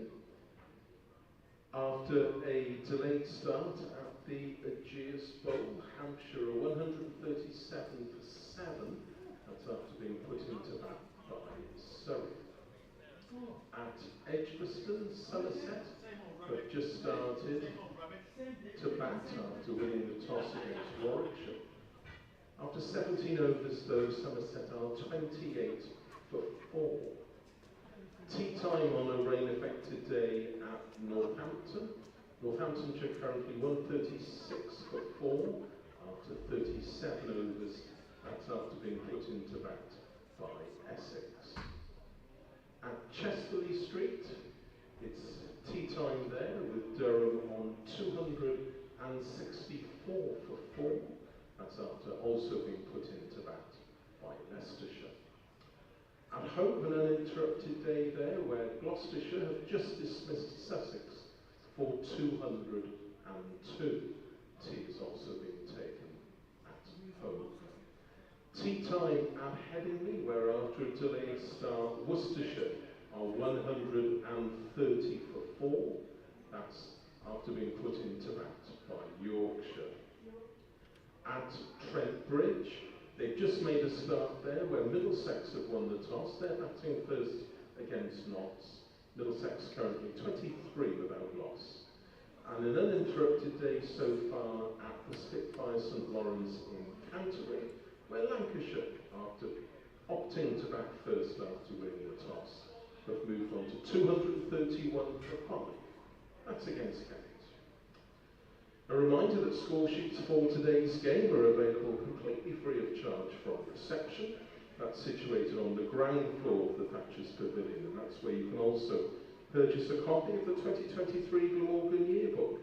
You can buy one of those and much, much more as well from the Glamorgan Club shop, which is run by Missouri Sports and situated opposite Year 2. The club shop will be open until just a turn of 5 o'clock this evening, and as always, It's selling a wide range of cricket equipment and other items, including replica Glamorgan kit, plus a range of recently published cricket books. As far as refreshments are concerned, food and drink can be purchased from the kiosk situated in the concourse area beneath the pavilion stand. You can also purchase food and drink from the mobile unit beneath the Castell Howell stand. Snacks can also be obtained from the vending machines situated on the ground floor at the rear of the indoor school. The CC4 Museum of Welsh Cricket is open today until the end of the tea interval. It's also situated on the first floor of the National Cricket Centre.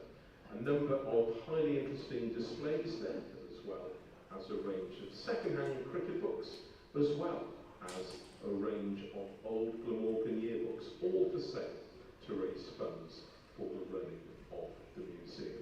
And as I say, the museum will be open until the end of the tea interval, and will be open once again tomorrow. Finally, Glamorgan Cricket would like to welcome everyone here today to Safari Gardens. We stand against all forms of discrimination, and there is no place for it in our sport. We will embrace and celebrate differences everywhere, knowing that with diversity, together we are stronger. We are dedicated to raising the game, and here at Glamorgan Cricket, you can report any issue or concern strictly in confidence by alerting your nearest steward. Diolch yn fawr iawn. Thank you very much for helping us to raise the game and to call out any form of discrimination.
find an easy way to reach you and give up a lift. How are you? Stop it here, back over there. I'll go back. Yeah, tomorrow. I can remember I had a notion of saying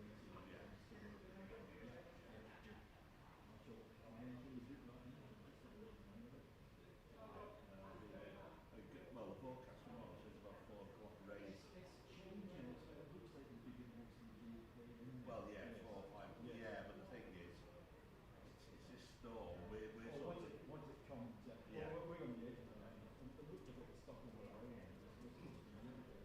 Initially, Well, you can see it rain all day. Yeah. They look at the Met Office. yes, I know. I said, don't you, 4 o'clock is 80%. Yes, that's it.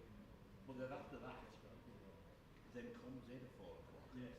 And then it basically comes by about 2 in the morning, gone. Yes, that's right. And that's it for the match. Yes, yes. The rest of the match is dry. So Friday night, They'll getting a dream, that's it. coaching it with you.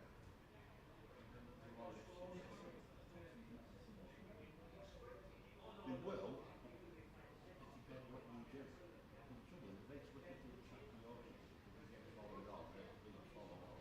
The game will be a draw. I don't think they will. I think they'll. I think this will be a positive win. Yeah, and it's green as hell, and it looked wet. And well, that's Somebody said. said It did. Well, that's what we all said this morning. We took one look at it, and we went to the top, we were all in. 50 for Friday. Yeah.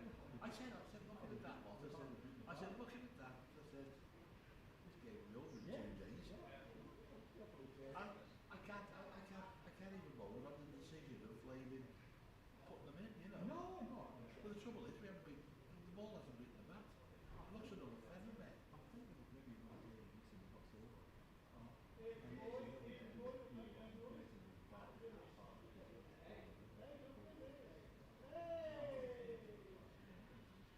Yeah, but the thing is, earlier, he got heavy off the first ball down to it.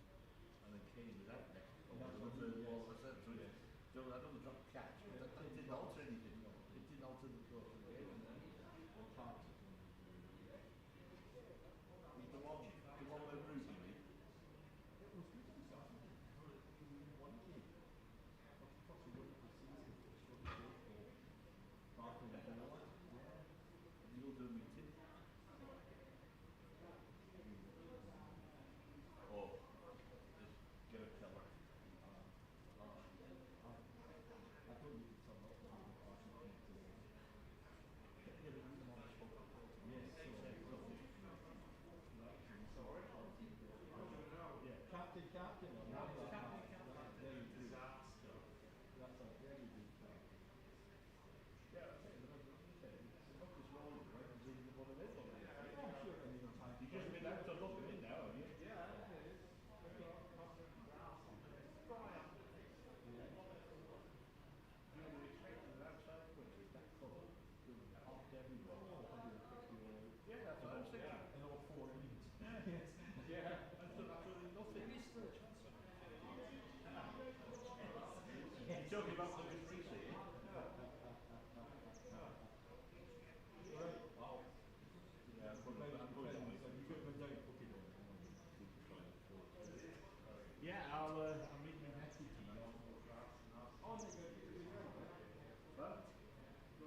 To continue the Derbyshire first innings, Lewis Rees and Brooke Guest.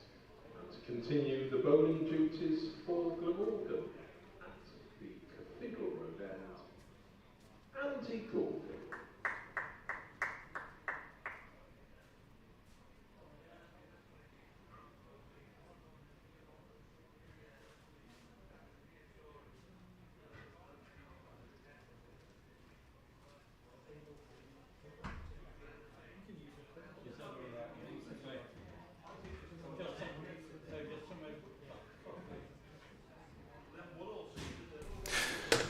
Very good evening and welcome back. Good evening at 20 to 4 for the final session of day one of Glamorgan against Derbyshire here on BBC Sport Online from Sophia Gardens, with Derbyshire in the impressive position of 198 for 1 and Andy Gorvin bowling to Brooke Guest, who drives to short mid on, and there is no run. Now we're trying the men on the drive close in now. Yeah. We've tried everybody on the leg side. Yeah, we had a 7-2 leg side field for Dan Douthwaite bowling short, and now we've got Andrew Gorvin bowling with a very straight man on the drive on either side of the wicket, so there's barely room for him to run through. As Gorvin is in to bowl, and Guest blocks that one to Kieran Carlson at silly mid-off. And where Lewis Rees is standing, it would suggest he's not interested in a run, because he's going to have to go in between the pitch and Tim van der Hoogten. And, well, there wouldn't be room for me. There's probably room for Lewis Rees, but he's just edged a little closer. There's not a lot of room there for Rees to get through, is there? Without running on the pitch. Strange. Gorvin in to bowl. Guest drives towards the deeper mid-off, and there's no run. Douthwaite feels it's an extraordinary meeting of bodies there. When Gorvin bowls, it's almost like a little V shape formed by the umpire, then the non-striker and the bowler, yes, and then the silly mid-off and silly mid-on. There's also a short mid-wicket as Gorvin bowls, and that is turned away through the leg side. There'll be at least a couple here, maybe 3, maybe 4. No, it's just hauled up inside the ropes by McIlroy, and it is 3 runs for Brooke Guest to take him on to 62, and the 200 up for Derbyshire. A ripple of applause and not a batting bonus point. No, indeed. No. But they don't really count for anything anyway, so as we've discovered today.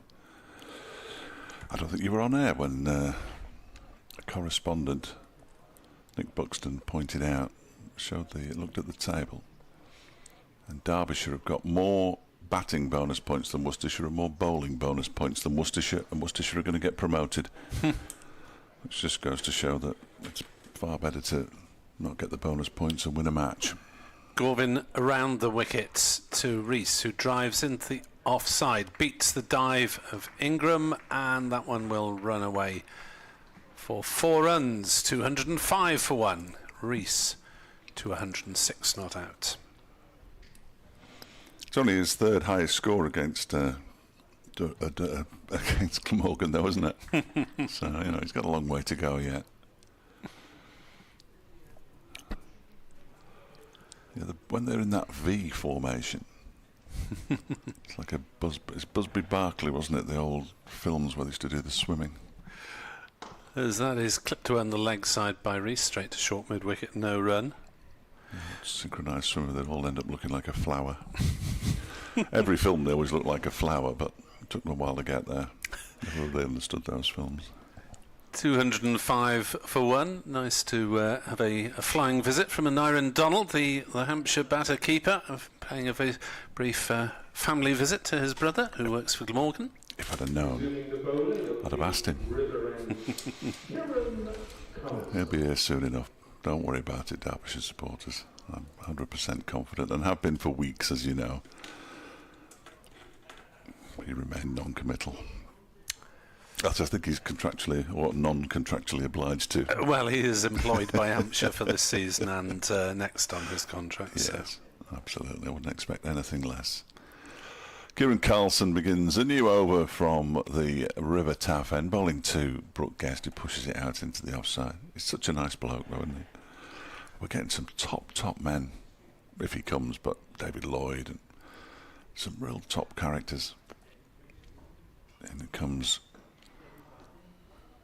Carlson again, turned it to the leg side. I was slightly distracted by the towel sticking out the back of his trousers because it's hanging quite a long way down, and when he starts his run you can see it bobbing around like a tail. Here he comes, and it sort of sticks out. There we go.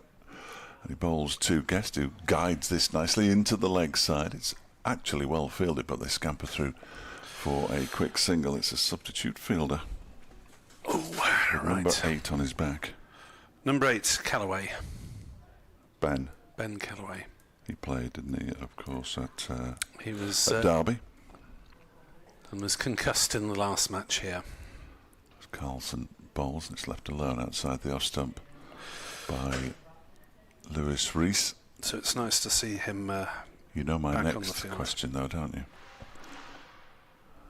I'll try and work out who it is, who he's on for.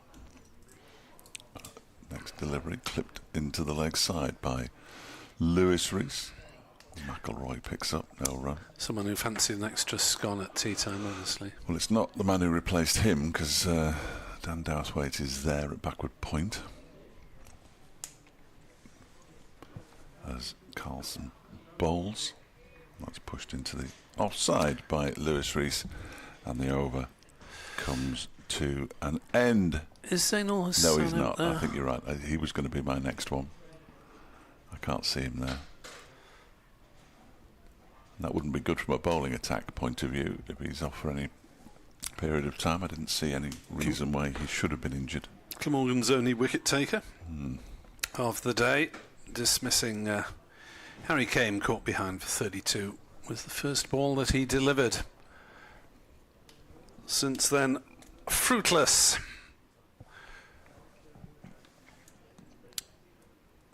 As Edward Cooper says, lucky for Glamorgan the forum was at lunch. Edward Bevan must be cringing at the ineffectiveness of the bowlers, says Edward Cooper, that is. He's been cringing for a while now. Gorvin hastening in from the Cathedral Road end and driven back straight past him for 4 runs by Brooke Guest. Leaned into that one nicely. And Guest has managed a couple of elegant straight drives, which has not been a shot we've seen a lot of, despite the slowness of the pitch. And once it had beaten Gorvin, it was always destined for the boundary. Looks like it's been abandoned. Yes, it has been abandoned. They had trouble getting the covers off on quickly enough, I'm told. It was heavy, the rain. Gorvin bowls and Guest defends. 210 for 1. Guest moved to 67 with that boundary. Stephen Moss says on Twitter, Carlson doesn't seem to be getting the message that automatically inserting the opposition every match doesn't work. I think, to be fair, Stephen, looking at that pitch, most captains would have said, well, bowl. Well, we were all in agreement. It doesn't look a pretty one. It's been pretty good for the batters so far, as Guest tries to work on the leg side. Is hit on the pad, ball rolls out on the offside, and there's no run. Well, if there weren't stumps in either end and they hadn't painted the lines, you wouldn't automatically have guessed where they were playing today. Quite often you can tell, but not today. Looking at the ground is about 9:45. I generally didn't know where the pitch was on the square. But which is fair enough. Gorvin bowls and Guest works it down towards fine leg. There's a bit of a run round for McIlroy, and they're comfortably back for 2 runs.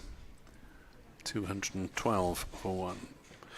So, England were 280 for 4 off 31 overs.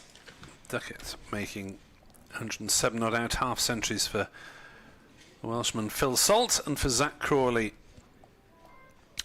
England win the series 1-0 out of 3. Gorvin into Guest, drives towards the short mid-on. It's deflected up to mid-on, and there is no run. Umpires knocked it on the head at 3:21, just over half an hour after heavy rain hit the ground, and wasn't maybe covered up as quickly as it might have been. As that's worked away on the leg side by Gast for a single. He moves to 70. Derbyshire to 213 for 1. And as the crow flies, Bristol from here, 60 miles? Possibly a bit less as the crow flies. Less, but, yeah. Remarkable, really, isn't it? We've had a couple of dark clouds pass over, and it rained for about a minute and a half. But nothing else. Yep, still a little bit of high cloud, a little bit of sunshine at the moment. There may be issues with light at this time of year, should we get a gloomy evening at any point during the match. Carlson from the River Taff end, driven down the ground by Brooke Guest for a single. He moves on to 71. 214 for 1. Al Hassan back on the field. So Ben Kellaway's brief stint out there as 12th man has come to an end. At least nice to see him back in one piece. Yes, absolutely. Absolutely. After being subbed on or following the first day against Yorkshire. Carlson around the wicket to Lewis Rees, who struck on the pad straight away. Sue Redfern shakes her head, and they go through for a run, which is pretty much why she shook her head, because she felt it had come off the bat. And Rees moves on to 107. Because it was at Chesterfield when Saranga Lakmal was hit on the head against Yorkshire, batting as this next delivery was played off the back foot by a Guest out into the offside. And he was led from the field and then past us down in the on ground level in a tent. He looked horrible. He looked really out of it. It cost him two or three weeks of his late Derbyshire career, as that one is turned into the leg side. Hasn't featured certainly in the last 2 or 3 matches either of the season. So we've seen the last of Saranga Lakmal as well. I think he's still in the country, but he won't play for Derbyshire again. He's amongst those who've been released. That one is played straight back to Carlson by Brooke Guest, and it's the final ball of the over. 11 overs for 28. Kieran Carlson, 215 for 1. Derbyshire with 28 overs left in the day. Rees has 107 and Guest has 71. Worcestershire needs a couple of points to be promoted. They're 157 for 4 at Headingley against Yorkshire, with Kashif Ali having just reached his half-century and Brett D'Oliveira being just short. Leaders Durham against third place Leicestershire in Division 2. Durham 285 for 4. As Gorvin around the wickets to bowl, and that is driven by Rees, but to one of the offside fielders, and there is no run. Very pleasant plaster by either Journey or REO Speedwagon or somebody like that, wasn't it? Who sang that? It was a woman, wasn't it? It was Hart. That's who it was. Yeah, well spotted. As we got from BBC Radio Wales, just we suddenly got it, but we 8 did. minutes to the hour. They're probably just lining us up for the 4 o'clock bulletin insert. Just messing with our heads. Gorvin bowls and Rees plays away on the offside, and there is no run. Durham 285 for 4 against Leicestershire. Graham Clark 82 not out. David Bellingham is 70 not out. I mean, they've been head and shoulders the best side in this division this season, haven't they, Durham? That bowling attack. Yes, and they would have won here had it not been for a sharp downpour at 5 o'clock on the final day. I think I read that somewhere, but he's over it now. As that's driven gently by Rees to one of the many cover fielders. No run. I was very pleased with my sign-off and the last time we played Durham, which was see you in 2025. He did post something, Martin Emerson I'm talking about now, people will know our relationship. He did post something about back where they belong, which was interesting. Gorvin around the wicket, and a drive and a miss from Lewis Rees outside off stump. Chris Cook took it and whipped the bails off just in case.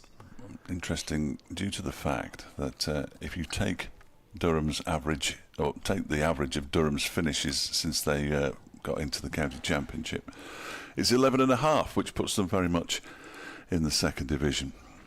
Quite so.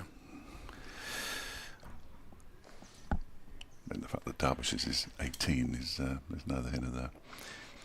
Gorvin bowls, and on the back foot, forced by Rees, but straight to the straight, silly mid-on in this interesting field where Glamorgan are just trying to strangle everything in front of the bat at the moment. The ball not coming off the edge. And in terms of fielders behind the wicket, there's a backward point and there's a backward square leg on the ropes, but there's no one at fine leg or third man for a seam bowler, as that one's hit out into the offside off the back foot by Rees. There is no run. There was no run off the Gorvin over. It was a maiden, and it's 215 for 1. At Hove, Gloucestershire have lost a couple of early wickets. They're 22 for 2, having bowled out Sussex for 202. The vital battle for mid-table places. Oh, not very vital. Surrey have got Hampshire 168 for 7. At tea, Surrey need 5 points to clinch the title. They have 2 of them. Yes, the BBC Sport website was trying to build up the battle for promotion and relegation, but I'm not sure there's much of a battle as Kieran Carlson bowls what's turned into a full toss by Brooke Guest as he punches it up towards mid-on. Well, the relegation's the yeah, live issue, really, isn't it? That is. really could go either way between Kent and Middlesex to join Northants in the dreaded drop. I think we know what's happening in the promotion at the top of the first division now. Then this has been launched down the ground by Lewis Rees for 6, the first 6 of the innings, straight over the head of Tim van der Hoogten at mid-on and down to the taff end, which is the shorter of the 2 ends, I think, isn't it? So he's got more chance of getting the ball to that end on the full. It's gone beyond the hover cover, which isn't helping van der Hoogten's hopes of retrieving the ball. He's got a ball. That'll do. That'll do. We'll get that one. And Rees moves on to 113, and it's 222 for 1. Oh, please can we have a wicket now? Very disappointing. 2 for 222. 6:30 I'm on the sports show tonight. I've just looked it up. What fun. That'll be all right. I should hopefully be able to get an interview by then. Overrate back to level as Carlson bowls, and he tries to cut this one out. He was in about 3 minds there. Lewis Rees eventually failed to connect at all. He won't know yet, but he's my victim at the end of the day. He will have a text message from Stephen back at base. The good thing is that Lou doesn't mind talking, and that one is turned, especially when you've got another century, turned into the leg side by Rees. He moves on to 114, 223 for 1. The partnership 143 now. I suspect Glamorgan's interviewee, whomever it may be, will be in slightly less chirpy mood. This is a clatter of wickets, but Guest and Rees don't look like they're going to give this one away easily, as Guest pushes the next ball from Carlson up towards mid-on for a single. Moves to 73, 224 for 1.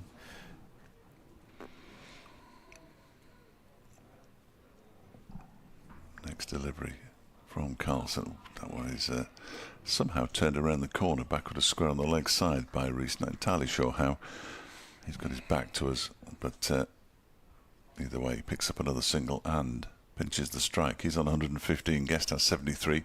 Derbyshire 225 for 1. I'm indebted to Gary Hall, who has sent me an email which tells me that, oh, come on, load up, by road, 42.7 miles between the two cricket grounds. Okay. So about 30 miles, he reckons, as the crow flies. Gary Hall from Matlock, now elsewhere, he says. I tend to do, I've done championship games in Bristol, driving back and forth from the eastern side of Cardiff. It's about an hour usually. Gorvin round the wickets to bowl to Rees, who turns it off his legs for 4 runs down to the vacant fine leg position. Gorvin just cannot afford to stray towards leg stump if he hasn't got a fine leg. 229 for 1, Rees to 119, not out. So Kent started the day 1 point ahead of Middlesex in the battle to avoid the drop. And Lancashire are 250 for 8 against Kent. So Kent have 2 bowling points and look certain to get a third, you'd have thought. As that one's run down towards third man, and there was almost a mix-up, and then there's a collision between Chris Cook and Lewis Rees, who is getting up rather more slowly than Chris Cook. It looked to me like he pushed his bat into Chris Cook.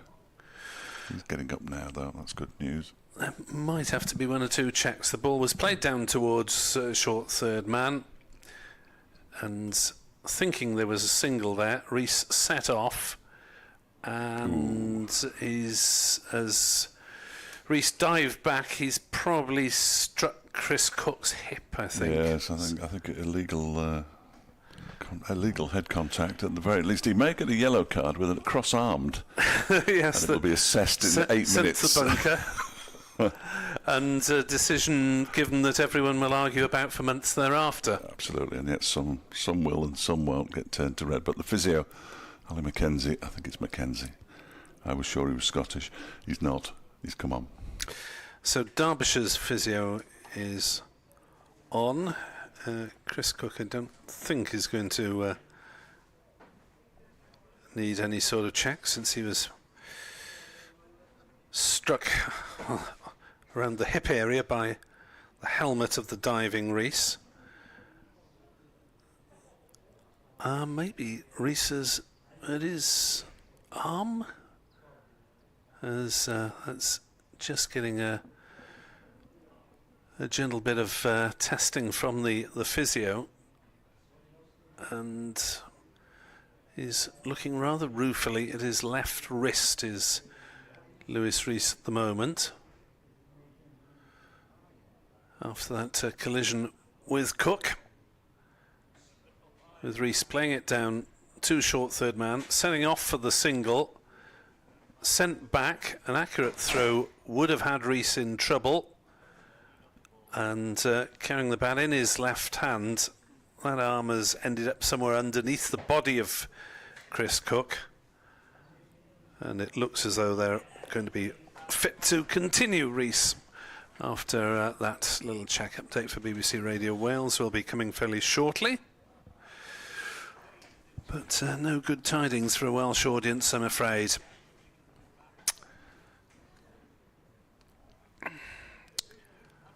Gorvin to bowl to Rees then on 119 not out, and Rees plays it off the back foot into the offside, and there is no run.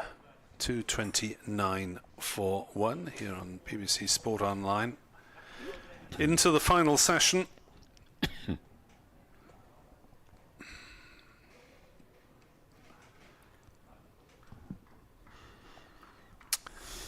So Derbyshire dominating despite being put into bat. Gorvin bowls, Rees drives gently back to the bowler. Scoring rate 3.24, so it has gone up slightly, but it's all a little bit gentle. But it is gently sliding the match in Derbyshire's favour, as they pile up the runs despite being put into bat.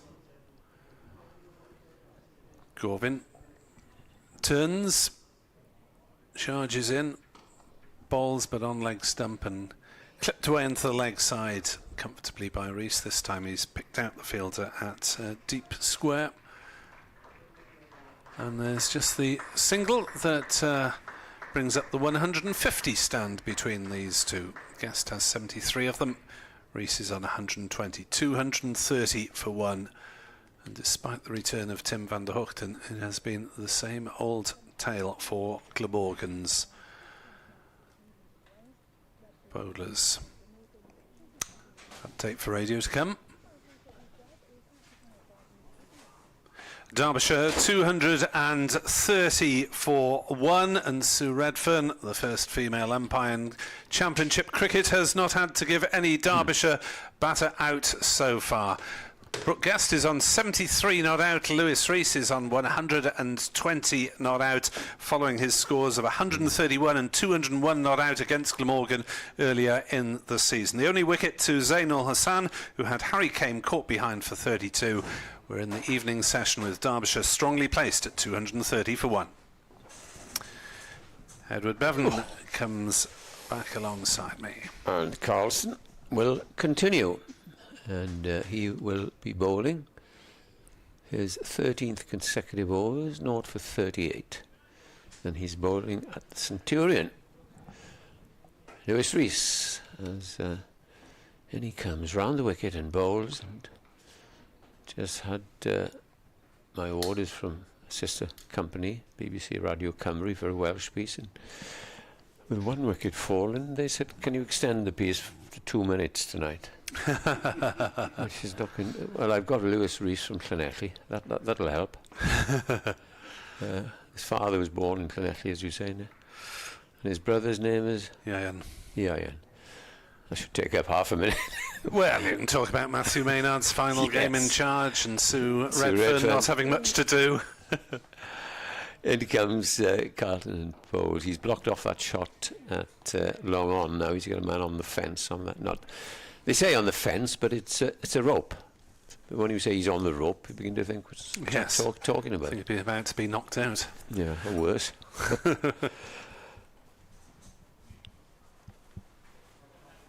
Here's the sweep coming into an impassioned appeal there, and for about the 5th time today, Miss Redfern says, not out. I don't think she's had any appeals that the bowler and the fielders have been convinced by. No. She hasn't been convinced by them, but I think they've been convinced about them in the first place.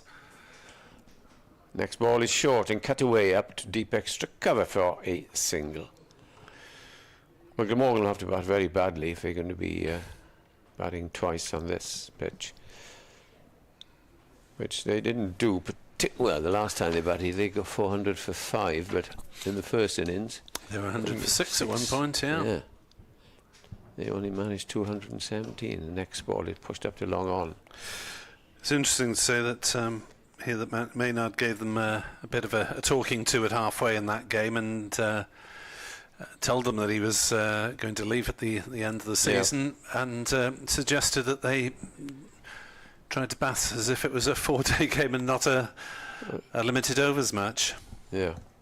But Glamorgan have had trouble with that in the last couple of years, haven't they? They really haven't played well in September after the block of 50 over or 100 games in August.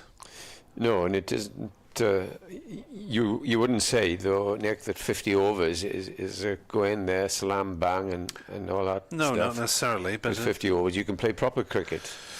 You can, but it seems to have affected players' form at Glamorgan over the last few years. There was one season where it wasn't helped by COVID, where I think 4 or 5 players had COVID towards the back end of August as well, so couldn't do much practice. Oh, we had this field, exactly the same field, didn't we? The last game. There's Gorvin bowls and Guest drives on the offside, and there's no run. 3 mid-wickets, all in a line. Having a chat. Callaway, the subfielder, is the straightest of the 3 mid-wickets. Byram and Ingram are the others. keeper standing up and out of slip in sight. And you've got a fast medium bowler on. Yeah. Gorvin into bowl, and it's defended back to him, and there's no run for broadcast. Metoff is suggesting that rain might come in about 4 o'clock tomorrow as things stand, which won't lose us too much cricket if that's the case. As long as I get home, Nick, and I'm not wiped off the face of the earth on that stretch between Bridgend and Port Talbot, you know, pile, well, it's open because there's supposed to be fierce winds. As that is hit out on the offside, deflected from cover to mid-off, no run for Guest again. Carlson only able to parry that one, but fortunately for him it went straight to a fielder. Every time you go down there and it's windy, you see that big wind sock, that thing. Oh yes. Yes, the exposed stretch around about just after you pass the Glamorgan. Yeah. And you do move across a bit. So it's a bit wobbly, isn't it? Yeah. Gorvin bowls, and that is hit to one of the mid-wickets by Guest, and there's no run. 232 for 1. Glamorgan doing a reasonable effort in frustrating Derbyshire at the moment, but it doesn't really matter how frustrated the batters get for a few overs if Derbyshire are on their way to 400 or 500, as seems likely at the moment. Yeah, the score rate has dropped. You're right there, 3.19. At one stage it's just going up at 3.4. But with this defensive field and this slow pitch, it's difficult to pierce. Turned down towards deep square by Guest. Just the single as McIlroy charges round to field. Guest 75, Rees 121. I think those three mid-wickets now become a couple of cover fielders and one slightly deeper. So there's two on the drive on the offside. Al Hassan is pretty much in a catching position on the drive on the leg side. So all three of those crouch, and Rees just plays it into the offside off the back foot, looking to punch, but nothing is coming very hard off the bat at the moment, is it? Well, it's slow coming onto the bat. Off goes Callaway. And he's done his duty. The sub-fielder is that who's kicking their legs? James Harris. You see, I would have played Callaway. I think I mentioned it, not only for his occasional. It's the last game of the season. Nothing on it. Bit of pride, perhaps. Give the boy a go. Bat him at 7 or 8 or whatever. Yeah, after his home championship seamers. debut was sawn off rather unceremoniously by injury. Yeah. Possibly even it might have been a game to give a chance to Ben Morris, the rookie teenager, albeit he's very raw, but pitch him in a game like this, see what he can do. Maybe he's glad he didn't get it on a pitch like this, a wicket like this. Carlson starts another over and is driven up to mid-on. Was a shy. I think he makes it quite easily. Nevertheless, having said that, you see they went in with 6 seamers, which it's the old adage, if 3 can't get you wickets, what's the point of having 4 or 5? Well, at one stage it is okay, because they may be the surprise item. Next ball is driven down to long on. How many overs we got left? If you go at this rate, 3s, you get 66 more runs, which will take you the nearest damn it to 300. So that's not a bad effort. And they'll try and motor along tomorrow. Get to 450 is the next ball. Although if they go in quick enough at the moment for 450. Where are we? New ball. Is the new ball going to do anything? Doubt it. You may get a little bit of movement. It's 6 overs away. Carlson bowls. Guest has driven that hard over mid-on. It'll get 4 runs. As that one really thudded into the advertising hoardings at the far end of the ground. Gorvin shaping to jump at mid-on. Realised it probably wasn't worth it, as it was comfortably over his Treated head. with disdain.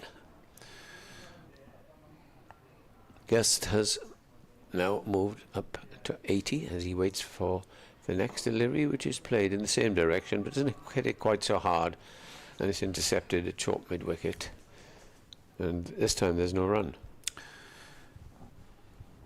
England One Day International Player of the Summer is David Milan.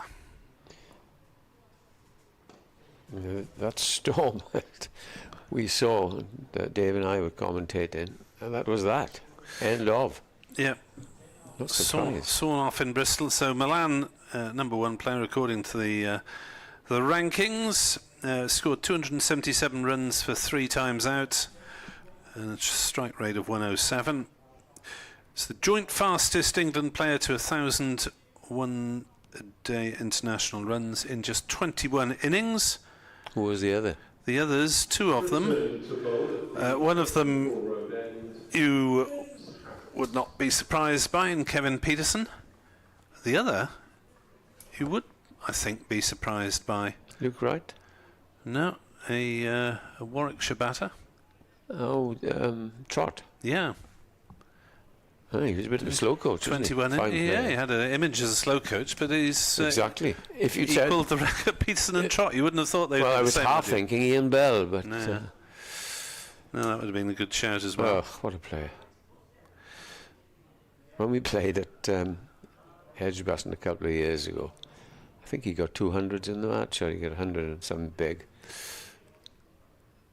As Harris bowls, starting a new over, and his first ball is dispatched by Reece down to fine leg for a single.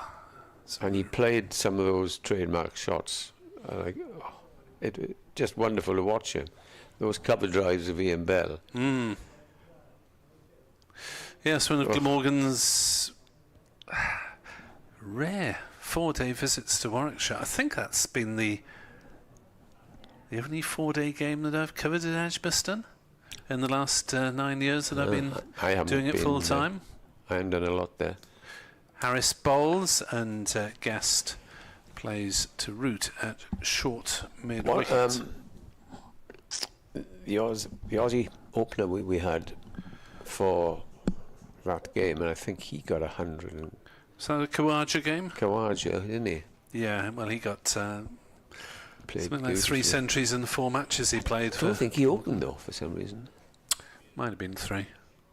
240 for 1 Derbyshire here as Harris bowls, forced on the leg side by Guest. No run. Tumbling stop at mid-wicket by Root.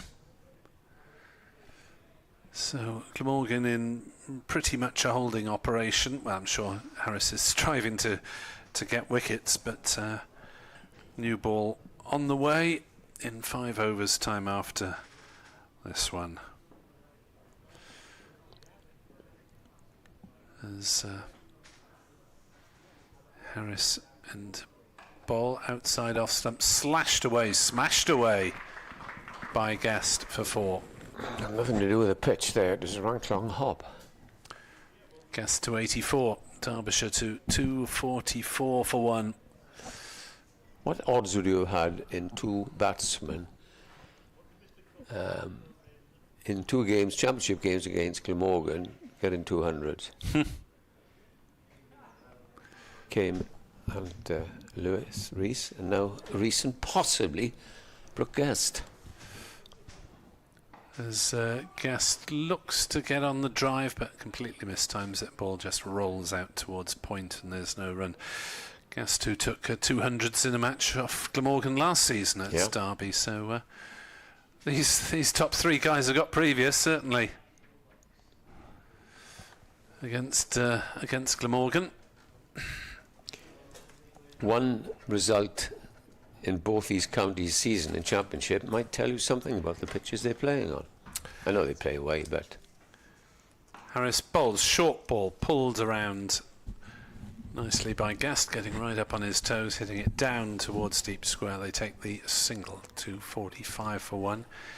Guest moves to 85. He will retain the strike because that was the last ball of the over. James Harris has delivered 11 overs, 0 for 45, and Glamorgan, even though they've got 6 seam options have still had 14 overs of spin, mercifully for their over 8. Yeah, and we'll finish, what, 6-ish? Might be before that, I think. Got work to do at 6, but... Here's Carlson. He's come over the wicket now and bowls to Guest, and Guest nurdles that down to short third man. Is that a no ball called by Ms. Redfern? Yes, it is. Yeah, well spotted. He must have come very wide. Takes the score to 247. 3 runs needed for the first bonus point. Here's the next delivery. It's just pushed for Glamorgan. At this rate will be struggling to get a bowling point.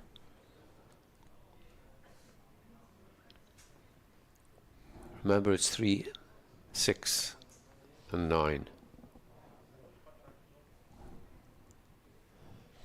As Carlson comes in and bowls, this is pushed away through the offside for a single.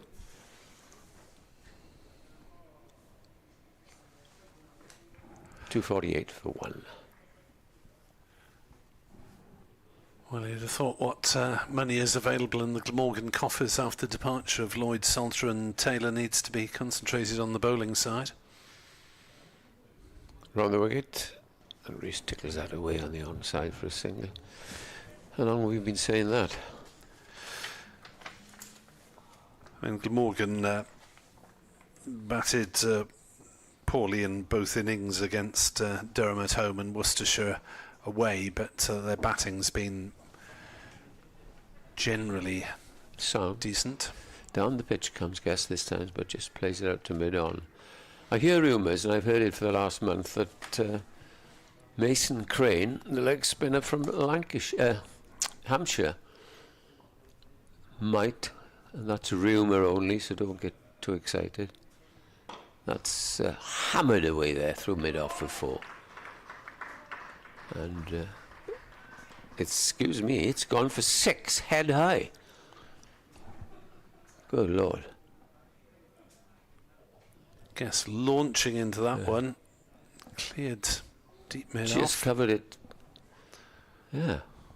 I thought he was just going to get the he moves on to 92. Where's the Derby man? 92. A second century coming up. As in comes Carlson, and this time it's played up to mid-on if there's no run. The Derbyshire man, David Fletcher, Squire, is about to join me as we hop around and change seats. Thank you, Edward. So 255 for 1. 1 bonus point in the bag.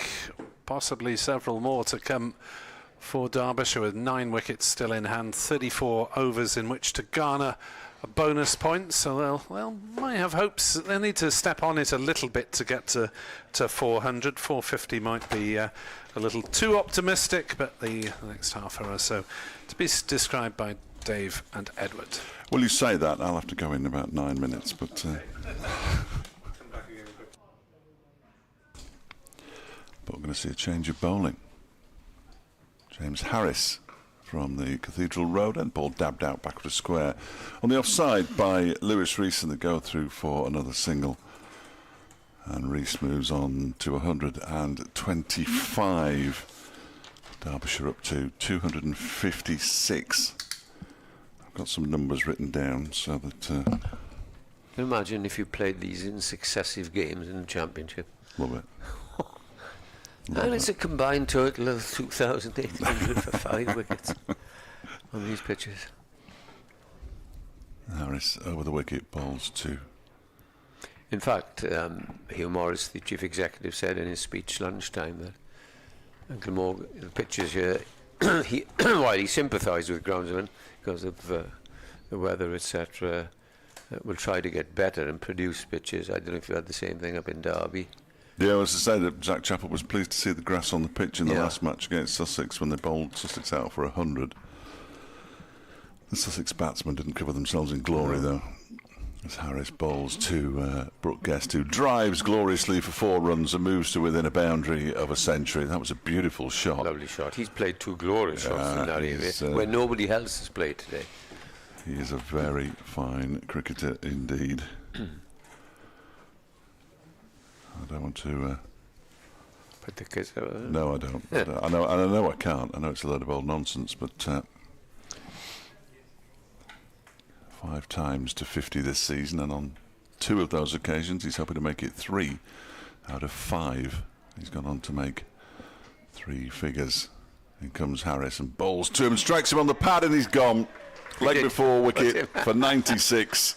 That one seemed to keep a little bit low, but he went back. He was trapped in front. Yeah, that looked. And his very impressive innings comes to an end, sadly. Brooke Guest goes for 96, and Derbyshire are 260 for 2. I think we gave him out from here. Yeah, it looked out, didn't it? Went, it looked very out.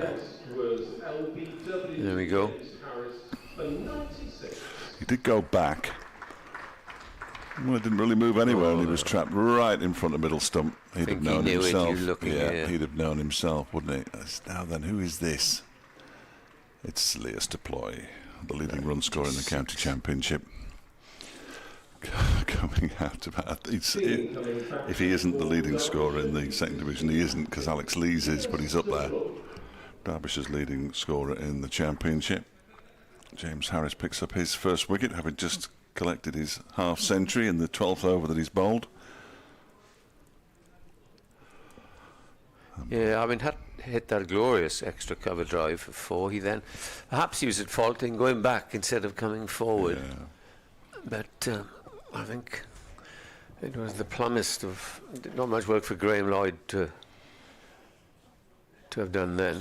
No, it would have been more of a surprise that he kept his hand down, wouldn't it? Yeah. No question about it. 12 fours and 1 6, 162 deliveries. Brooke Guest, and he added 180 for the second wicket with Lewis Rees. So a fairly successful day's work for Brooke Guest, who at least will now get a rest before he has to come out and keep wicket. Yes. Which is always a concern. Well, it could be Thursday. Yes, yeah, it could be. If Glamorgan had bowled out twice in 2 days on this pitch, questions would be asked in the house. I think there might be. I think there might. I wouldn't want to go into another members' forum, certainly, anytime soon. So the 2 left-handers out there now as Lewis Deploy, the new batsman. As Harris goes in and bowls to him, and he fiddles that out into the offside. Very nervous-looking shot. Very much in the style that Lewis. So he's off to Middlesex, so we could be playing against him next year. Yeah, in the second division. Absolutely. Yeah, they do need some batsmen now, there, don't they? They've been awful this season. Yeah. Did you say before, Nick, 2 batting bonus points this season? They still managed to win games of cricket. 2 batting points? Yeah. It's good effort, that, isn't it? In comes Harris and bowls, and that one is pushed by Deploy up towards Billy Root, and there's no run. The old story for joining Middlesex was, we can play at Lord's every home game, but no, unfortunately, you've got to go to Radlett or the public school just in Hertfordshire. Merchant Taylors. Yeah. I've been to one, which I wasn't really impressed with. I don't think Nick was overly impressed with his visits there. Where are we working from today? Over there, Nick, mid-wicket, is that right? And it's a short, have you been there? No. Short boundary, just to keep peppering. So Lord's is used for so many special games that it was difficult. Well, there was talk of them building themselves a new county ground, wasn't there? Yeah, there was. Yeah, the Carlson bowling, one would have thought up into the new ball, which will be ready now in 3 overs. Presumably Harris and McElroy, or it could be Harris and Van de Gooten. The Middlesex have won 3 games of cricket with 2 batting bonus points. Amazing, isn't it? I tell you, another pitch was a bit doubtful.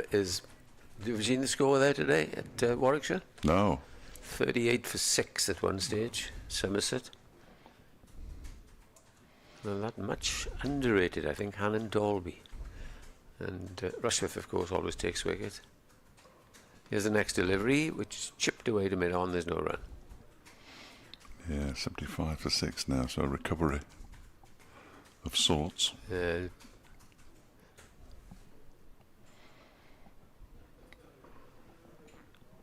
Here's the next ball. Down the pitch he comes and drives to long on for a single, which brings two left-handers now at the crease. Lewis Deploy up to take the next ball.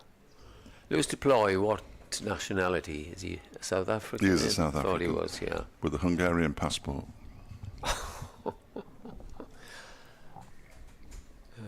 Hopes to qualify for England. Hungary, every other side in the world seems to have a cricket side. Hungary haven't got one, have they? I bet they have somewhere. First ball from him gets him a single just back with a square. Billy Root picks up and throws a dreadful return down to the left hand on the floor of wicketkeeper Cook. 262 for 2. And we are 1 ball short of 78 overs. The new ball ready in 2. I suspect Glamorgan will take it immediately. As Kieran Carlson comes in and bowls to Deploy, who cuts it away, beats the man at backwards square. It's a chase for him towards the boundary, and he gathers just inside, and they'll be content with 2 more runs. 264 for 2. Deploy is on 1, and Reese has moved on 128. Yeah, that wicket apart. It's all been very serene since half an hour before lunch. Yeah. Looks as if we might have a full day here, which was a nice surprise.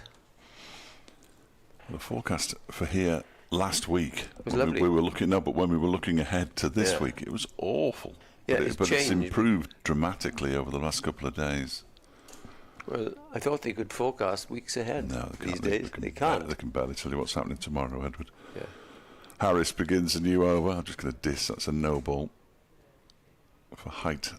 As Graham Lloyd does a full Ballerina. 360. Forgot where the scorers were for a minute. They're not over here, Graham. They're over there. Yes. He's got a bit confused. Bumbles boy. They're now Yeah. right at the far end of the top floor of the pavilion. You can see the red light come on as they acknowledge the umpire's signals. 266 for 2. Harris bowls, Deploy defends into They the used to wave onside. scorecards and things and handkerchiefs out there in the old days, Yeah. but now it's all modern. Now all grounds have got electricity, Edward. Yeah. I tell you what, there was a scoreboard at the Oval. It's the best, still the best I've ever seen. As the batsmen are running, and it was the old Yeah. 2 brothers used to run it. As they were running, they would be up. Harris bowls to Deploy. Just fiddles at that one outside the off stump, pushes it down. Tumbling stop from the man at backward point, Eddie Byron. Yes, you've got to get into the rhythm of a scoreboard, haven't you? Wherever you go, if you go away from home, some of them can Chelmsford? trip you up. Chelmsford's about 5 runs behind and an over behind sometimes. It's a shocker. Not the one on the left, the main one, the other one, you know, where you can only see. Yes, this one is driven nicely by Deploy out towards the covered boundary. That'll be 4. It is. It races across the square, hits the rope, which is barely off the square to our right, in front of the main grandstand, and Deploy moves on to 5. 270 for 2 now. If they don't get to 300 by the close of play, questions will be asked. Still 17 over, so about an hour and 5-6 minutes, which isn't too bad at all. Blimey, I better go. Sorry, Edward. It's all right. Tell the good party the bad news now that Brookes has gone 4 short of 100. Continue this over with Harris coming in and bowls. Deploy pushes it forward this time to a good length ball. He's on 5. Lewis Reese 128. 270 for 2.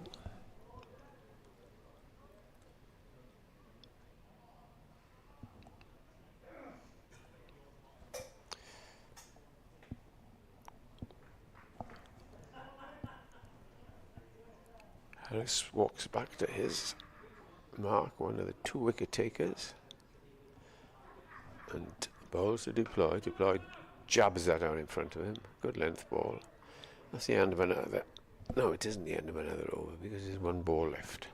A few clouds coming now, and if the clouds persist, even though it's not raining, you find here towards 6 o'clock it just gets a little gloomy, and we often see umpires saying that's it for the day, lads. But at the moment, all is well. Last ball coming up, and he bowls, and this time he's played away into the cover region, and there is no run. So, visitors Derbyshire, well placed, on 270 for 2. There was an opening partnership of 80 between Rees and Harry Kame. Kame went for 32, and then a partnership of 180 from Brooke Guest and Rees before Guest. Just 4 runs short of 100. He was 96, and he was LBW to James Harris. And his last over before the new ball, you would suspect this is Carlson's last over. He's bowled 16 consecutive overs and 0 for 40, and he's bowling to Rees from the river end. Up he comes and bowls, and this time is just pushed gently back down the pitch. Carlson's done wonders for the over rate here because it's level, and that means it probably end between 5:45 this evening. Here's the next ball, and it's played away into the covers, and there is no run.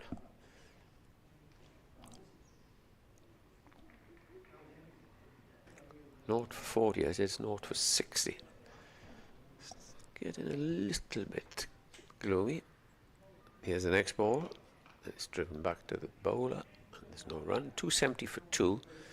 As we often know, runs, if they're not, if the bowler doesn't really bowl particularly well with a new ball, it can disappear, the newness of it, against these wonderful bats they use these days. As Carlson is in, bowls wide and tosses that invitingly up in the air, and it's missed by the batsman. 270 for 2. 2 balls to go in this over. The last over, this 80th over of the innings. Carlson bowls. This is pushed away. They stutter and think and decline a run. 1 ball left then. That's Carlson. Last ball of his 17th over. Bowls. And that is played defensively. That was a maiden. 270 for 2. Deploy is on 5. Rees is on 128. And I'm sure that the new ball will be taken. And Nick will tell you, or tell you otherwise. I think Sir Redfern is looking towards the pavilion for the ball to be tossed out, or he or she, but he being Graham Lloyd, should have had it in his pocket. I haven't seen the signs yet. It will be... Anyone got a new ball? Oh, it's late in the season. Tim van der Gooten, and there it is. Yes, we can take that. We found one. Yeah, he holds it up high. We told it, the umpire. Are you coming in here, Nick, or what? Why not? Why not? Right.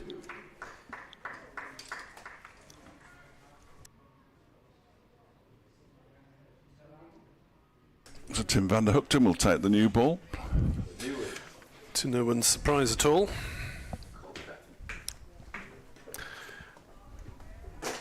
Oh, I've left my coffee on the wrong side of the commentary box. Thank you very much, Dave. 270 for 2. Van der Hookton from this Cathedral Road end. To bowl to deploy. And 5 not out. And playing that on the leg side, Al Hassan Fields, no run. Storm Agnes, apparently.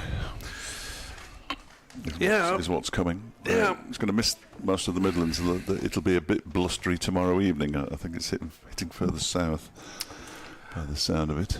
Yes, apparently it makes people pay no more notice when storms have a name. It does, or it doesn't? It does. Does it? Yeah. That's the theory anyway. They've started doing it the last few years. Yeah. In the UK. Van der Hookton bowls to Deploy, who is rather squared up by that one in defence as he plays it back to the bowler. I can't work out why it's Agnes, though, because we had one that began with an M last week or the week before, so I don't know why this one's Agnes. Perhaps somebody can tell me. Yeah. Let us know. Because it's meant to go in alphabetical order, isn't it? Yes. Yeah. Very strange. I've just been sent a bizarre email. As Van der Hoogten bowls, he hasn't got his radar right yet because that's whipped away down towards fine leg. Harris dives, can't prevent Duploy from picking up a boundary. Invited me to pay £10 to watch Burton Albion play Everton's under-21s in the EFL Trophy tonight. I think I'll give that one a miss. Thank you very much. It was the one game I was desperate not to see, and my wish came true. Absolute waste of time. Used to be a good competition, that.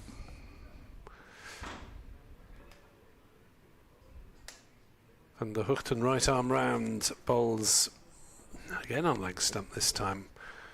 Turn gently to fine leg for a single by Duploy, who goes into double figures, 275 for 2. Is your disillusionment because of the introduction of the under-21 sides of the Premier League? Yes. Okay. I know why it's happened, because the Premier League has paid all the prize money to have its under-21s in there. I think it will do them good, but it's not a competition I'm hugely a big fan of. Van der Hoogten bowls, driven by Rees, and the covers no run. I was in the 1980s when Tranmere won it. It was a great competition back then, but not so much now. Tranmere are a long way off winning anything at the moment.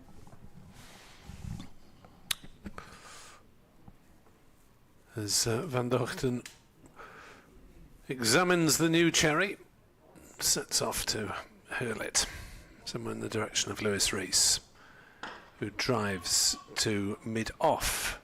No run. Douthwaite with the fielding there. How's your football season been so far with the mighty Burton Albion? Dreadful, really. Yeah. Yeah. Yeah, they won their first game last Tuesday at Port Vale and drew. Although I wasn't watching them on Saturday, I was with Derby at Carlisle. 4 points from 2 matches is progress. Yeah. They've had some injuries, and the odd occasion where they haven't played very well. But I think they'll be all right. But it wouldn't be my money I was using if I was going to bet on it. Yeah. I'm afraid. So we're going to see Jamie McElroy from the River Taff end at 275 for 2. He's bowled 9 overs for 27. Been used in a couple of short, sharp bursts, really. 5 overs and 4 overs. And he's on his way in now to bowl to the Derbyshire skipper in his last match as captain, Lewis Duploy, pushing that one out into the offside, where it's fielded by the 12th man, Ben Kellaway, who's back on again. And there is no room. We've gone back to conventional fields, and it looks like a proper cricket match again now. Couple of slips, point, cover, mid-off, mid-on, mid-wicket, long leg. 3rd man.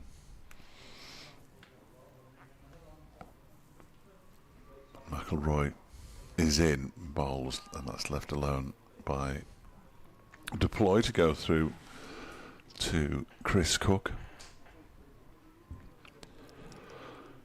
The meeting of Glamorgan supporters to my left when I'm doing updates. They're still there. Fair play to them. They're still grumbling. Yeah, a little bit. There are some grumbles. They haven't seen the expected collapse. Certainly they were expecting it. As Duploy takes a step towards the bowler and then leaves this one alone outside the off stump. A good aggressive leave. Yes, well, he took only tiny steps towards the bowler, but he was definitely advancing. I think McElroy's probably too fast for Cook to stand up. Yes. It just looks on the quicker side of medium. turns. The gentleman in the middle of the stand under the scoreboard has gone. This one is defended by Duploy. He's been replaced by somebody with a blue top and with their feet over the chair in front. Would you do that at home? I don't think you would. To be honest, As long as you take your shoes off. two stewards in a number of football grounds up and down the country would be on you like a ton of bricks for doing that. As long as there's no one sitting nearby, which there isn't. Oh no.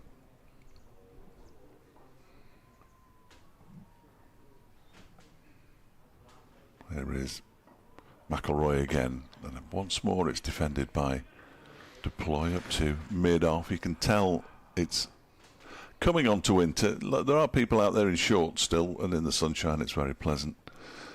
But all the colours are quite dark now, aren't they? Of the coats and the sweaters. That bright blue and a yellow coat in front of the pavilion, about the only bright items of clothing anywhere on the ground, really.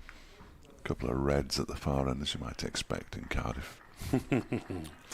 As that one is a little bit more like to be blue, wouldn't it? As that one is left alone by Lewis Duploy to go through to the keeper. That was controversial back in the day. Oh yes. I'll leave it alone. I'm not going any further. That was a maiden over from McElroy, incidentally. 2.75 for 2. It was a bit of a misstep by the Cardiff City owners going into the Premier League. And oh yeah, by the way, we'll play in red rather than the blue that we've played in for many decades. Yes, it seemed to go down particularly well. And indeed it was reversed. Van der Hoogten to bowl, turned away on the leg side by Rees. He'll pick up runs. How many? 2, as he didn't hit it firmly enough to beat James Harris, running around from fine leg to backward square. Picks up just inside the boundary. 130 to Lewis Rees. Not his highest first innings score against Glamorgan this season. Not yet. 131 he made in the first innings at Derby. As Van der Hoogten bowls down leg side, no ball called. Oh dear. That's a little bit end of seasonish from Tim Van der Hoogten, who needs to use this new ball more wisely. So that's 4 runs off 1 ball effectively in this over. 13 further overs remain after this one in the day's play, so we're going to be wrapping up slightly early actually, aren't we, at 5:40. 5:40ish, as Van der Hoogten bowls, and that's played off the back foot by Rees. On the offside, there is no run. Which is still 10 minutes late. Yeah. But it is early, if that makes any sense. It's, yes, late by the nominal standards of the game that say play ends at 5:30, but it hardly ever does. No. We had a midday finish one day last week, but it did chuck it down for about 24 hours. Turned away on the leg side again by Rees. Single down to Harris at backward square. So Tim Van der Hoogten's September's not been great for him. Injured at Worcester after taking 1 wicket. Sat out the Yorkshire game. Glamorgan didn't play last week, and he's still wicketless here today. Can he conjure up something in the hazy evening sunshine, as he's beaten the bat there, with Duploy poking forward and getting nothing on it. A decent delivery, that. A little bit more vim and vigour from Van der Hoogten.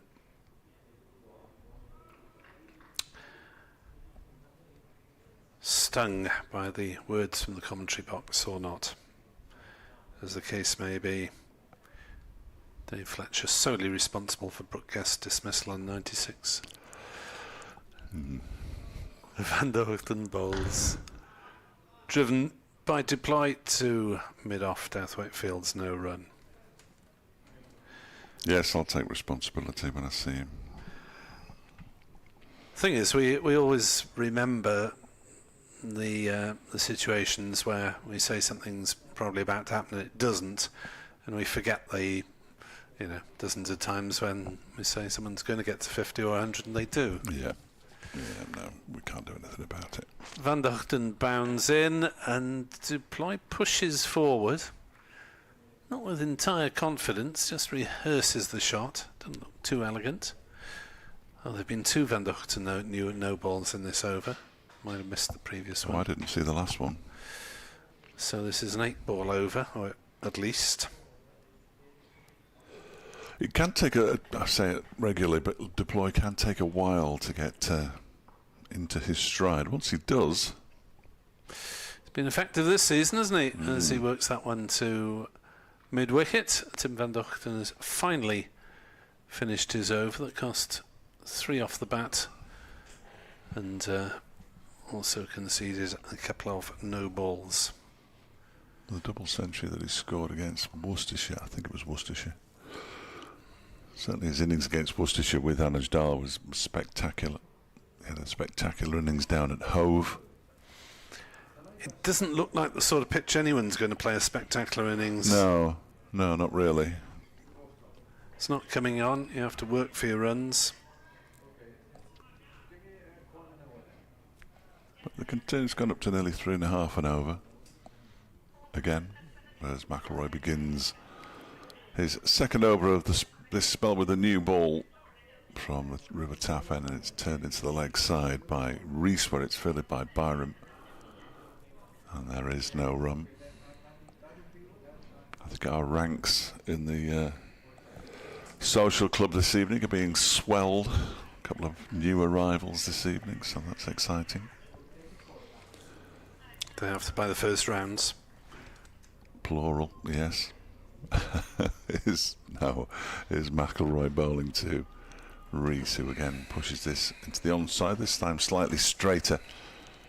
It goes up to Kieran Carlson at mid-on.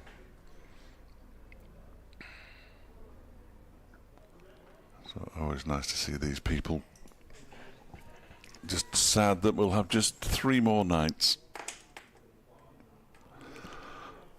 And after today, 3 more days of cricket until April.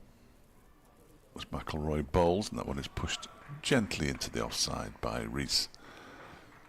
It's fielded initially by Ul Hassan, who then tosses it in the air, almost wrong foots Callaway. They eventually got back on the same wavelength. And again, there was no run halfway through McIlroy's 11th over. Still wicketless, 0 for 27. His figures. And he's in once more and bowls to Rees, who drives it into the ground. McIlroy sticks out a right arm, stops it, half stops it really. I think Glamorgan being driven into the ground today, aren't they, the bowlers? Does feel a bit like that. Just depends now how ambitious Derbyshire are going to be in terms of bonus points, but they might just choose to accumulate as far as they can. Back until the rain tomorrow. Could be. Comes McIlroy, bowls, that one is turned into the leg side. Tumbling stop from Byram on this occasion. Surrey have got their 3 bowling points. They've bowled Hampshire out for 219 at Southampton. They need 2 more to be county champions. In the relegation, or the avoid relegation race, Kent have picked up a couple of bowling points. Lancashire 295 for 8. And Middlesex are batting against Notts. They're 93 for 3 are Middlesex. McIlroy bowls to Rees, who's beaten.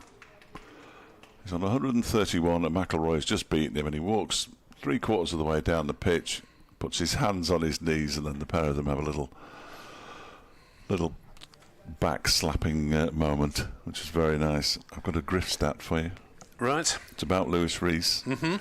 I said I was going to ask David Griffin if any other or who had scored 3 centuries against the same opposition in the same season. Yep. It's only happened 3 times before. Oof. Bill Storer against Yorkshire in 1896. Ernest Needham against Essex in 1908. And Stan Worthington, who was also in the list of players who've got 6 successive scores of 50 or more in first-class cricket, against Nottinghamshire in 1938. So it's not been done since 1938 by a Derbyshire batsman against 3 centuries against the same county. Or same opposition. Thank you, Dave. Van der Hoogten to deploy. Defence to mid-on, no run. Also in the First Division, Northants 249 for 6 against Essex. Northants doomed. Rob Keogh, though, is going down fighting. He's 139 not out off 123 balls and has just been taking Essex seamer Umesh Yadav to the cleaners, apparently. Captain material, Keogh.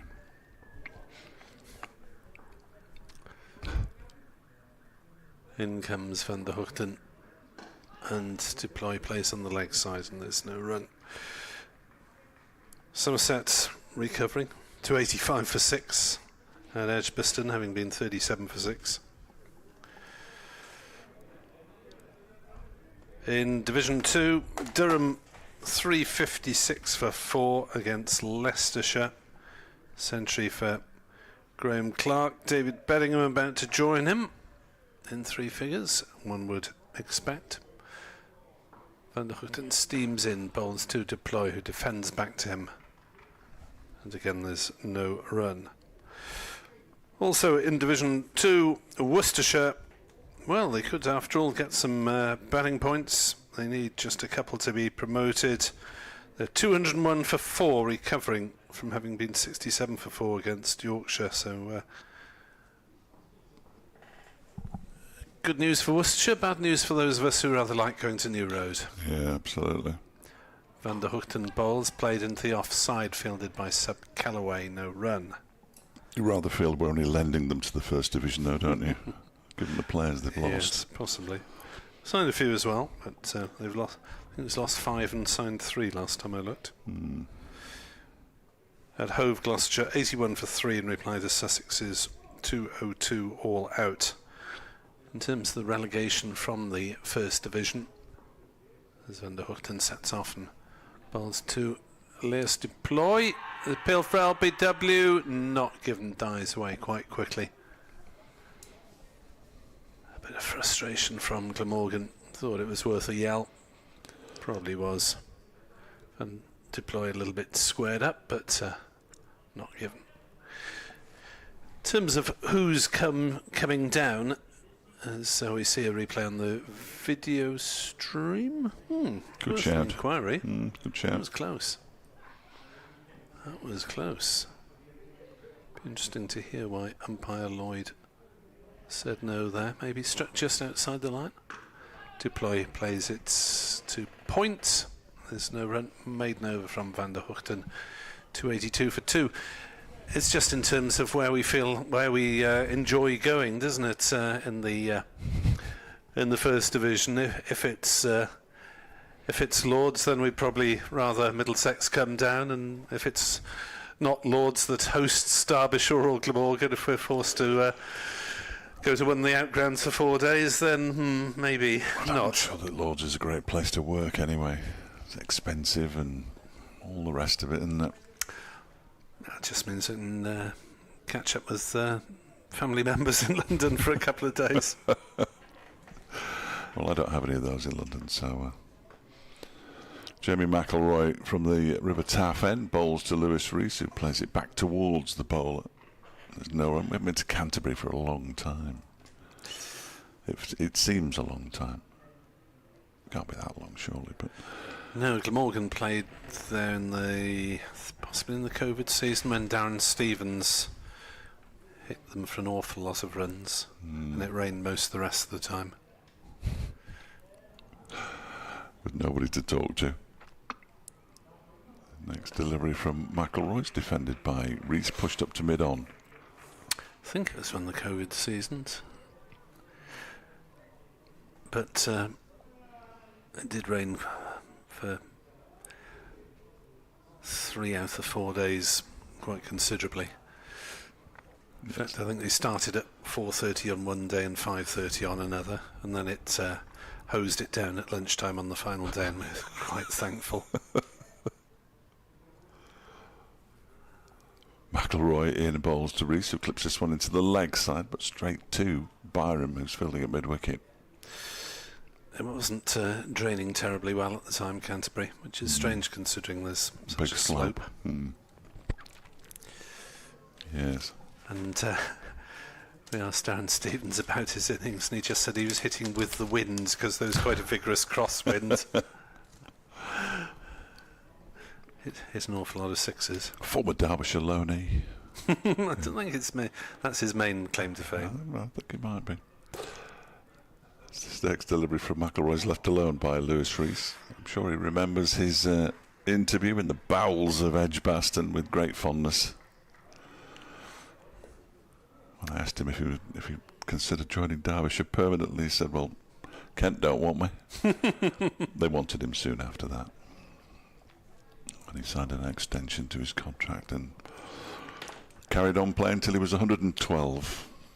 282 for 2 here, coming up to 5 o'clock. As that one is past the edge again of the bat, and McIlroy can't quite believe it. Sort of hangs his head in disappointment. He's bowled better, even than 12 overs for 27.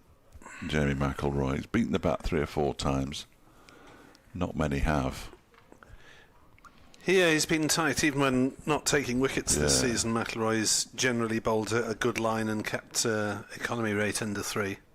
There's his final delivery of this over, and it's driven into the ground, up and over McIlroy, but with no power, so fielded at mid-off. And Derbyshire remain on 282 for 2, with Rees on 131 and Deploy on 10. 1-0 on bonus points to the visitors at the moment. They've only lost the 2 wickets today. Harry Kane caught Cook, bowled Ul Hassan for 32. 80 for 1, and then Brooke gassed a leg before to James Harris for 96. That was 260 for 2. 10 overs remain of the day's play.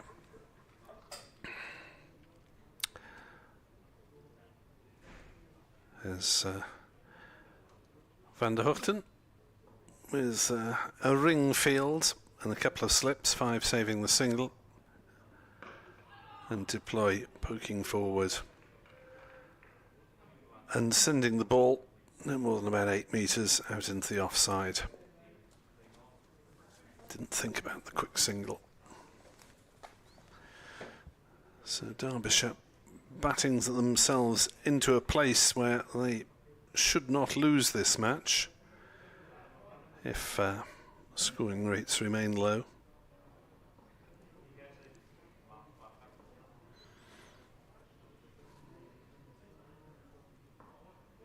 And the Hookton bowls through outside off stump, no shot played by Deploy on this occasion.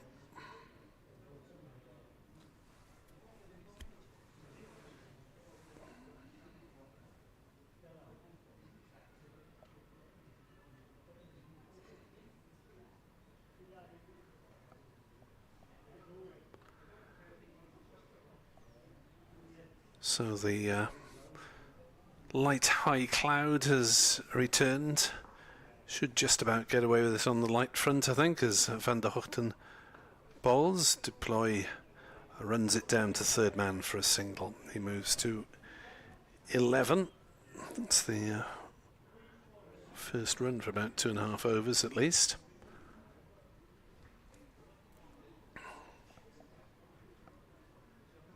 Two 8-3 for 2.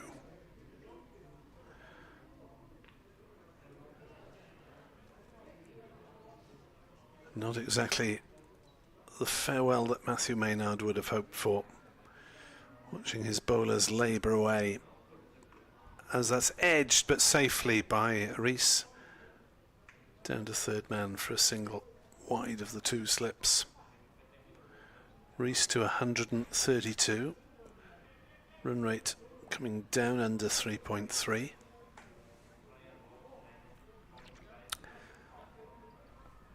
Glamorgan needing one further wicket for their first bonus point of the match. Derbyshire have still got that and should comfortably get the 16 runs they need for the second batting point by the close. Down leg sides. Turned away by Deploy down to fine leg for a single. 285 for 2. And it all looks a bit flat out there from the Glamorgan bowlers and fielding point of view, and not getting the usual degree of chirp and banter that they manage to generate on most occasions, even if things are going against them. As Van der Hoogten bowls outside off stump. No shot played by Reed. I just went downstairs and I was accosted. Well, accosted, of course I wasn't accosted. Asked would I come in a word with this gentleman. What's going on then? No, he said, this bowling, he said, there's no penetration whatsoever, game after game. What are we going to do about it? Don't ask me, I said. And that's the general feeling, you know. It's the 5 and 400s that have been scored, he said, and now this today. And it is, yeah, it must be a little downcast. Yeah, it's 11 draws for Glamorgan. They've drawn every game apart from the 2 against Worcestershire this season, which have been 1-1 and lost 1. Well, this will probably be another. McIlroy bowls and has played to mid-on by Deploy. And here is one young man who, I was going to say, gives us a glimpse into the future, but of course he's, what, 28, 29, is James McIlroy, who's tried his heart out this year. He must commend his work, I think. It hasn't been easy for him. You know, it must be great to bowl when you got Nisa one end, but when you haven't got him. McIlroy in, Deploy drives, back to the bowler. No run, McIlroy fielding well in his follow-through. Well, Nisa played 5 championship games in the first block, and then just the Leicestershire game in the middle of the season. And another pitch like this. Briefly released by Glamorgan, he took 1 for 36 and hit 176 not out. Yeah. So he certainly made an impact, just as much with the bat as the ball this season. McIlroy bowls, Deploy plays to mid-on. Would he want to come back and bowl on pitches like this? Is another matter, you see. Well, with Nisa, I wonder if family issues are going to affect his decision for next season. I think he's going to be, or is, a father of twins. Twins either have arrived or are to arrive. Yeah. Not quite sure which may put him in a situation where he wants to stay in Oz. Who knows? Turned away on the leg side. Being callous, he might just like to get away from the hard work for a couple of months. Tell his good lady, look, I can earn some good money. I'll pay you to get a nanny. 2 runs for Deploy down to backward square as... Do you know the boy involved, former journalist Richard Thomas. Yeah. We were travelling, I know, we're not far from the hotel in Worcester. We were coming around a roundabout. As McIlroy is into bowl, Deploy drives to mid-on, no run. And as we were coming around, Richard said to me, Ed, he said, I got some news for you. Oh, have you? What's that? He said, Kath's pregnant. Oh, I said, that's wonderful news, really is. And then, but it must have been about 2 minutes later, he didn't utter a word. I said, you are? Yeah. It's twins. Oh, I said, that's even better news. And McIlroy bowls, Deploys squared up defence to mid-on, no run. As did Hugh Morris to me up in Derby many, many years ago. And the talk goes from what we're talking about cricket, and then we're on to twins. Well, if it's first up and you only want 2, all right, it must be a heck of a shock, but at least you get the work all over in less time. Can you imagine? Oh dear. 2-8-7 for 2. 8 overs of the day remain. Derbyshire are in no hurry. And Glamorgan are labouring to take wickets, as we've said on so many occasions this season. Yeah. They have to do something, next season. And if Nisa does come back, how long is he going to be? The business ends in September, and he goes back. He has to. Here is Van der Gooten, bowls, and that's driven nicely. Nice looking shot by Rees, but it goes straight to mid-off, where it's fielded by number 7, who is Billy Root. 132 not out to Rees. Funny thing is that, Lewis Rees, you'd think is Lewis, RWS, and he's from Llanelli, the family. But no, it's perhaps his good wife might be French or whatever. Good story. Here's the next one. That's a nice looking shot, but straight to cover. No, Dave was asking Lewis about it, so he can no doubt tell you. I think they just went a bit funky. All right. What's his brother's name, you say? Yayan. Yayan. Nothing funky about that. Good old Welsh name.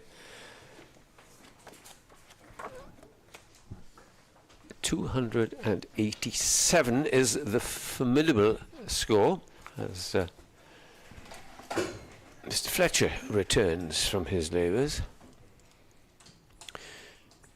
Down the leg side, a big peel for LBW, but I'm sure that was drifting down the leg side as it hits the top of the pad and they go through for a leg by. If I sit here, Edward, then Nick can't see a thing. Yeah, but he'll be typing away on his various reports that he has to do. Yeah. We might just see the day out, Tato, as it's getting a little bit gloomy, but if the clouds pass, we'll have a bit of blue sky, and we'll finish about 10 to 6. Oh, I think before that, I hope.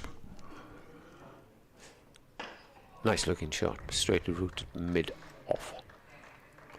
Yeah, just 7 after the 7 overs and 2 balls left, 10 past 7. At 10 past 7, 10 past 5. It will be dark at 10 past 7. And let's hope now that we will get some cricket tomorrow. I doubt if we get a full day, but we'll just have to wait, because I'm like you, see what weather brings. Forecast can be wrong, it can be right. Yeah, I'm a bit of a forecast sceptic, I'm afraid. Yeah. Van der Gooten is round the wicket to the left-handed deploy, bowls to him. Oh, and the appeal for LBW was declined. Might have been just outside the line. We shall see it now in slow motion. Against him before that was quite close. Slowed down perfectly by the technicians next door. Too high? A bit high, yeah. Yeah. They don't get a whole heap of decisions wrong usually, do they, umpires? No, in fairness, it's a long, long day and a long season. Useful spell this from Van der Gooten bowls again, and that's down the side, and it beats Cook. I mean, said this is an useful spell that drifts down the leg side. It poured away like a goalkeeper around the post, and they go through for a bye, which concludes the over. 289 for 2. And deploy is on 14. Rees is on 132. New gloves for the 2 batsmen. That looks like Nick Potts. Little message, perhaps. I wouldn't have thought so, would you, Edward? A bit early for messages. And deploy is the captain. Oh, right. Oh, I thought somebody might have come and said, just play every ball on merit, don't go mad. There's only 7 overs left or whatever.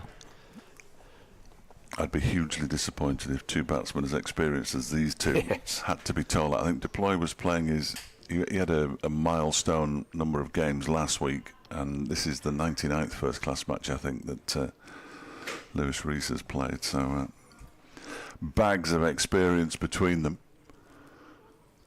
Rees now with his highest first innings score against Glamorgan this season, 132.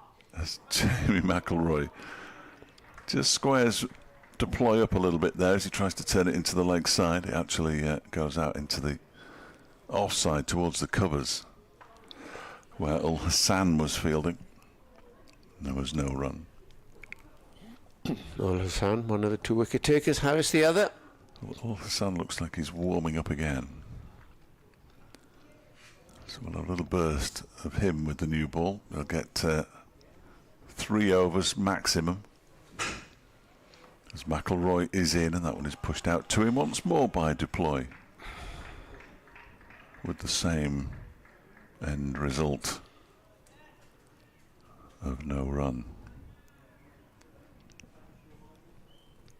Sue Redfern can be happy with her debut in Championship cricket. Yeah, she's the only lady. She's done all right. Turned a couple of leg before wickets down quite correctly. Not raised the arm once. As McIlroy bowls, and off the back foot Deploy plays a beautiful shot out to the point boundary for 4. That's a very much trademark Deploy. We will miss that, certainly, along with his almost 1,200 championship runs. Didn't have to move his feet at all. Ball came to him and was then dispatched to the boundary with a minimum of effort. He moves to 18, I beg your pardon, 293 for 2. McIlroy bowls and beats him. That's a terrific delivery. A little bit of extra bounce, it looked like, there as it went past the shoulder of the bat. That was a really good delivery from McIlroy. He's charging in, fair play to McIlroy. You know, it's 5:15. Half a dozen overs left, and he's given it everything he's got. James Harris warming up as well at mid-off. So potentially a double change for the final 6 overs. Yes, he's got left 2 balls. Deploy waits, you can hear him tapping his bat on the ground. He defends the delivery from McIlroy up to Harris at mid-off, and there's no run. Does he play back in South Africa in the winter? Well, he played at the SA20 last year. Yes, he does go back to South Africa. Played for the Joburg Super Kings, I believe, in their franchise T20 tournament, and played well in it.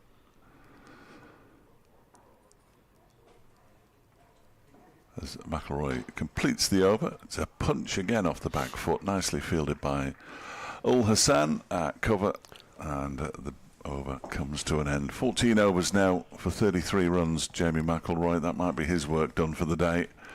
Derbyshire 293 for 2 with Rees on 132 and Deploy on 18. He is hoping, from what I can gather, to qualify for England. He wants to play international cricket. How old is he? 26, 27? It's a good question, though. I'm going to double check. He's 28, is he? So I was getting there. If I'd have carried on going, I'd have got there. He might be a long way away from playing for England. Oh, no question. All the players you've got there now, and he'd be way down the pecking order, I would have thought. Especially if Middlesex get, although I don't agree with this at all, Middlesex get relegated. That doesn't mean to say, I've argued for a long time, look at the second division players that have come through. Yeah, well, Matty Potts will play in the first division for the first time next season, won't he? Exactly. He's played for England. Bryden Cass, 2 excellent cricketers. Well, Hassan will be bowling then, and bowling from the Cathedral Road end, running away from us, and he bowls to Rees. Rees is on the back foot and just pushes it away. 1 for 21 of 8. You're not going to argue with that. No. And scoring has just gone down a little bit. 293 for 2. They'll pass 300 tonight and set off hopefully in the morning if the weather's not against them. And then try and get what? 450? Yes, which they should do. So. Then comes the next ball, and that's driven to cover. Yorkshire went on and on in the last game, and they got 500 exactly. And our colleague from Yorkshire and all the press that come with them said they should have come in at 450. It wouldn't have made a lot of difference because Glamorgan got 400. So that's surely nearly 1,000 runs in the last 2 innings that were played on this pitch. Yeah. Not this pitch, but something very similar and slow. Well, Hassan round the wicket, bowls, and that's driven to cover. Again, there's no run. Well, there is now because there was not a very good piece of field in there. Who was that? That Douthwaite? Well, it's too dark to see now, Edward. Yeah, that's what's stopping me. It's quite gloomy now, isn't it? I think, yeah, they We might do well to get these 5.5 overs in. I shan't The leave. umpires will want to, won't they? But Even if it's finished now, I shan't go for half an hour on purpose. Because you just sit in the car with the traffic jam. well, you can't. You've got an update at 20 to 6. Yes, but I mean, I'm still waiting. It isn't often that I wait, but I'd much rather do that as I did last week and the week before against Yorkshire. It rained and we had to go at about 10 to 5. It's very much like that this morning, because just in case Nick couldn't trust the trains to get here, asked to be in. So I left the house at 8:30, and it was terrible coming up the motorway. Dread. And then if you left it till 9:10, off straight through. Yeah. I think this traffic is getting more on the road, you know. I think you're I right. really do. It's getting back to pre-pandemic levels, certainly. Al Hassan bowls again. Bowls a good ball then. Deploy respects. Pushes forward. 18, he's not out. And now we're down to 20 miles an hour, which is confusing everybody. Because the cars in the signposts all say 30. And everybody says, no, it's not 30, it's 20. I don't know where I am. I don't want to get drawn in on this. Oh, well, you don't live in Wales, you're lucky in that respect. Al Hassan bowls. It's a good over by the young all-rounder. End of the over, 294 for 2. And we have now 5 overs. 12th man has just been summoned for something. I think it's the Glamorgan 12th man, Ben Calloway, Playing for time, perhaps. coming down the steps. Somebody waved to him and he waved back, but I'm not sure if anyone is going off. And if they are, they don't look like they're going to do it particularly quickly, unless he's looking for a fielding helmet, which it looks like he is looking for one, actually. He's looking for a drink. He's looking for a drink. Fielding helmet. Nobody's going to go in a short leg at this time of day. I wouldn't have thought so. 294 for 2. And it is James Harris who's going to return. 13 overs, 1 for 56. So they're going to complete the day with their 2 wicket takers bowling Glamorgan. Harris dismissing Brooke Guest for 96. And Al Hassan Hurricane for 32, and Harris begins a new over.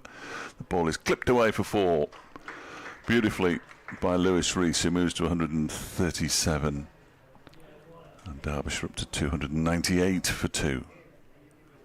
That was a lovely shot. It was very much a loosener from James Harris. Half-volley leg stump. Yeah, thank you very much. Just what you want when it's getting gloomy. Mind you, if you're on 137 and you've been out there since 10:30 this morning, which is what worries me about Lewis Rees being my victim for the end of days play interview, is that he might creak all the way down the stairs. Here comes Harris again. Bowls, and that one is turned into the leg side for 1 definitely, potentially 2. They're going to take on the Al Hassan arm. And in fact, they don't really take it on. He overthrows Chris Cook with a loopy return, but there was always 2. You go up the dressing room, look at you, just outside. That's where we go now. I think next Is that where time we're going now? Excellent. I'm right there, Nick. Yeah, outside the dressing room. Yeah. So we can go inside and up the steps. And you can come out in his bare feet, as they do. His bare feet. You know what I mean. Yeah. Shoeless. And a drink in his hand. Just looking across, it looks as though Matt Lamb is ready to come in next. Should he be required, Harris bowls. That's left alone by Rees outside the off stump, taken by Cook. Definitely Matt Lamb's doing a few stretches. He needs to stretch, bless him. He's got a bad back. We all know what that's like, of course. But he told us, where did he? I can't remember where it was. He told us that he had a slightly bulging disc which he's having to manage, so he can't bowl at the moment. I should think not. The Belgian is terrible. Terribly Get good. it all sorted in the winter, hopefully. As Harris is in and bowls to Rees, who just guides this out into the offside square. Billy Root fields no run. So they did use a 12th man. Oh dear, where was it? Can't remember. But they've used a 12th man recently. Might have been at Scarborough. It was Sam Connors and he was out. Night watchman, you mean? So yes. What did I call him? 12th man. Night watchman. It's the time of the year. Yeah, night watchman. So this next one from Harris is pushed up to mid-on.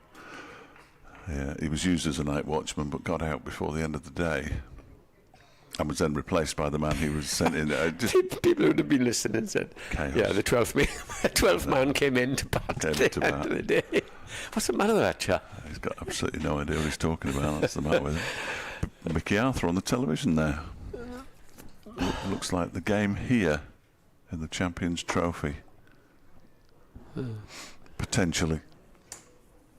Pakistan won it. That's left alone outside the off stump by Lewis Rees. He hasn't changed a bit, Mickey. That was the end of the over. There are 4 overs remaining. We are 300 for 2. I missed the 300. Deploy has 18 and Rees has 139.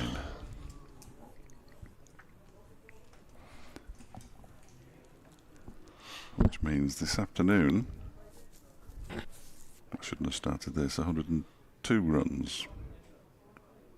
103 in the afternoon session, 102 in the evening session, 95 in the morning session.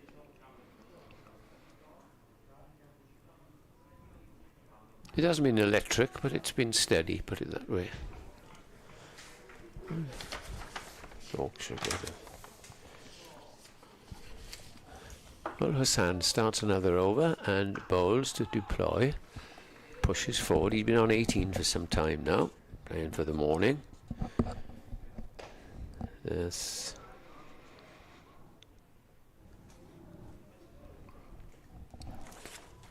Scoreboard pressure, could tell, against Glamorgan, as it did in the Yorkshire match, but then, as they've done so many times, came better in the second innings. That match was a lot of rain. Well, Hassan bowls again, and he's bowling a good length, the young all-rounder, and Deploy, there's no chance to get runs there, pushes it back down the pitch.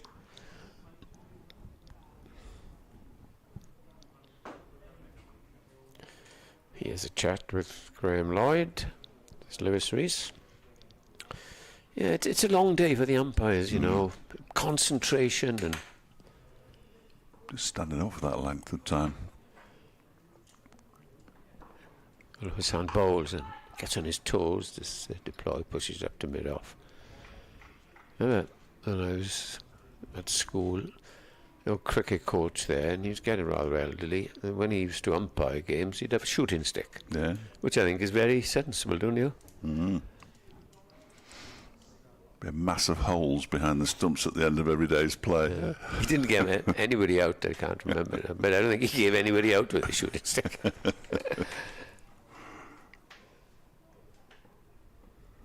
Next ball is defended. Just at mid-on, there's a tumbling stop as the gathering gloom descends slowly.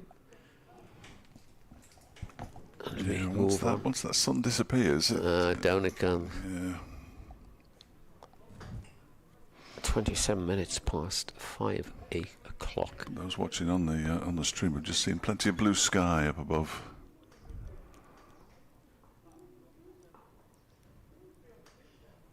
In he comes again and bowls down the leg side, and he's going to get 4 runs. If he got a nick on that, I think he might have. No buys. Okay, so that's the only blemish in this over so far, with 1 ball to go. Buys then. Yeah, a bit wayward. A little bit wayward. He tried to get something on it, this Deploy, but he couldn't, and poor old Cook diving full length to his right. Couldn't get a paw on it.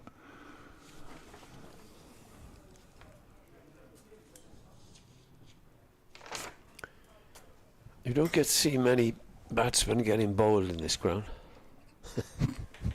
In Championship cricket. Long may that continue for the time being.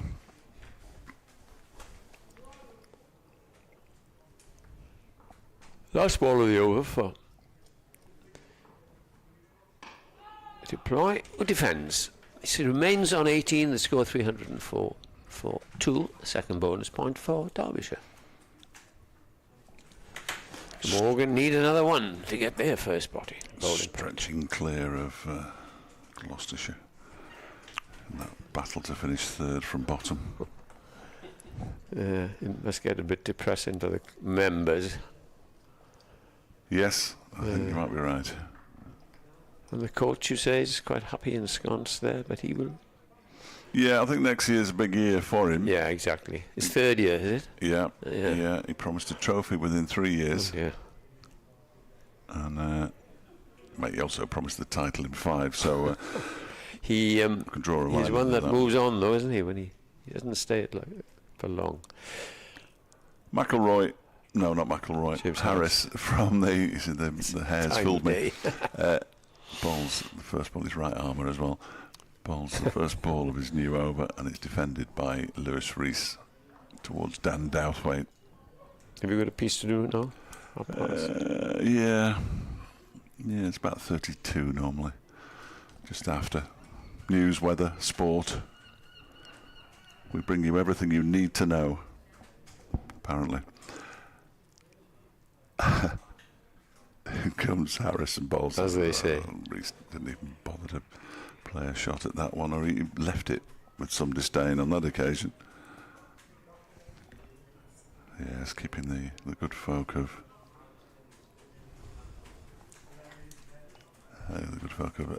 Derbyshire and East Staffordshire. It's Chris Coles again tonight. That's excellent news. I'm going to send him a message as I walk through to do my 5:30, and then I'll switch the ISDN off, Edward, and it's all yours. Thank you. Yeah. Of course, Dave. This is played up to mid-off, and there is no run. 304 for 2. Coming to the end of the day. If there are no balls or wides bowled, there'll be 15 deliveries left, and we probably will indeed get to the 96 overs.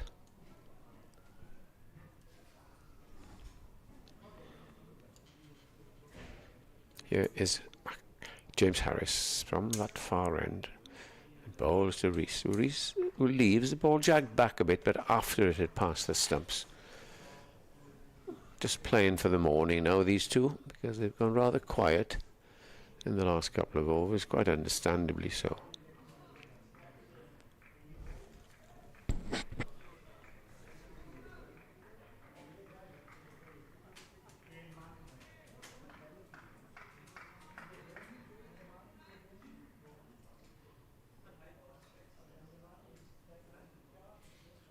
Here's Harris again. Bowls. Dabs down to backward point. Sprightly. Billy Root dives to his right. Still sprightly. Having been in the field for 1 ball short of 94 overs.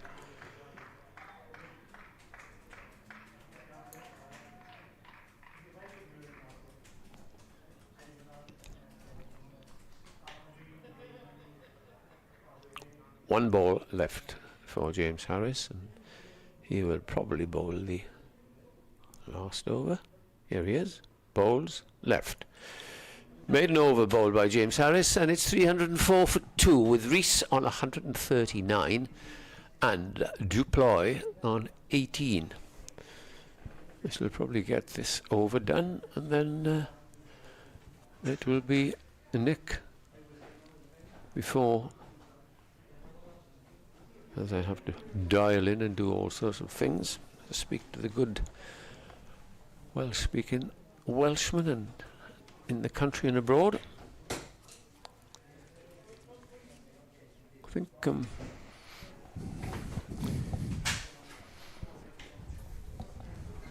Hussain has bowled pretty well, contained well. Yes, I believe he's being lined up to be our evening interviewee. 304 for 2 as Zainul Hassan is in to bowl, and pushing forward is Deploy. He's in no hurry to go anywhere this evening, Les Deploy, is he? Taking the long view of things, just wanting to have his wicket intact into the morrow. I shall leave you now and wish you good evening. Yes, you'll have to be back for the 6 o'clock bulletin if you don't mind, please, Edward. Said you weren't going anywhere in a hurry. 304 for 2 as Ul Hassan is into bowl, and that's defended back to him by Deploy, and there is no run. Time of day where there's a lot of swapping around. Other scores in Division 2, Durham 392 for 5 against Leicestershire. Beddingham is still there, 115 not out. Clark made 119. 3 wickets for the veteran Chris Wright, but Leicestershire's last hopes of promotion fading away as Ul Hassan bowls and Deploy plays it out on the offside, no run. Worcestershire 238 for 5 against Yorkshire. Worcestershire need just a couple of points from that game. They're on the verge of their first one. Kashif Ali made 93. Brett D'Oliveira is 72 not out there. And the other game in Division 2, Sussex 201 all out. Gloucestershire 125 for 5. In reply, bowlers on top at Hove. Ul Hassan bowls, and that one slashed away through point, who might have got a hand to it, but it's going to race the rope anyway. And a rare boundary for Les Deploy. It takes him to 22, and Derbyshire to 308 for 2. Was in fact his 4th boundary, but he's faced 62 deliveries. Partnership worth 48 now for this 3rd wicket. 1 wicket for Ul Hassan, 1 for Harris.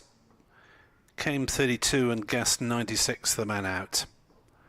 Ul Hassan bowls, and Deploy plays that one to cover where it's fielded by Douthwaite, and there's no run.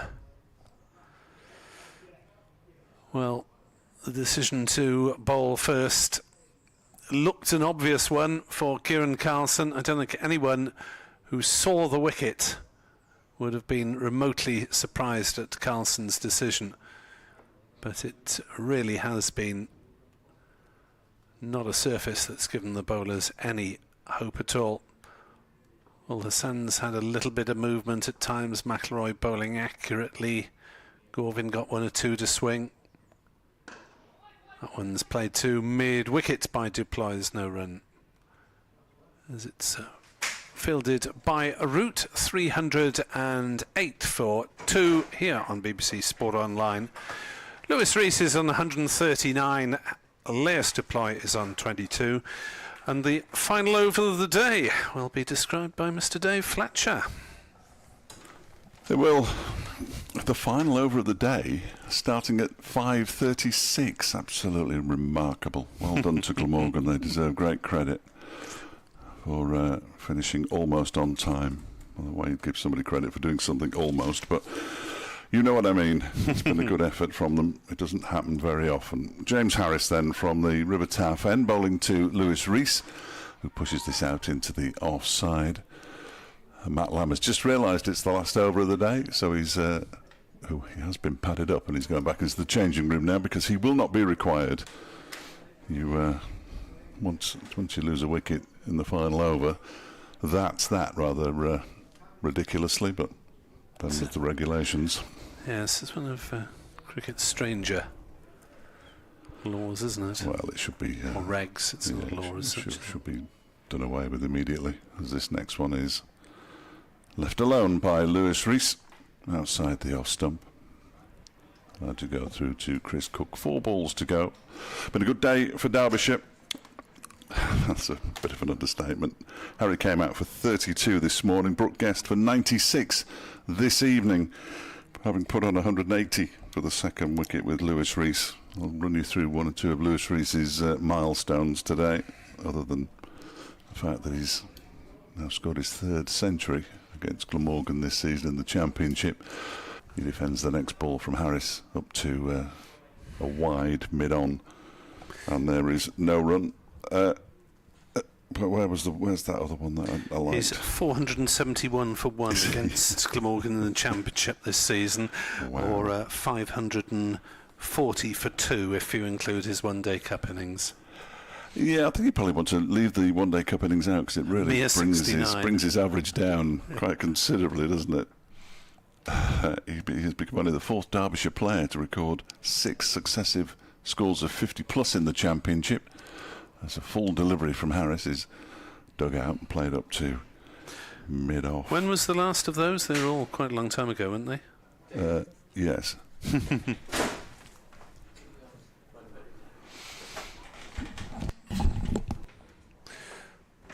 308 for 2 then, as Harris wanders back towards his mark, probing away to try and get a wicket with one of his last 2 deliveries. He won't get one there as it's through outside off stump. 1 ball to go of the day. Thoroughly dominated by Derbyshire. Lewis Rees 139 not out. Leicester Plies on 22. Harry Kane made 32 in a first wicket stand of 80. Then a partnership of 180 between Rees and Brooke Gast, who fell 4 runs short of his century. He was leg before to James Harris. 260 for 2.